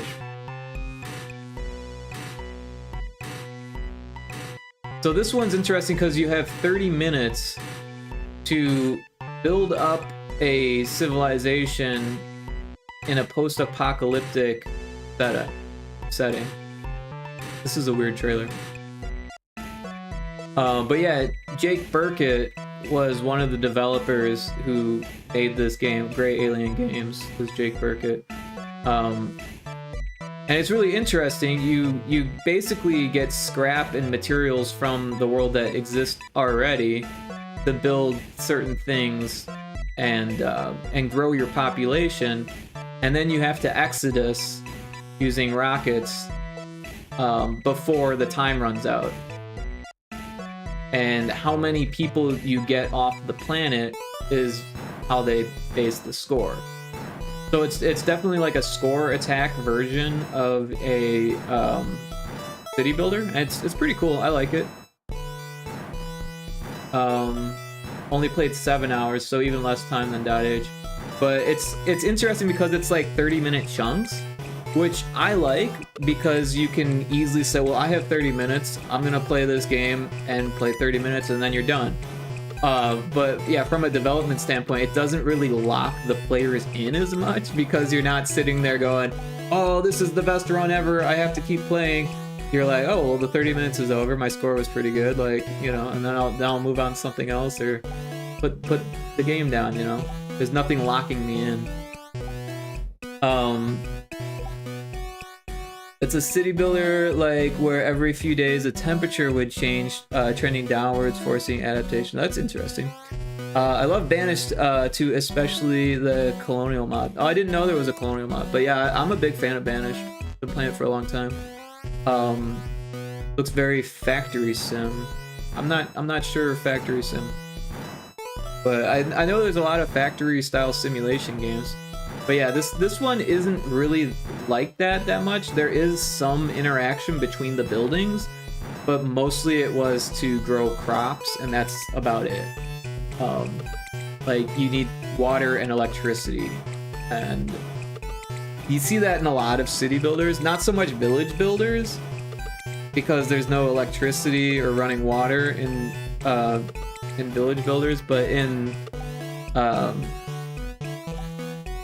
city skylines, for example, you've got the underground water, you've got subway systems, you've got the electricity, you've got your sewage system, or your water intake, wastewater system, right? So, I mean, like, systems are pretty common in city builders. I kind of like the village builder aspect of it, where it, like, strips away some of those systems, and it's less infrastructure, more like management, right? Like in Banished, you manage the people's jobs essentially, and that's how you. I mean, you need the different buildings, you know, forager and the hunter booth or whatever, you know, the different things, and then all of a sudden you're like, oh, well, I've got enough. I can have a brewer now, and now we've got beer, and there's no real reason for that other than for happiness and for trade, and like. But, you know, you get a harsh winter or something happens and throws everything off. You're like, well, I guess I don't need a brewer right now. I really need more hunters, or I need more fishermen, or I need more people farming, right? You know, you manage it that way. Where in, like, City Skylines, for example, it's like, oh shit, I should have built another fucking landfill because now trash is overflowing. People are leaving in droves. And I have to lower the taxes, but I need those taxes. Like, you kind of shot yourself in the foot just because you forgot about landfills for a few seasons, or for a few years, or for 20 years, or whatever. Alright, let's test this out now that we've hopefully got the asteroid working. Should just turn off. I don't know why it wasn't. That's really weird.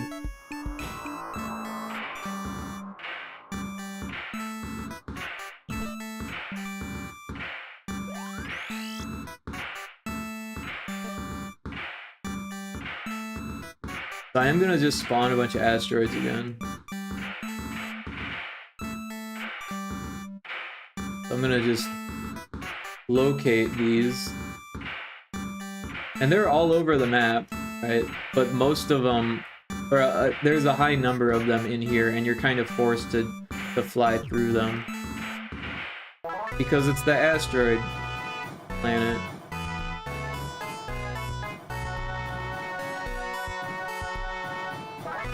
So one spawned in there and died. Oh, now we've got bombs. It's leaving bombs in the asteroids.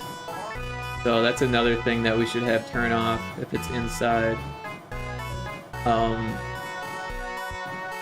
One possible issue with that is that these things rotate. So if there was a bomb that spawns here and it rotates inside, then it would disappear.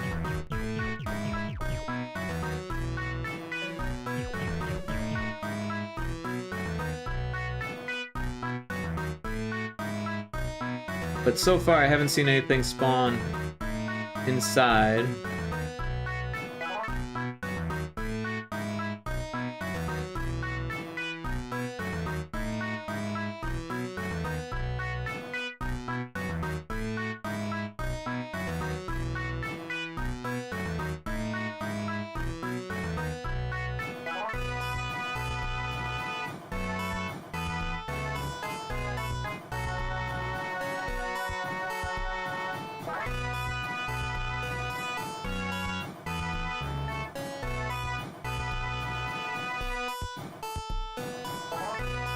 So yeah, anytime they spawn inside, they seem to be dying. Although that scrap just hit the wall and produced a bunch of scrap. Interesting.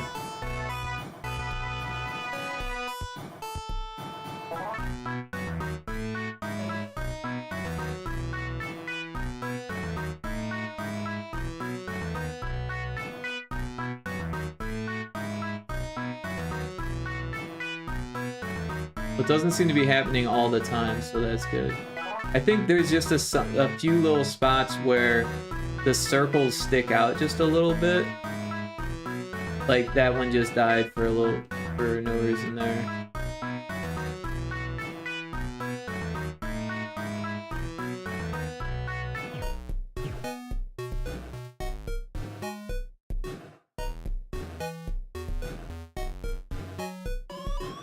Oh, that hurt. And I died. But at least they're not spawning inside there. I do feel like the bombs shouldn't be able to spawn in there though.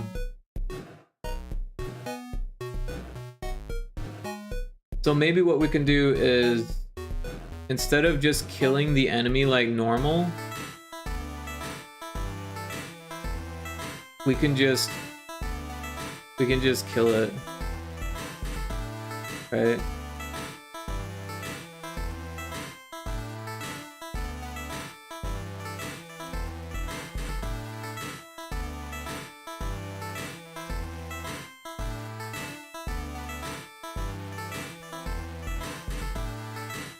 So instead of doing all of this, calling this other scripts function, which is actually not really good architecture, what we can do instead is just do like a parent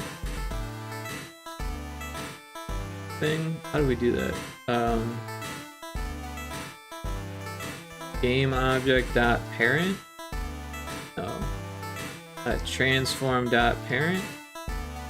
That active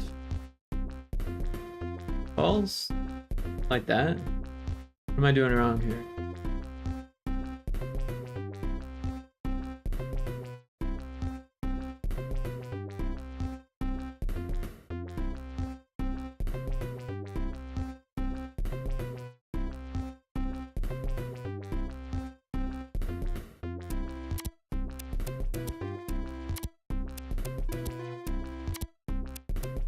So because it's a transform,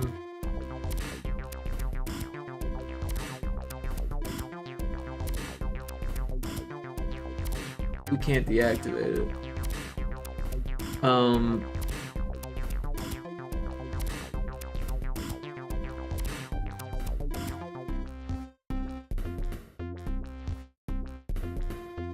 Sure, there's a way to do this.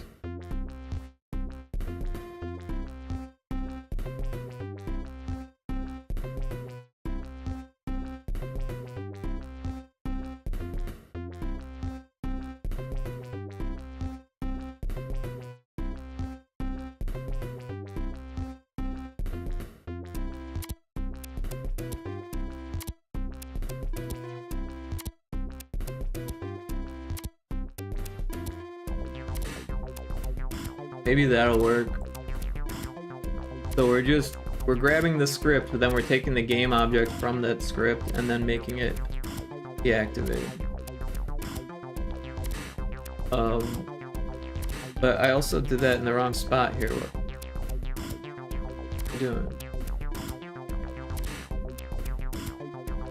This is the pinball switch hitter. We want it to be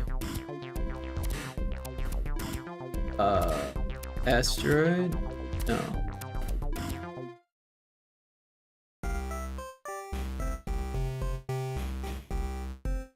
On trigger stay. This is this one. So instead of all of this, we'll just do game object dot set active.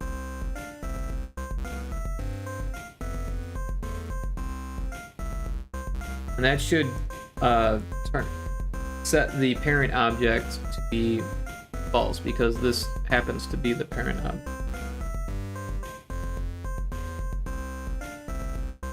And then it won't, it's because it's just turning itself false. Let's just turn it off, setting it to be disactive or deactive. It won't go through the process of creating the gas or the bomb drops. It'll just go straight to being dead.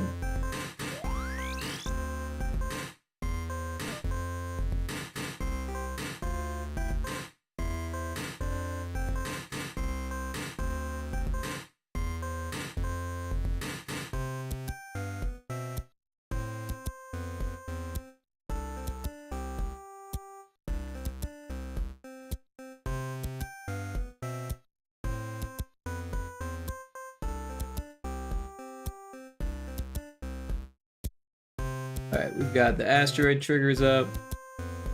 Just gonna fly through them and see what happens here.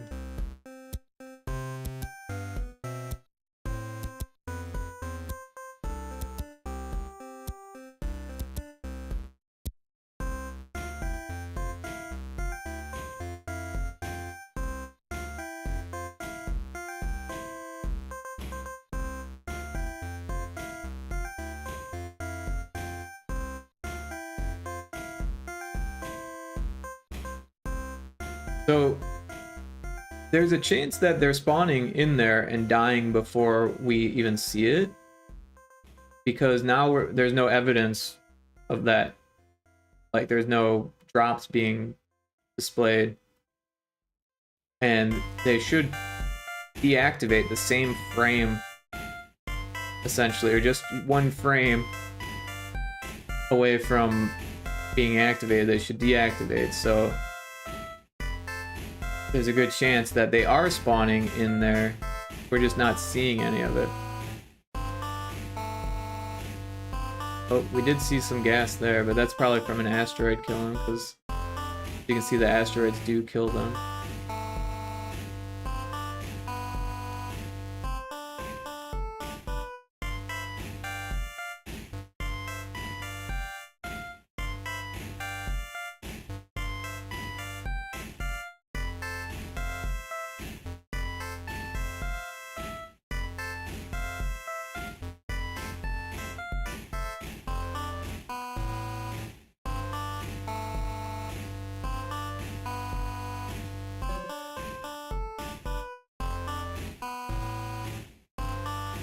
Getting pretty choppy here. I think there's a lot of things happening on the screen at this moment.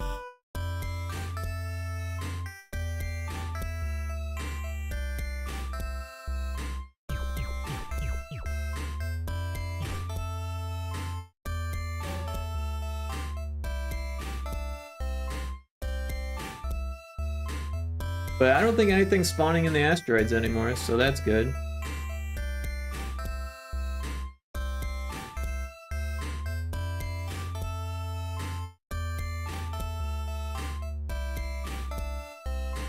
The frame rate definitely took a hit when I spawned all of these enemies, but there is a fuck ton of enemies.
So the mineral containers and gas containers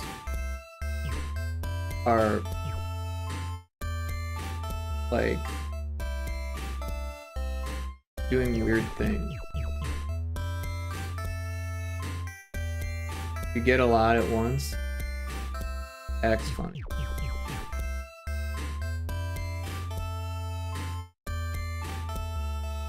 So it doesn't seem to be filling up any of the other colors for the gas container.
Like, it still needs some polish, especially the mineral gas container thing, but it's looking a lot better now that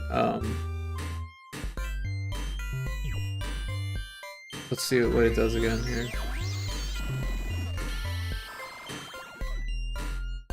So it seems to be the issue is when you get gas and minerals at the same time, it'll like flip between them really quickly.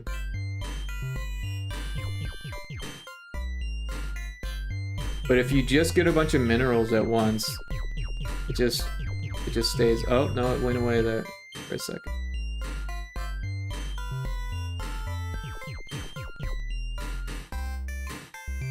So it should have like a timer that restarts every time you get a mineral. But I don't think it does. I think it just has a timer, and then if the timer runs out, it closes the animation, or it doesn't animation to close the menu, and then if it gets another one afterwards, it just opens it right up again, which is kind of ugly. Acceptable, but ugly.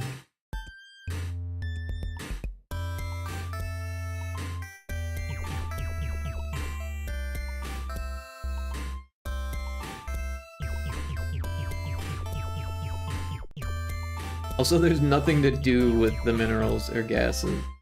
It's kind of lame.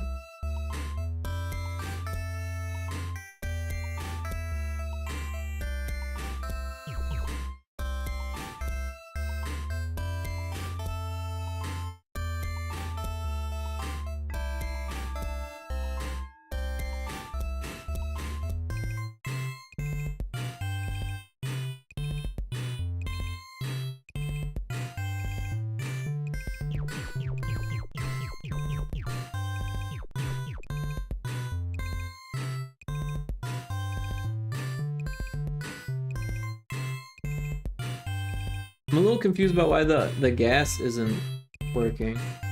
Or like only one gas is working.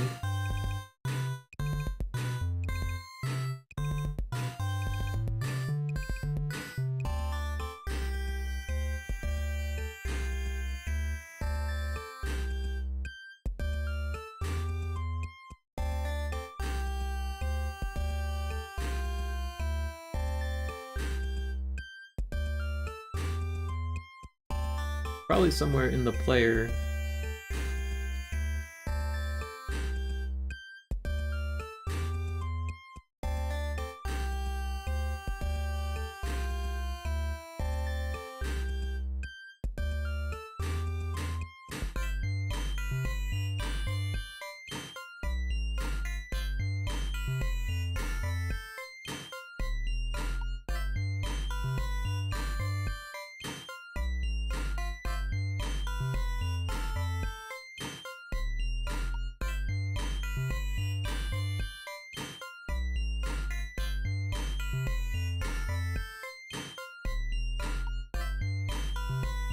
Oh, that's gonna kill him. Get out of here, loser. Yeah, they're not like hell-bent to get you, but they do head towards you if you're nearby. Their aim isn't very good, but if you're standing still, they will kill you. The asteroids, believe it or not, do too. If you enter an asteroid zone, it has a taste for your blood till it hits something, and then it just kind of floats.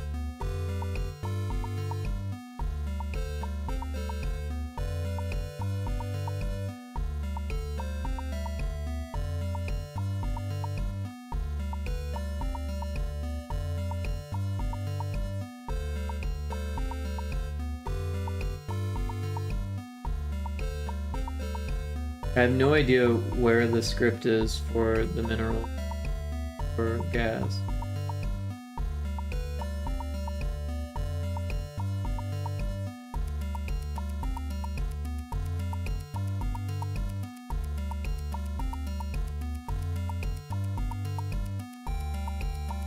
It's been forever since I touched this part of the game.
Player hit mineral. On player.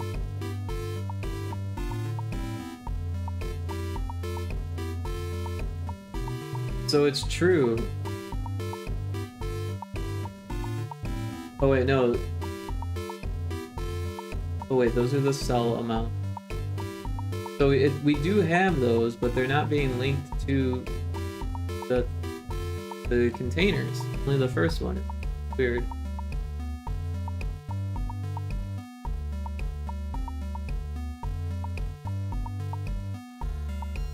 So like we have 2 or 9 of the 2.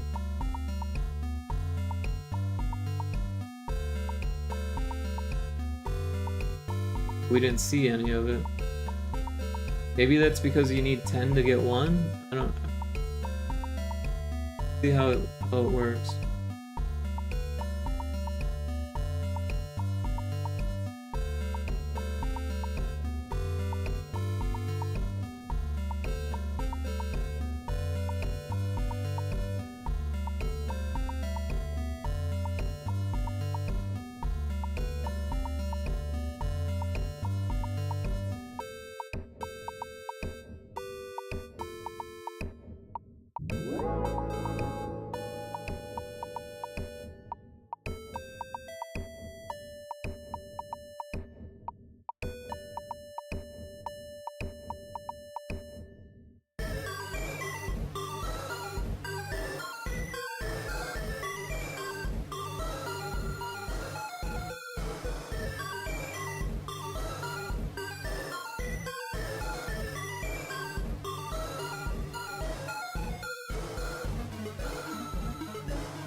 It says mineral type still, though this is gas.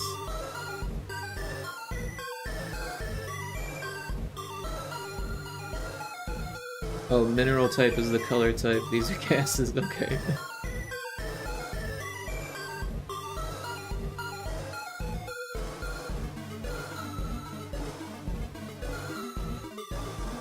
Because when I made it, I wasn't thinking of the types being different for gas or mineral. I was just like, oh, different types.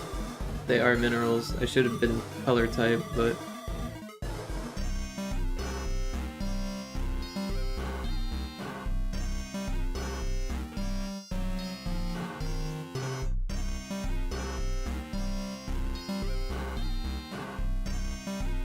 so it should be working.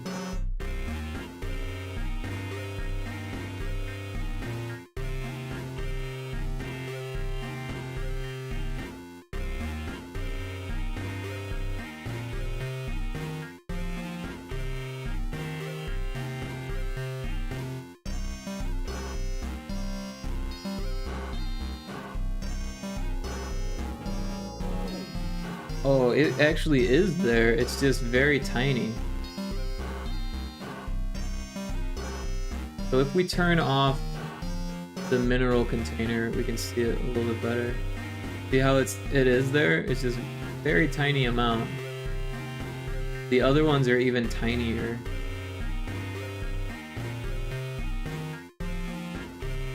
See, it's there.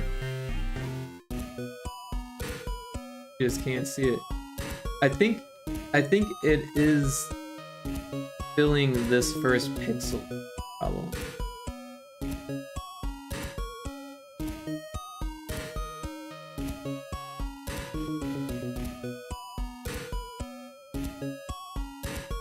Yeah, and the last one as well.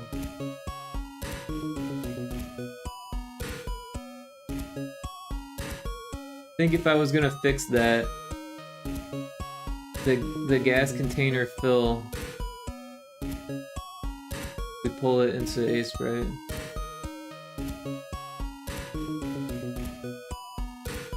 And the gas container, we put them on the same. Blizzard Jam, happy birthday, Rico!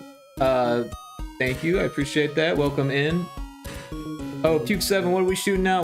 We were shooting asteroids, and then I realized that the gas containers didn't appear to be filling, but they were. They're just not doing very fast. Alright, so it does start there, but maybe this is being recognized because it's... Oh, I don't know. Because if we click on it, it doesn't seem to start filling until we get to like 0.6. It's like it's filling, but there's nothing there.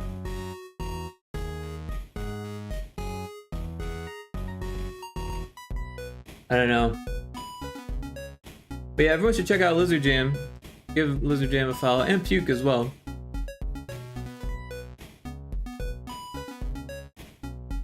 I'm not gonna deal with the whole container thing at this moment. There's bigger fish to fry.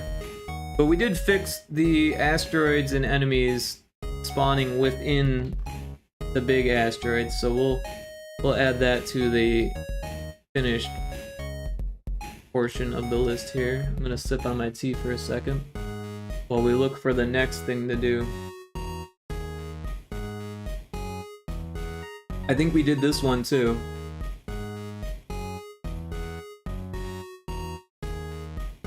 That was one of the first things we did today.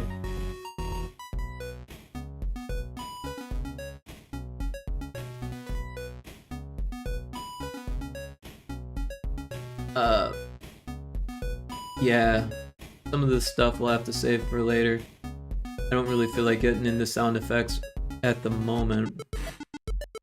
Pause menu shield bar, that is pretty ugly.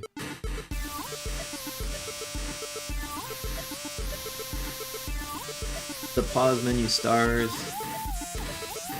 The best score and best time are number signs. That's been like that since 2018. Pretty lame of me to never fully implement that.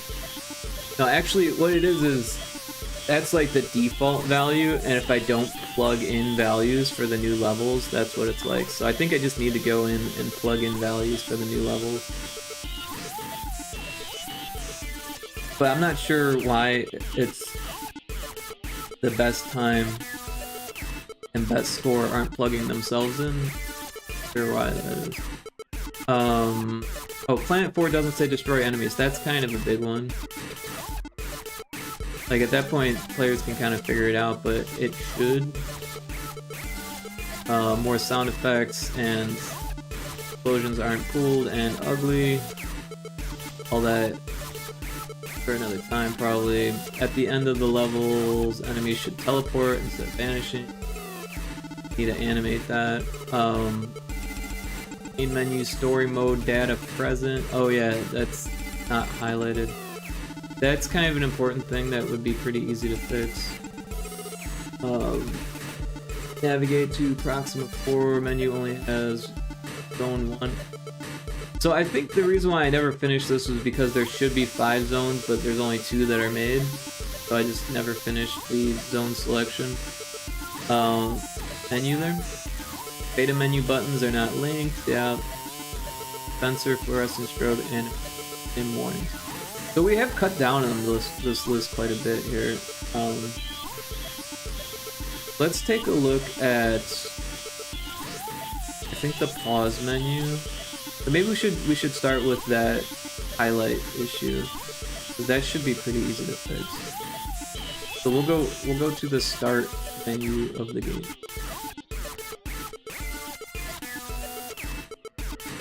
But yeah, Puke, I hope your dinner was good. Sorry it took me a second to read what you wrote.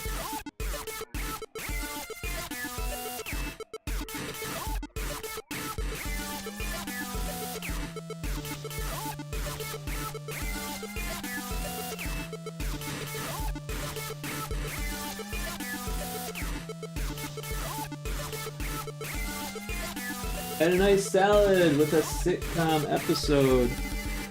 Oh yeah, what are you watching?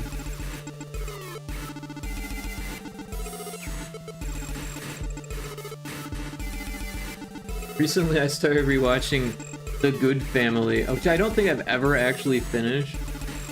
But it's like a Mike Judge cartoon that didn't take off. Last Man on Earth. I don't know that one. I've never heard of it. Is it good? Probably better than The Good Family. But I'm such a huge Mike Judge fan that I'm just curious. Kind of fun? Cool, cool.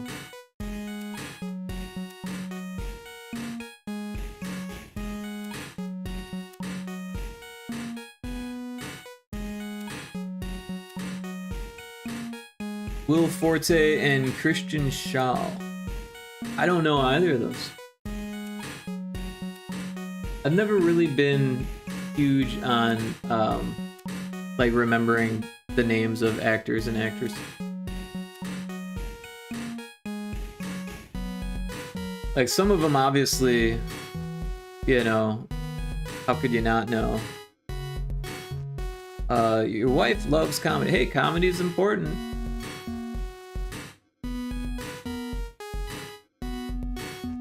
I enjoy comedy myself. Sometimes I feel like there's not a lot of great comedy out there, but I do enjoy it. Especially when it's really good.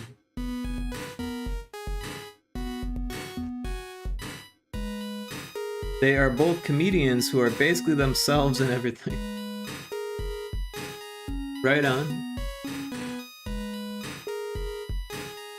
It must be really tough to be a comedian. You ever think about how tough that would be?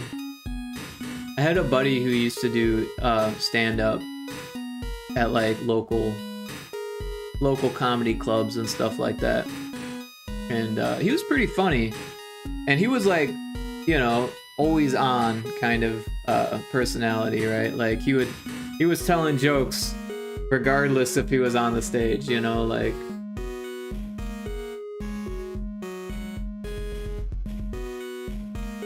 Actually, I'm not sure how many times he actually got on stage, but I think it was something that he like always wanted to pursue more of before he passed, sadly. But yeah, he was a pretty funny guy.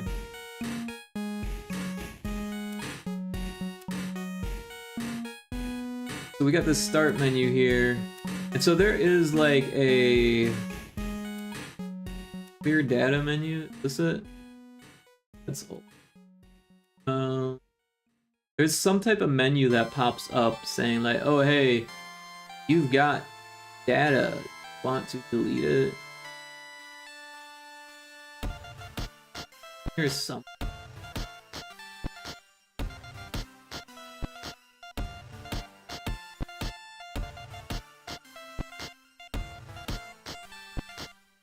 How much of this is old shit?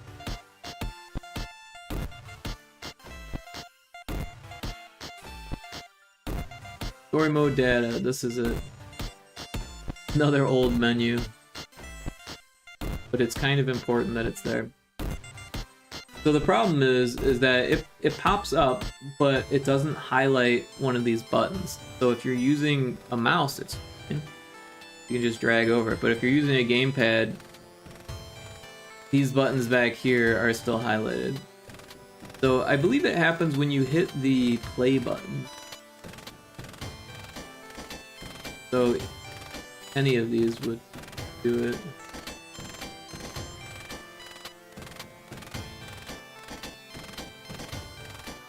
Game manager button, arcade mode. So the game manager, so most people are probably not familiar with this project at this point. Hardly ever gets worked on it. But the game manager is the most ridiculously monolithic script that I've ever written. At 4,415 lines. It is just ridiculous. And every now and then I take chunks of it and refactor it.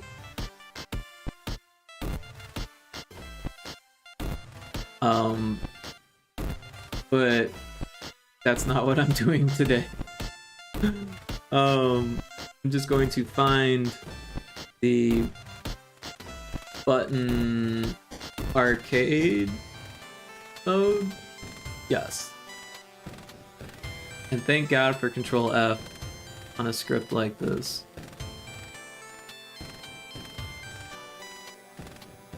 Alright, so there is, look at this, there's a spelling error here. Built-in spelling error.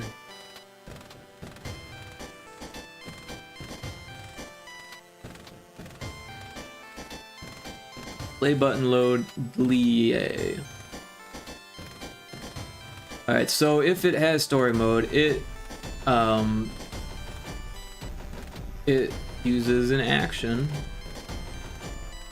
to call this function in a different script found in the button manager.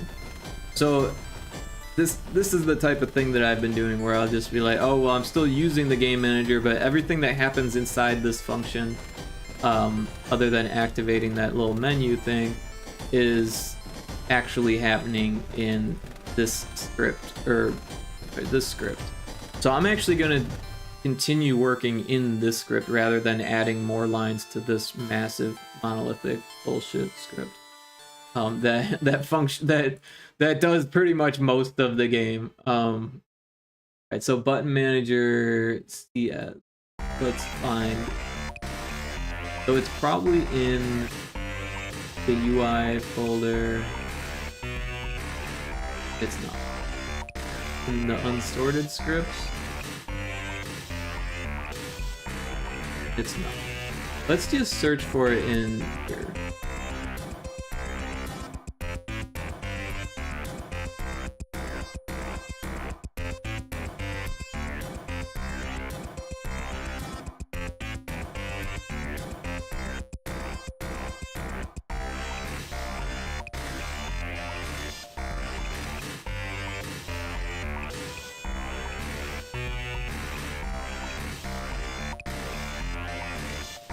Hey, we found it. Okay. So we've got the button manager here. And if we go back to the game manager, we want this on visible mode button. So let's just quickly search for that. Oh, it's right here. So we want this instead. Selected mode button equals menu mode button.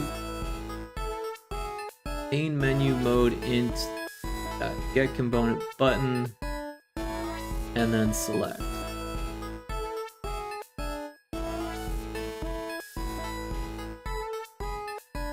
So this is actually what's fucking it.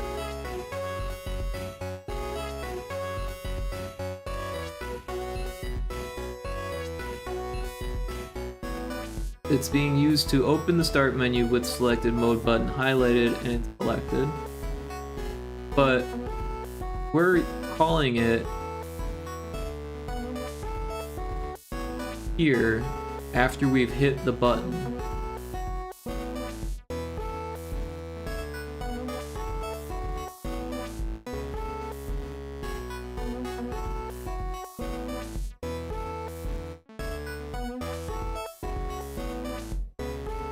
Oh, and this right here is actually what we needed. It looks like it used to be in there and now it's not for some reason.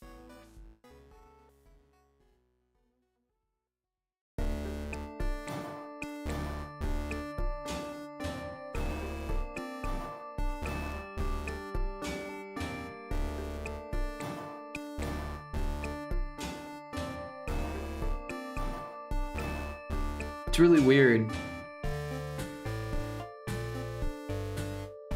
Because it should be this.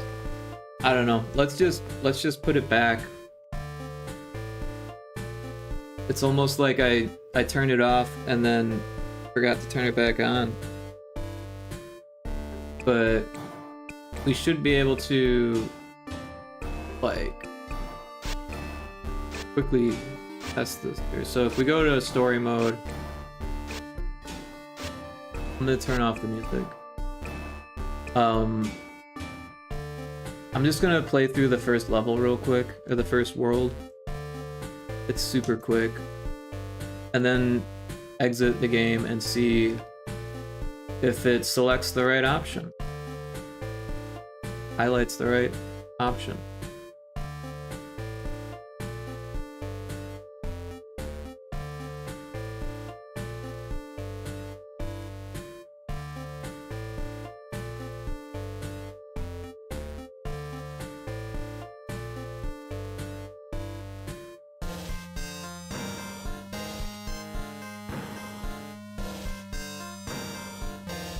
And I don't think those bombs get saved either, which is kind of a funky thing that should probably be fixed.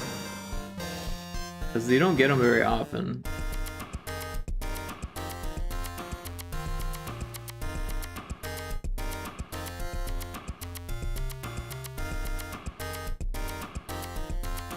Alright, so I'm actually going to turn the music on and just...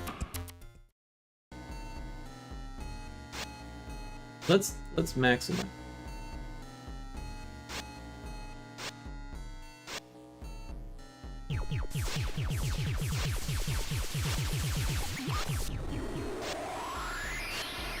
World's easiest first level. There's actually a story behind why that's like that. I was getting a lot of testing data, and one of the testers was telling me that my onboarding process was too quick. I was putting people into like the fourth level or something. The fifth level became the first level became the fifth level. So I put 5 levels, ramping the mechanics one by one to teach people how to play, rather than just dumping them into what I thought was the easy place to start.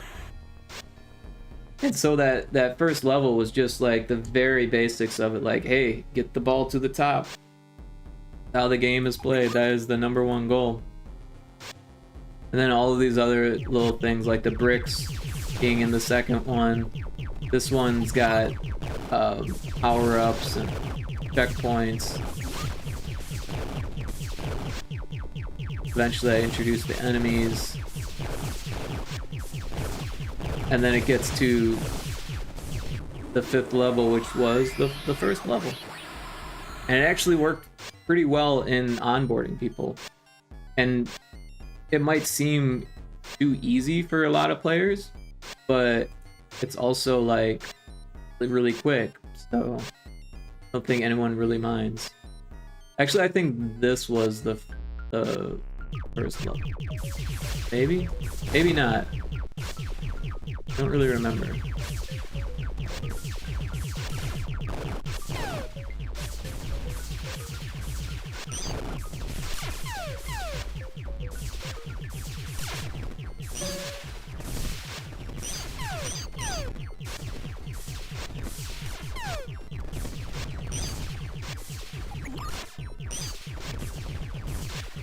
No, I think this is a newer level that, I say newer, this was like 2019 that I made these. But yeah, the original first level was from like 2018.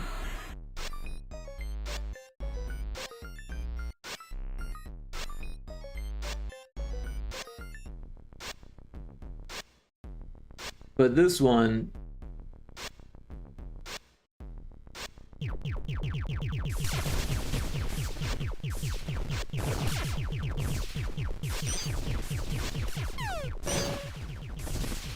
although now that I think about it, that last level didn't really have a health thing. This one does, right there. I don't think the 4th level does, and that's what the tutorial says, which is kind of weird. Maybe I've got them backwards. This one should be like, don't let the ball die, or the other one should be don't let the ball die, and this one says like, hey, there's free health here, kind of thing. Shield regen. Maybe I just need to put a shield regen in the level before it. That might be the easier way to do it.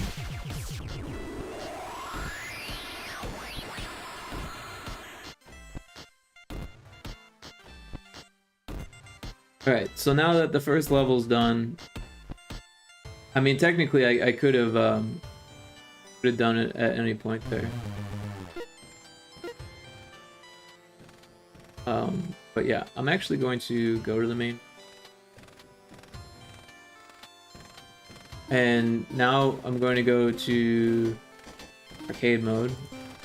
And look at that, it's where it's supposed to be now.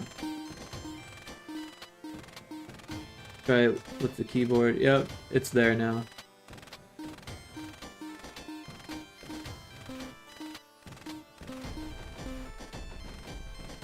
So that way, if you want to start fresh, you can.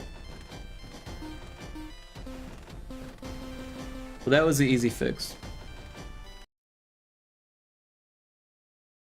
So yeah, we can mark that off on the list. Back on.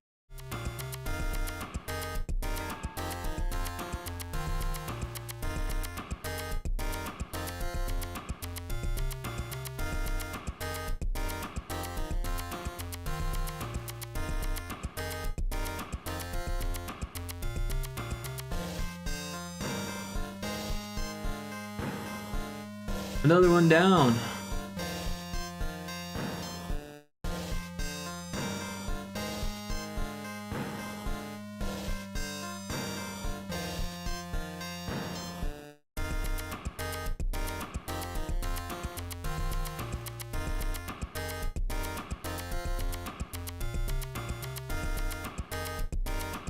So I think because the Mecha Chameleon stream is kaput tonight, unfortunately.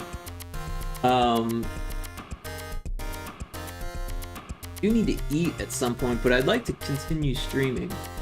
So I may take a food break and just real quickly scarf on some mac and cheese. Already made, so it's not like it'll take too long. I could even eat it on stream.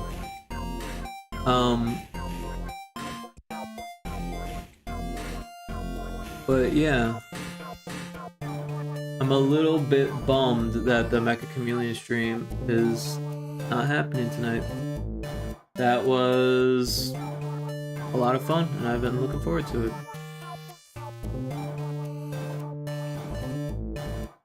Planet 4 doesn't say destroy enemies. Let's go back to that. That's important.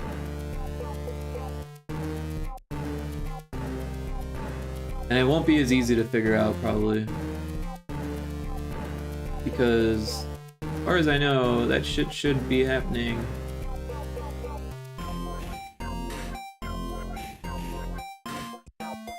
So we've got this hub world. Save it.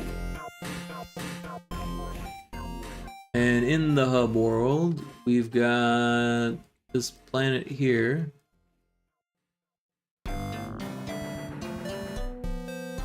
Which has a find zone. And when you enter it, it hits this planet trigger. And when you find any of these planets, it should say, destroy the enemies!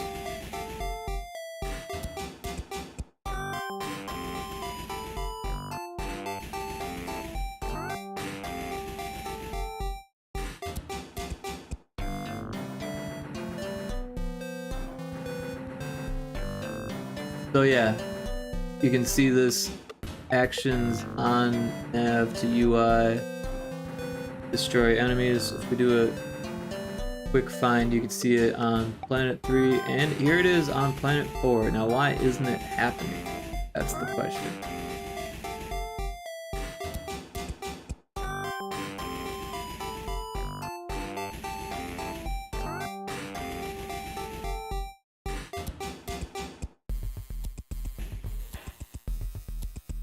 It definitely activates the enemies. But why would it not evoke this? Oh, wait. There is no question mark. Which is weird. These should all have question marks. Because it should only happen if it's not null. Shift.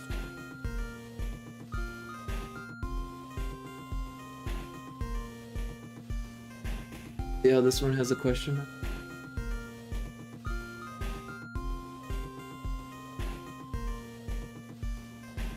But that shouldn't be the reason why it's not working.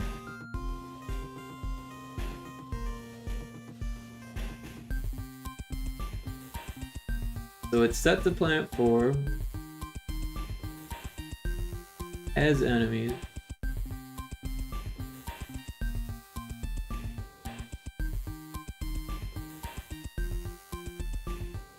Let's just turn on the find zone and head there and see what happens. Because it should say destroy the enemies. No reason why it shouldn't. So I'm gonna turn on the find zone. See it? That's that green circle there. We can go back. Oh, that didn't work.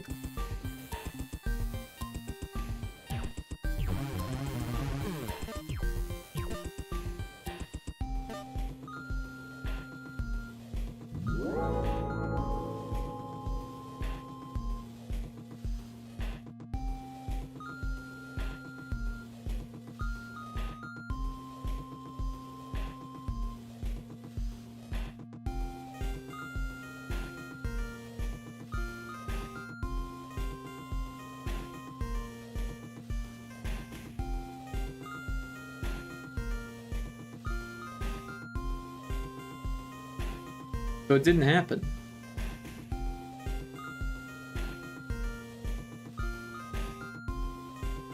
It was real weird. Real weird. Because it definitely spawned the enemies.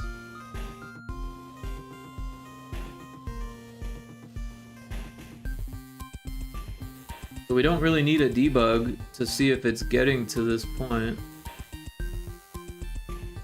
It's definitely doing that.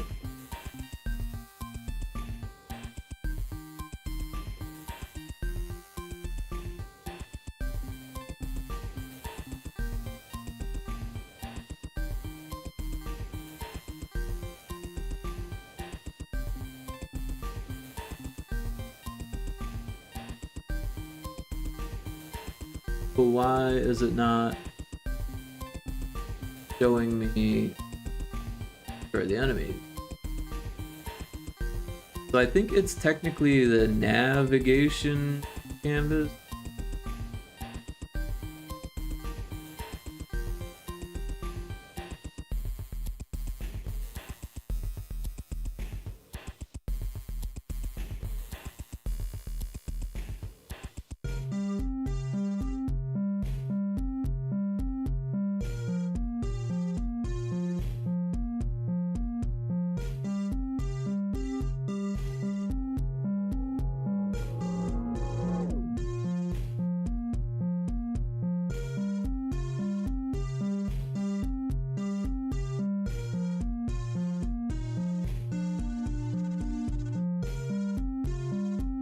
It's somewhere in here.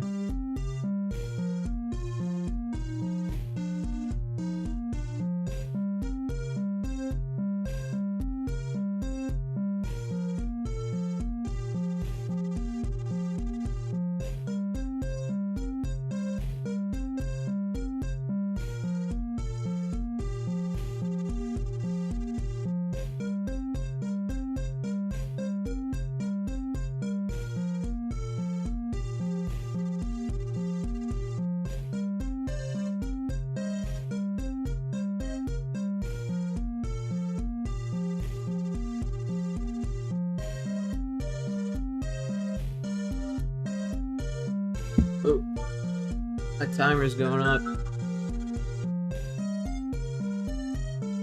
Oh.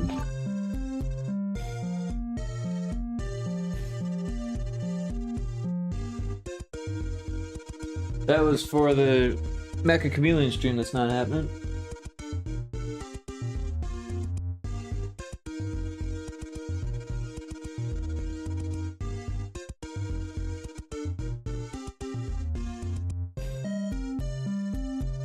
Nav 2 text. I think this is it. Because that's the one that says Proxima 4. It's this one.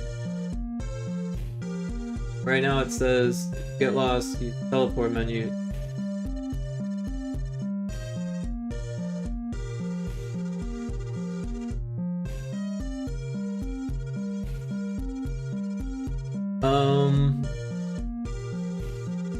Somewhere.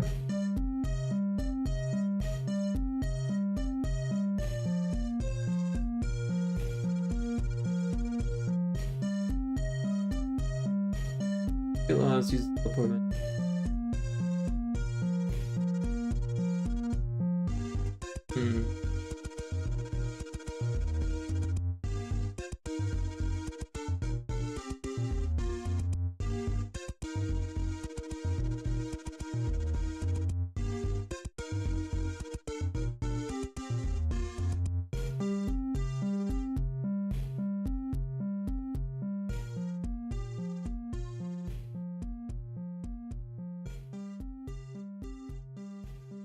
Navigate to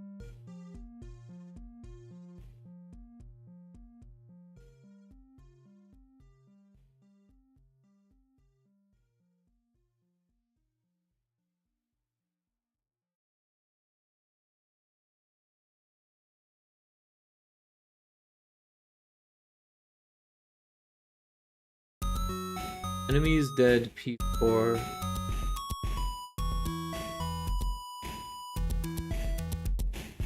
Go destroy the enemy.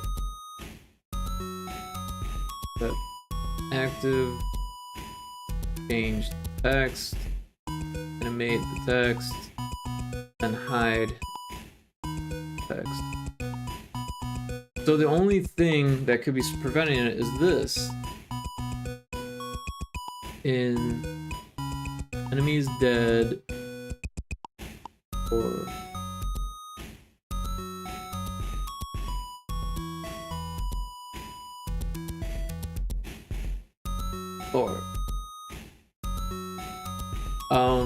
so where is this script? Navigate to UI.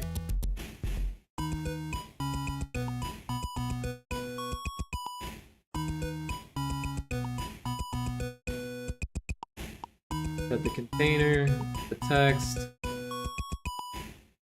desktop canvas.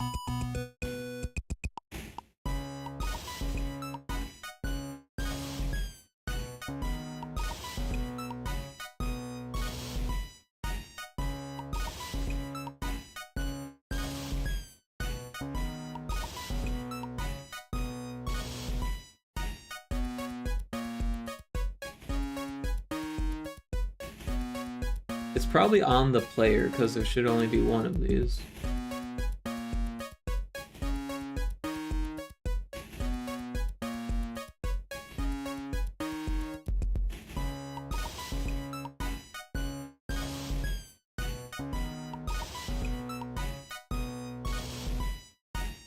There it is, navigate to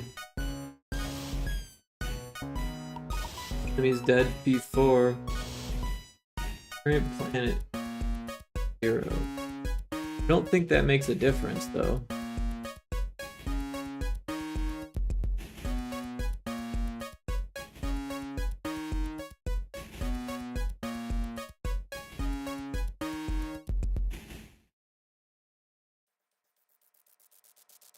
Oh wait, it does. It needs it to be that.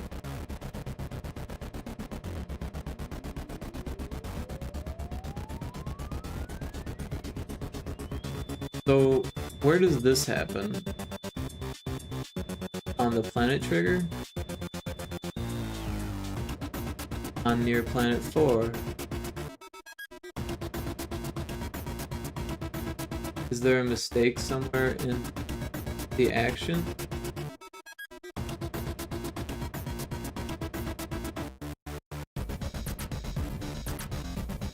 No.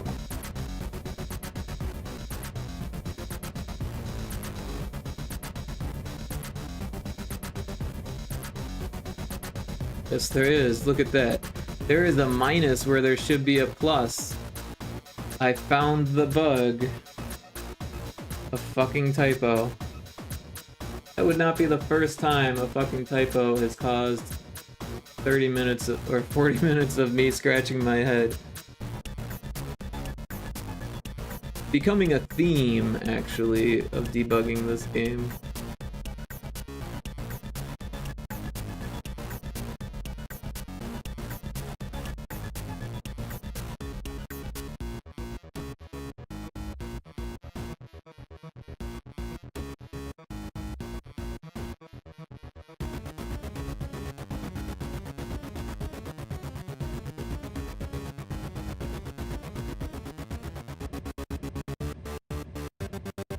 Alright, this should work now.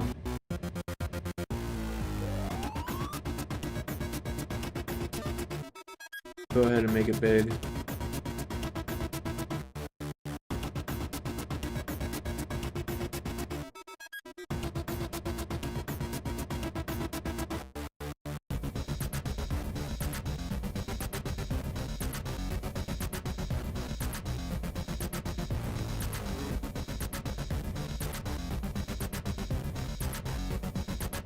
There's the planet.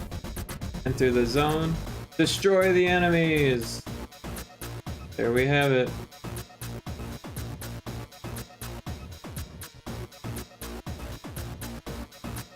Return to the planet.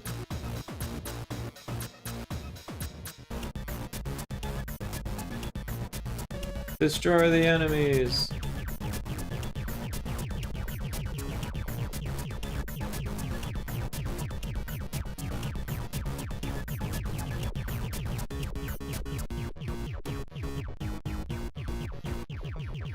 So, when in doubt, check for typos.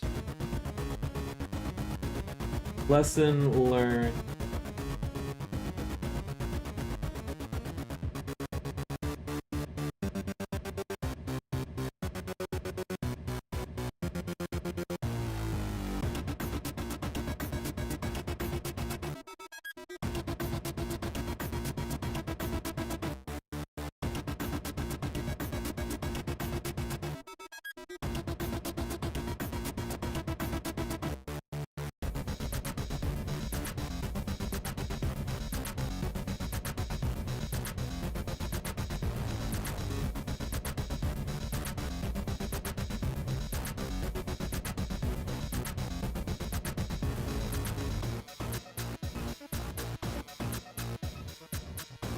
Alright, let's mark that off on the list.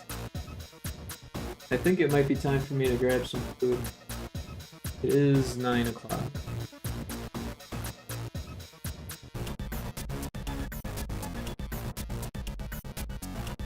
Alright, where was it? Destroy the enemies. Here we are.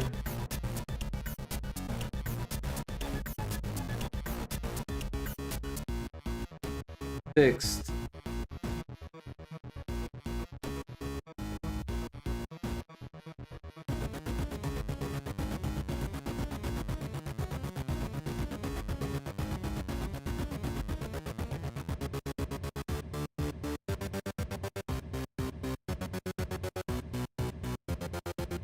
One, two, three, 4, 5, 6, 7, 8, 9. 9 bugs. Wait.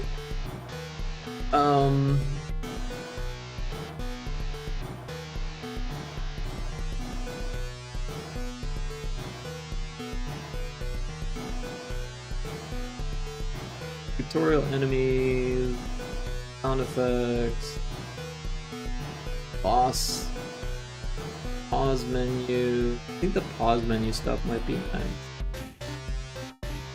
A score. There was another bug that I just thought of. Oh,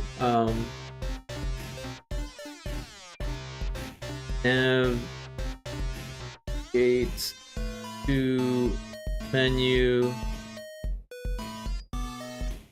base station, navigate to menu, bugs, and send you to planet too early if you enter twice. And I'll show you what I mean by that.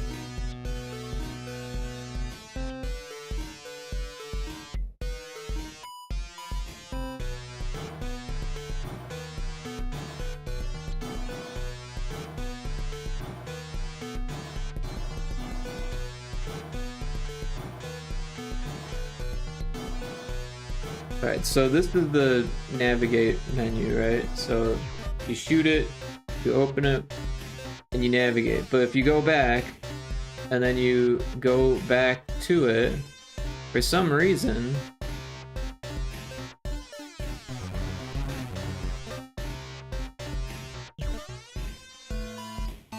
look at that. It just changes to Proxima 2. And you can go back, but you can't go back to 2 because you're not supposed to be allowed to yet. But for some reason, it's just like, oh, no, you're going to planet 2. Also, it changed the leaderboards, which probably shouldn't even. Look at that, it did it again. So I have no idea why that's happening, but we're gonna find out. Although I kind of want to eat first. I kind of want to figure this out. Also, you ever get that way where it's like I want to eat, but I want to figure this out? So there is a space station menu somewhere in.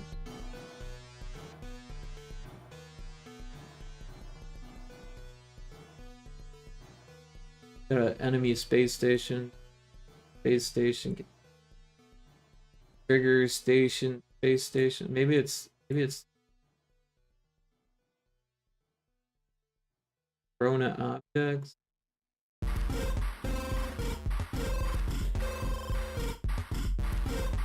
Alright, here we go. Canvas galactic map.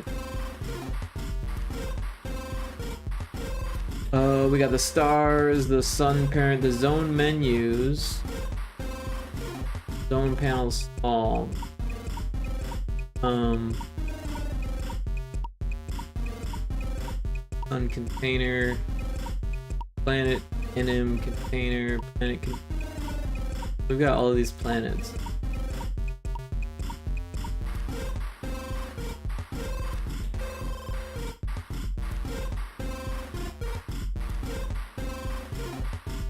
Somewhere in here, change planet sprites. Thing here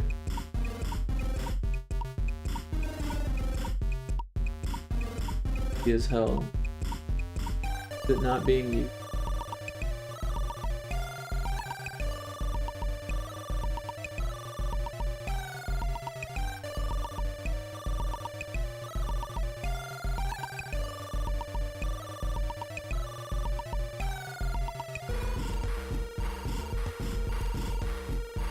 Planet showing int is 1. Could it be 0? Let's find out. Yes, it should be 0. But for some reason it's changing to 1.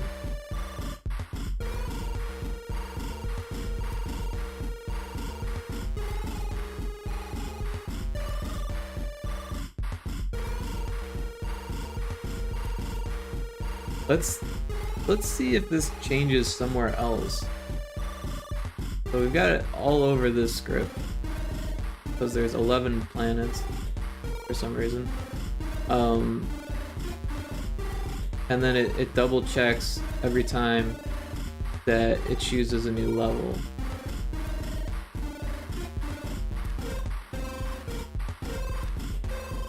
But also the zone menu control has it too.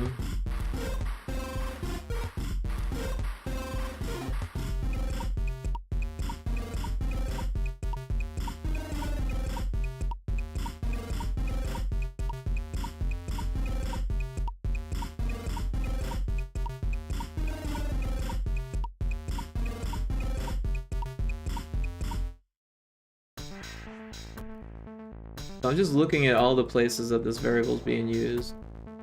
Now we've got a new script.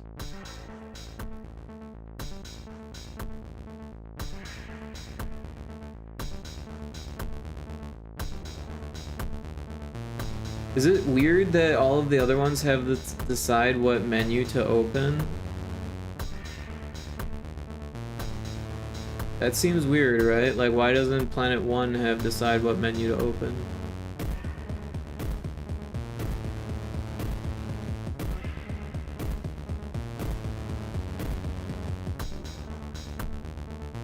I think we need that.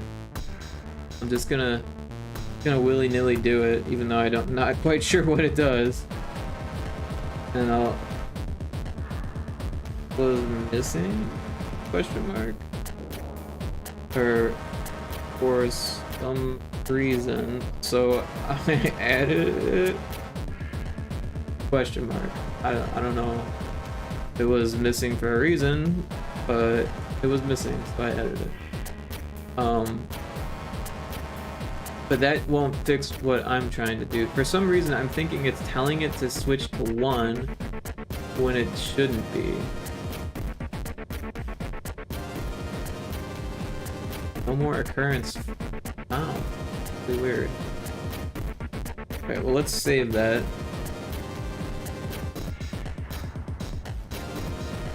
When you enter the Corona, it seems to happen.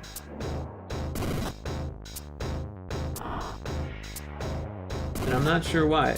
If you're already in it, it doesn't happen. But if you go back to it, that's when it happens.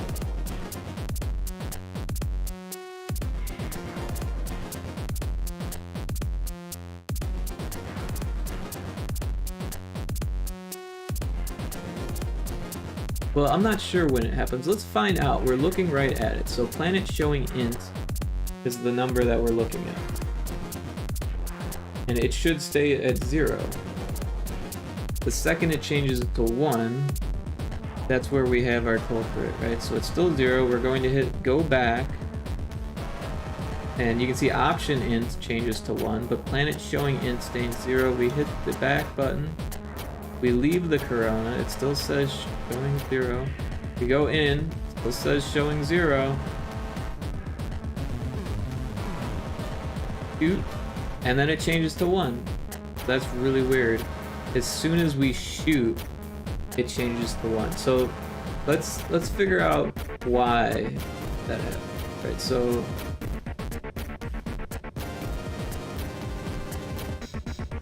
there is a space station thing here. So space station graphics, station menu, start transform, box collider, UI objects, menu icon collider, your menu app, station int. Let's figure this out. It's got the system menu should open. Cool. So let's see where that's being used. If system menu should open, base station menu trigger, galaxy menu false, system menu yeah. Okay.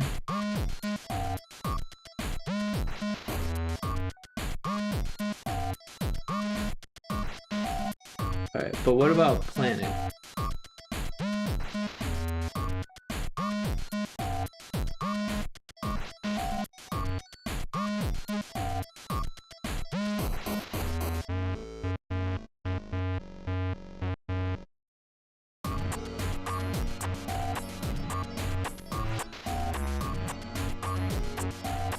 Showing planet 0, planet showing int equals 0, decide what zone menu open.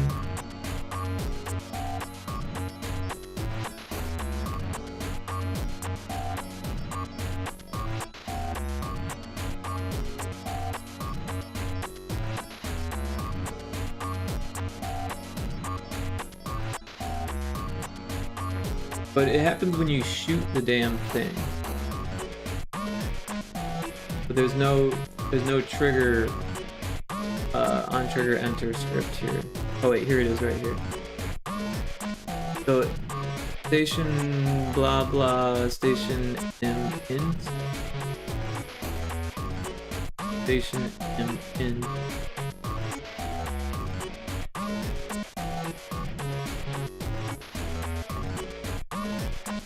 current nav arrow int 1. But why is it changing it to...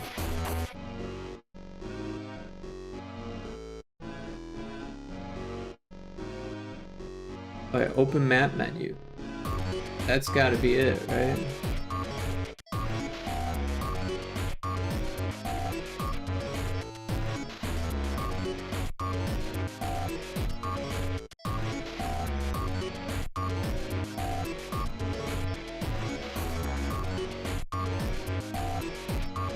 System map should open.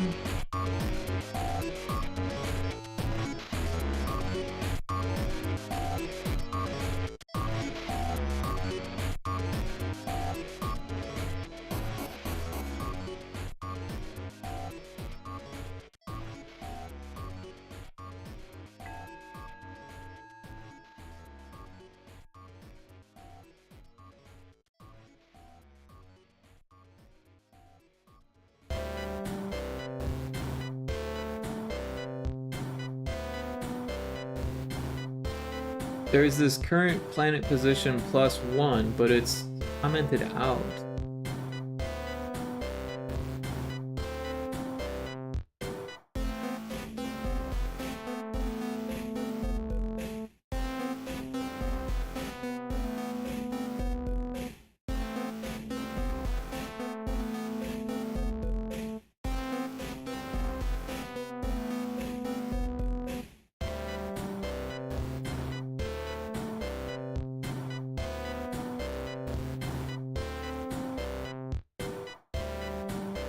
Here, it's telling it planet int +1 plus equals 1. But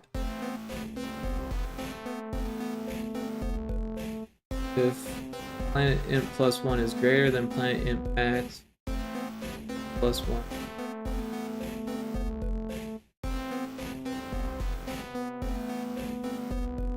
This has to be it, because it's confusing as fuck.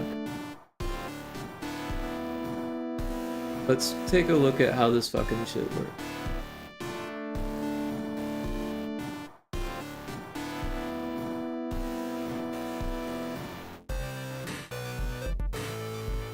This is a long fucking... Alright, so if it equals 0,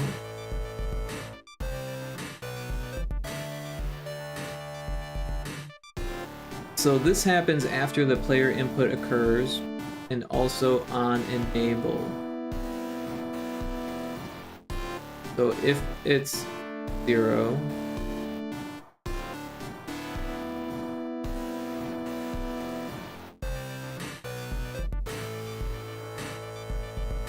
if increase, if decrease. So if we do that, there should be a increase, decrease.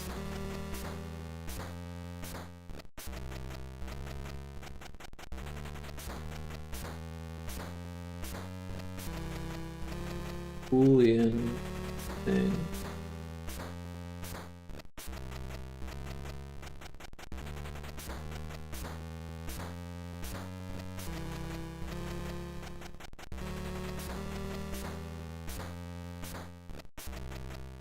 It is galaxy map, right? Yeah. Is it from another group?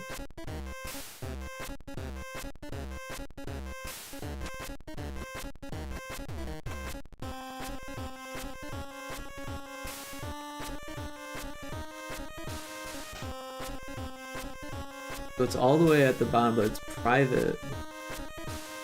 Let's make these serialized fields.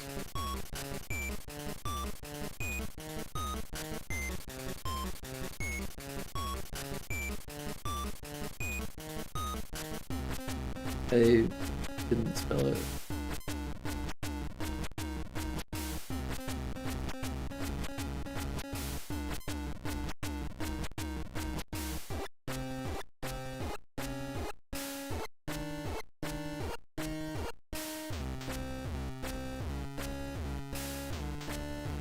There we go.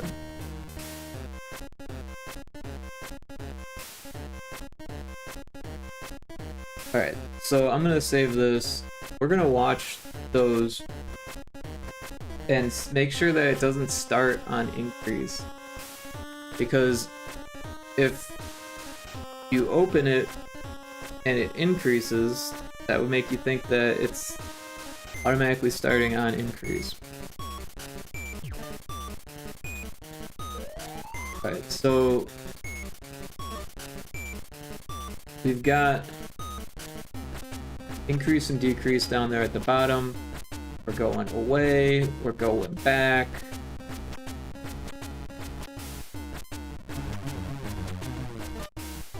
We're gonna shoot it. It did not say increase.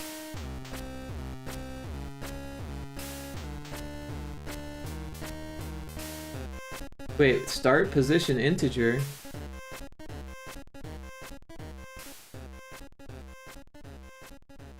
What is that?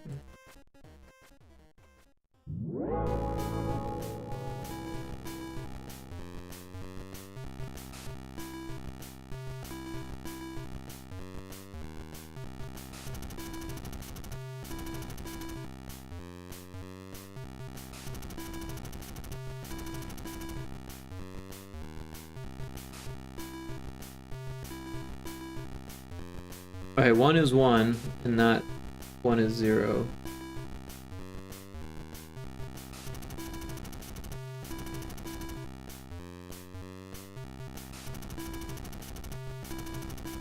Also, it seems to be only used for the system position and not the planet.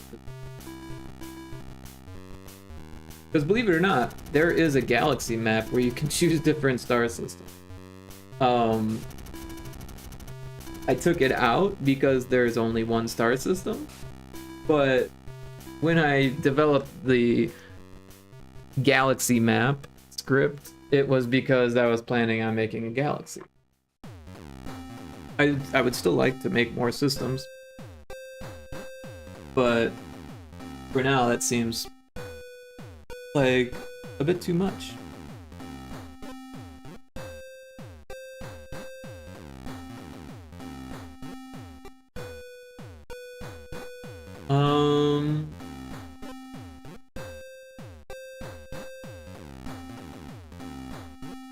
Somehow this is getting changed.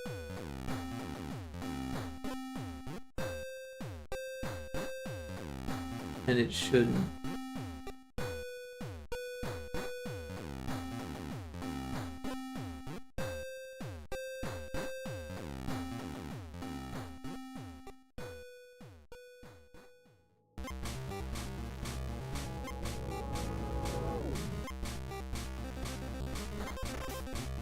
So what happens at the start of this script here? The current planet position equals 0. Well, that's good. On enable, the current planet position int equals 0. That's also good.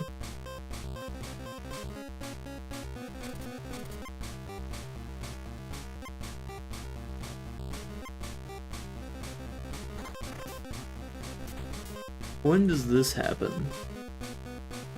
This should only happen after you... Oh, it doesn't happen. What is all this?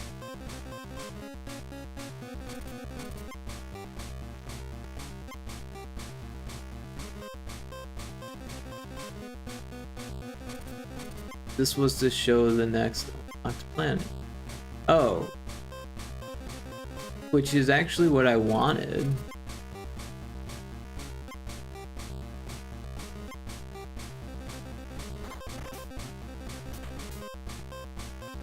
So that function's not being called anywhere else. But then there's also that weirdness that was happening here.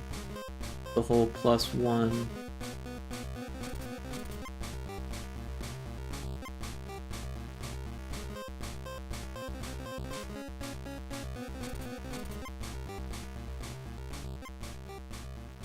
this here. This is for the UI to show the correct level number. Oh, I think I get it. No, no, I don't.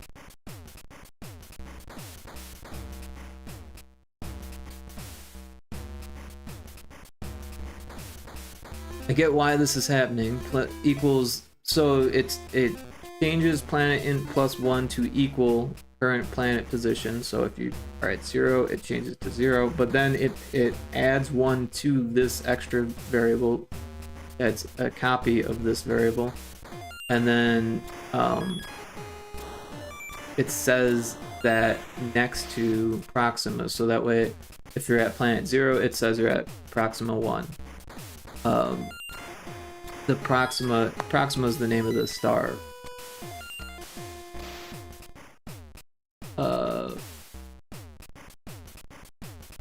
So each planet just has a number. I think technically it would be Proxima A, B, C, D, but the number was easier. But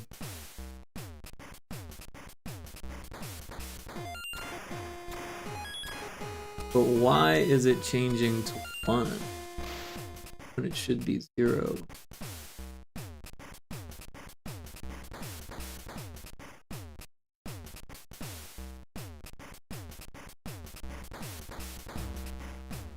Send the planet 1 going.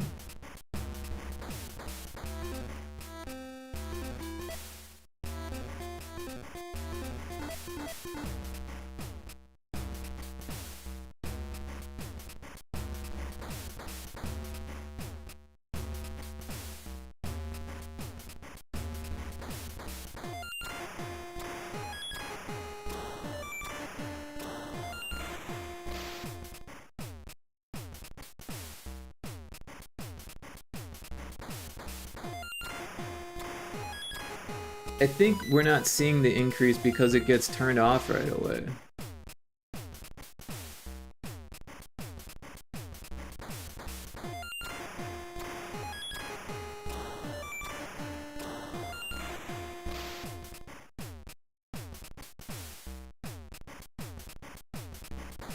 This is for when you come back after beating a level, so the menu changes when it opens.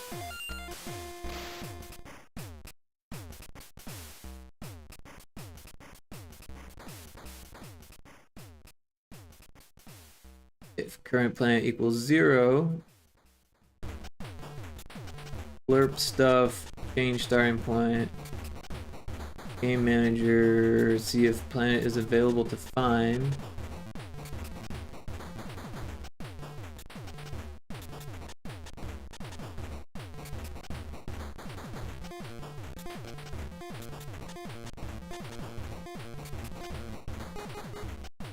So it's not undimming the right arrow, it's just sending you there. On showing planet 0. Let's see what that does.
Starting to wonder if I'm gonna figure this out tonight, to be honest.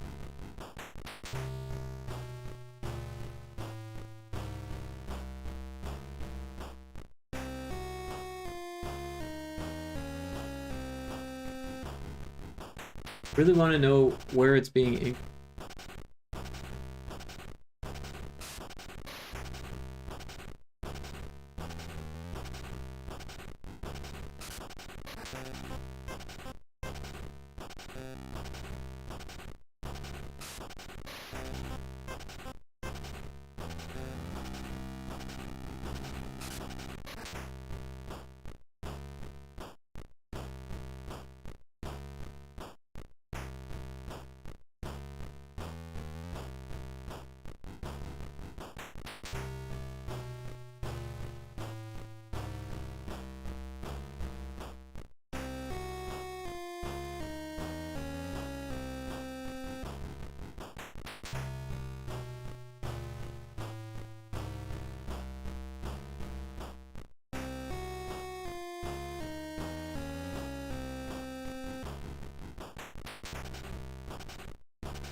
Oh, I just thought of something.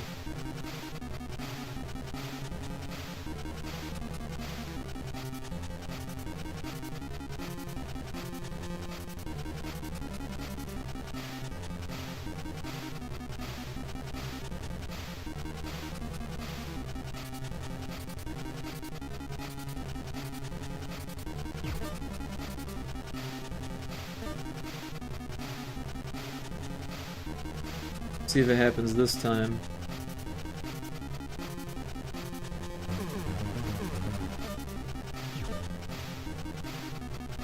Of course it happened.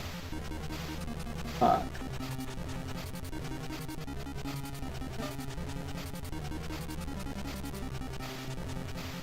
Current planet position equal to 0.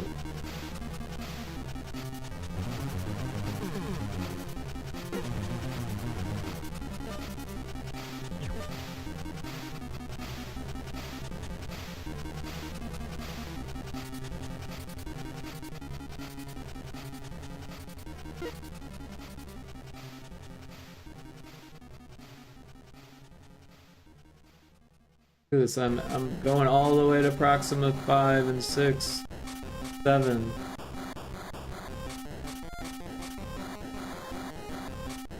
So somehow it's telling it to increase. Proxima 12. Let's go to Proxima 12.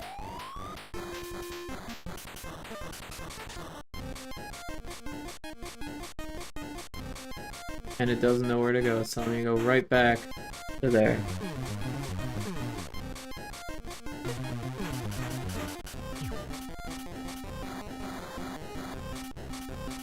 And it goes to Proxima 2. Oh, my gosh.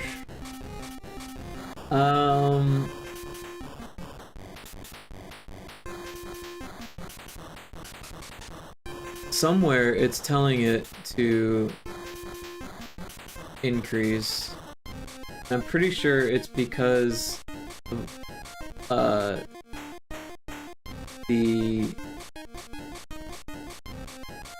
me wanting to make it automatically increase the planet, and then I ripped it out.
What is this? If player 1 accepted and player 2 accepted.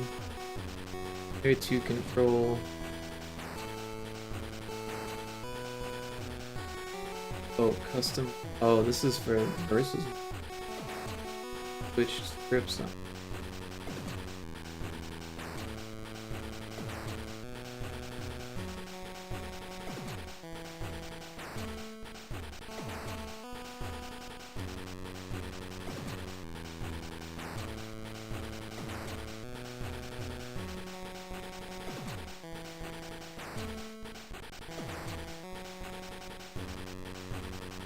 So it only does it during the input section,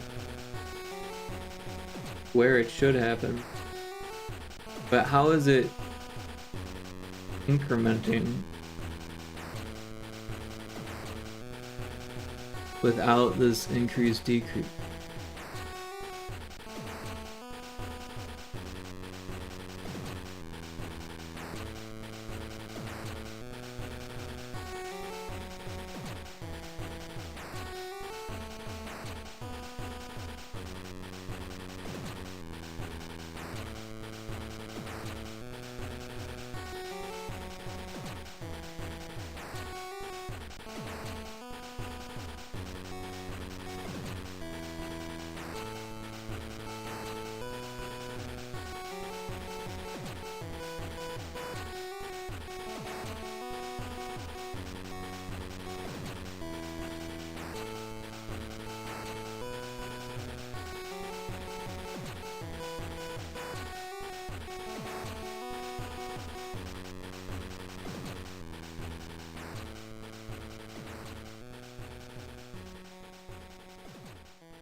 Wait a second. Start position int.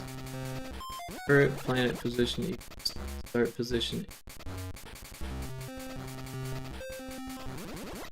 Figure it out.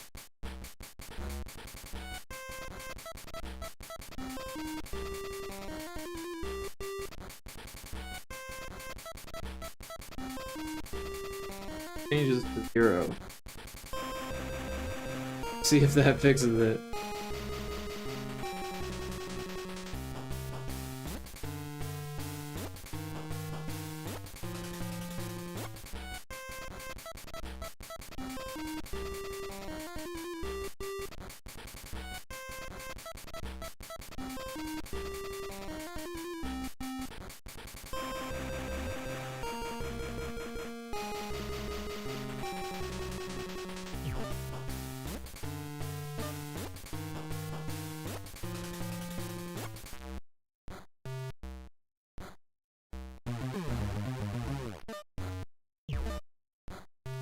Oh my god, I fixed it.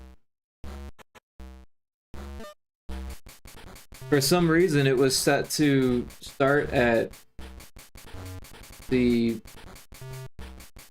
like, start thing, and then somewhere it's told to increment that.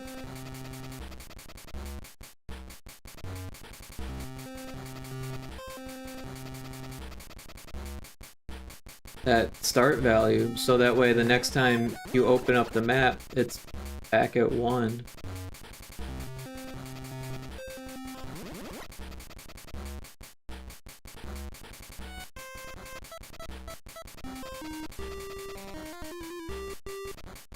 That's the start position in. For some reason, it was using that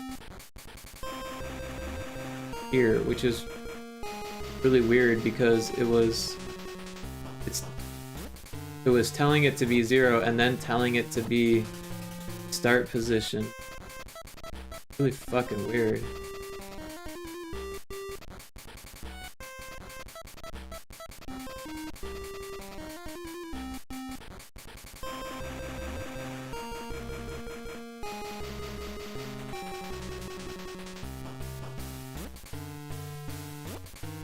I think it's because of the star system, galaxy part of the map, because start position int equals star system int. That would be like which star system you're in the galaxy part of the map. And then for some reason it was being used here where it doesn't even need it. And it was set to 0 and then setting it to the wrong number, which gets set again somewhere.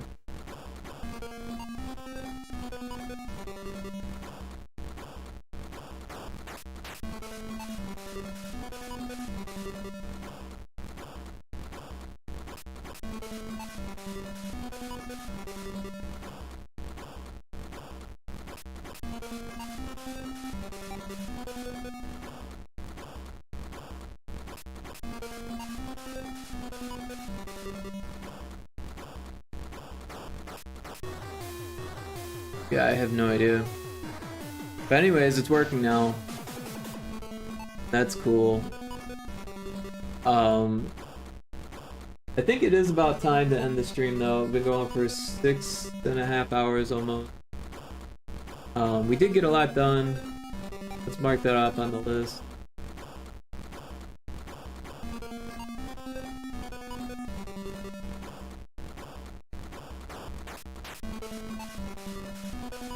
There's still more to do, but we're almost halfway through the bugs here. 1, 2, 3, 4, 5, 6, 7, 8, 9, 10. 1, 2, 3, 4, 5, 6, 7, 8, 9, 10, 11. Of course, this isn't all the bugs of the game. I've got an endless amount of bugs in this game. This is just the ones we're focusing on. But yeah, we did a lot of work, so I'm proud. Finally getting back into Retro Spaceball. Eventually, I'm gonna rebrand the game as Blast Orb, come up with a new logo, start seeing all that fun stuff. But yeah, for now, just gotta take it as it comes, you know. Anyways, had a fun birthday stream. Really appreciate the Puke 7 raid. Day Train subbing with the Prime sub. Appreciate that. Snake Eyes with the bits. Seagoat with the bits. Indiana Crones with the $15 tip. Really appreciate that. Yeah, and everyone who dropped in, said hey, did some redeems, all that cool stuff. I really appreciate it. It made my birthday fun. Hell yeah. Yeah, thanks, Puke. Really appreciate that raid.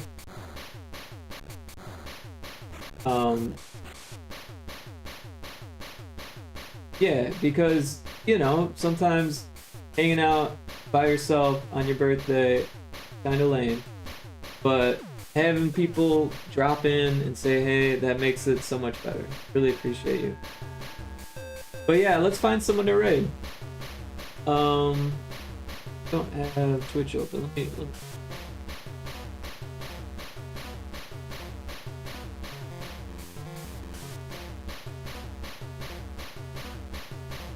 We got quite a few people to choose from this evening. Let's see.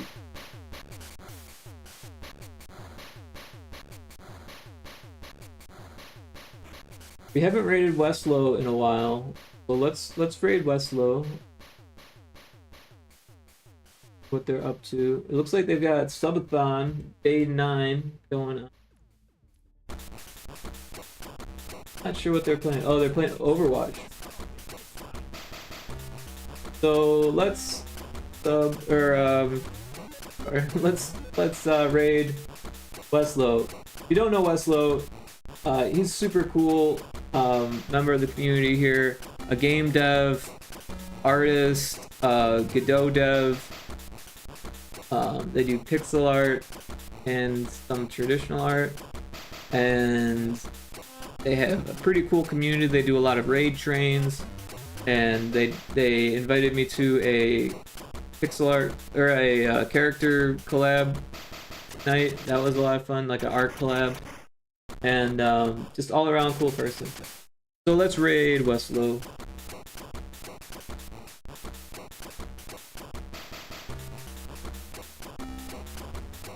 And there's a raid message if you feel like copy and pasting.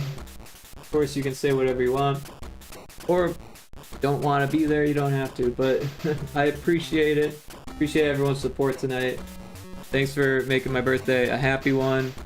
And yeah, probably stream again on Saturday. Possibly tomorrow, you never know. Never know. Alright, well, I'm gonna hit the button. Thanks again, everyone. Take care. Bye.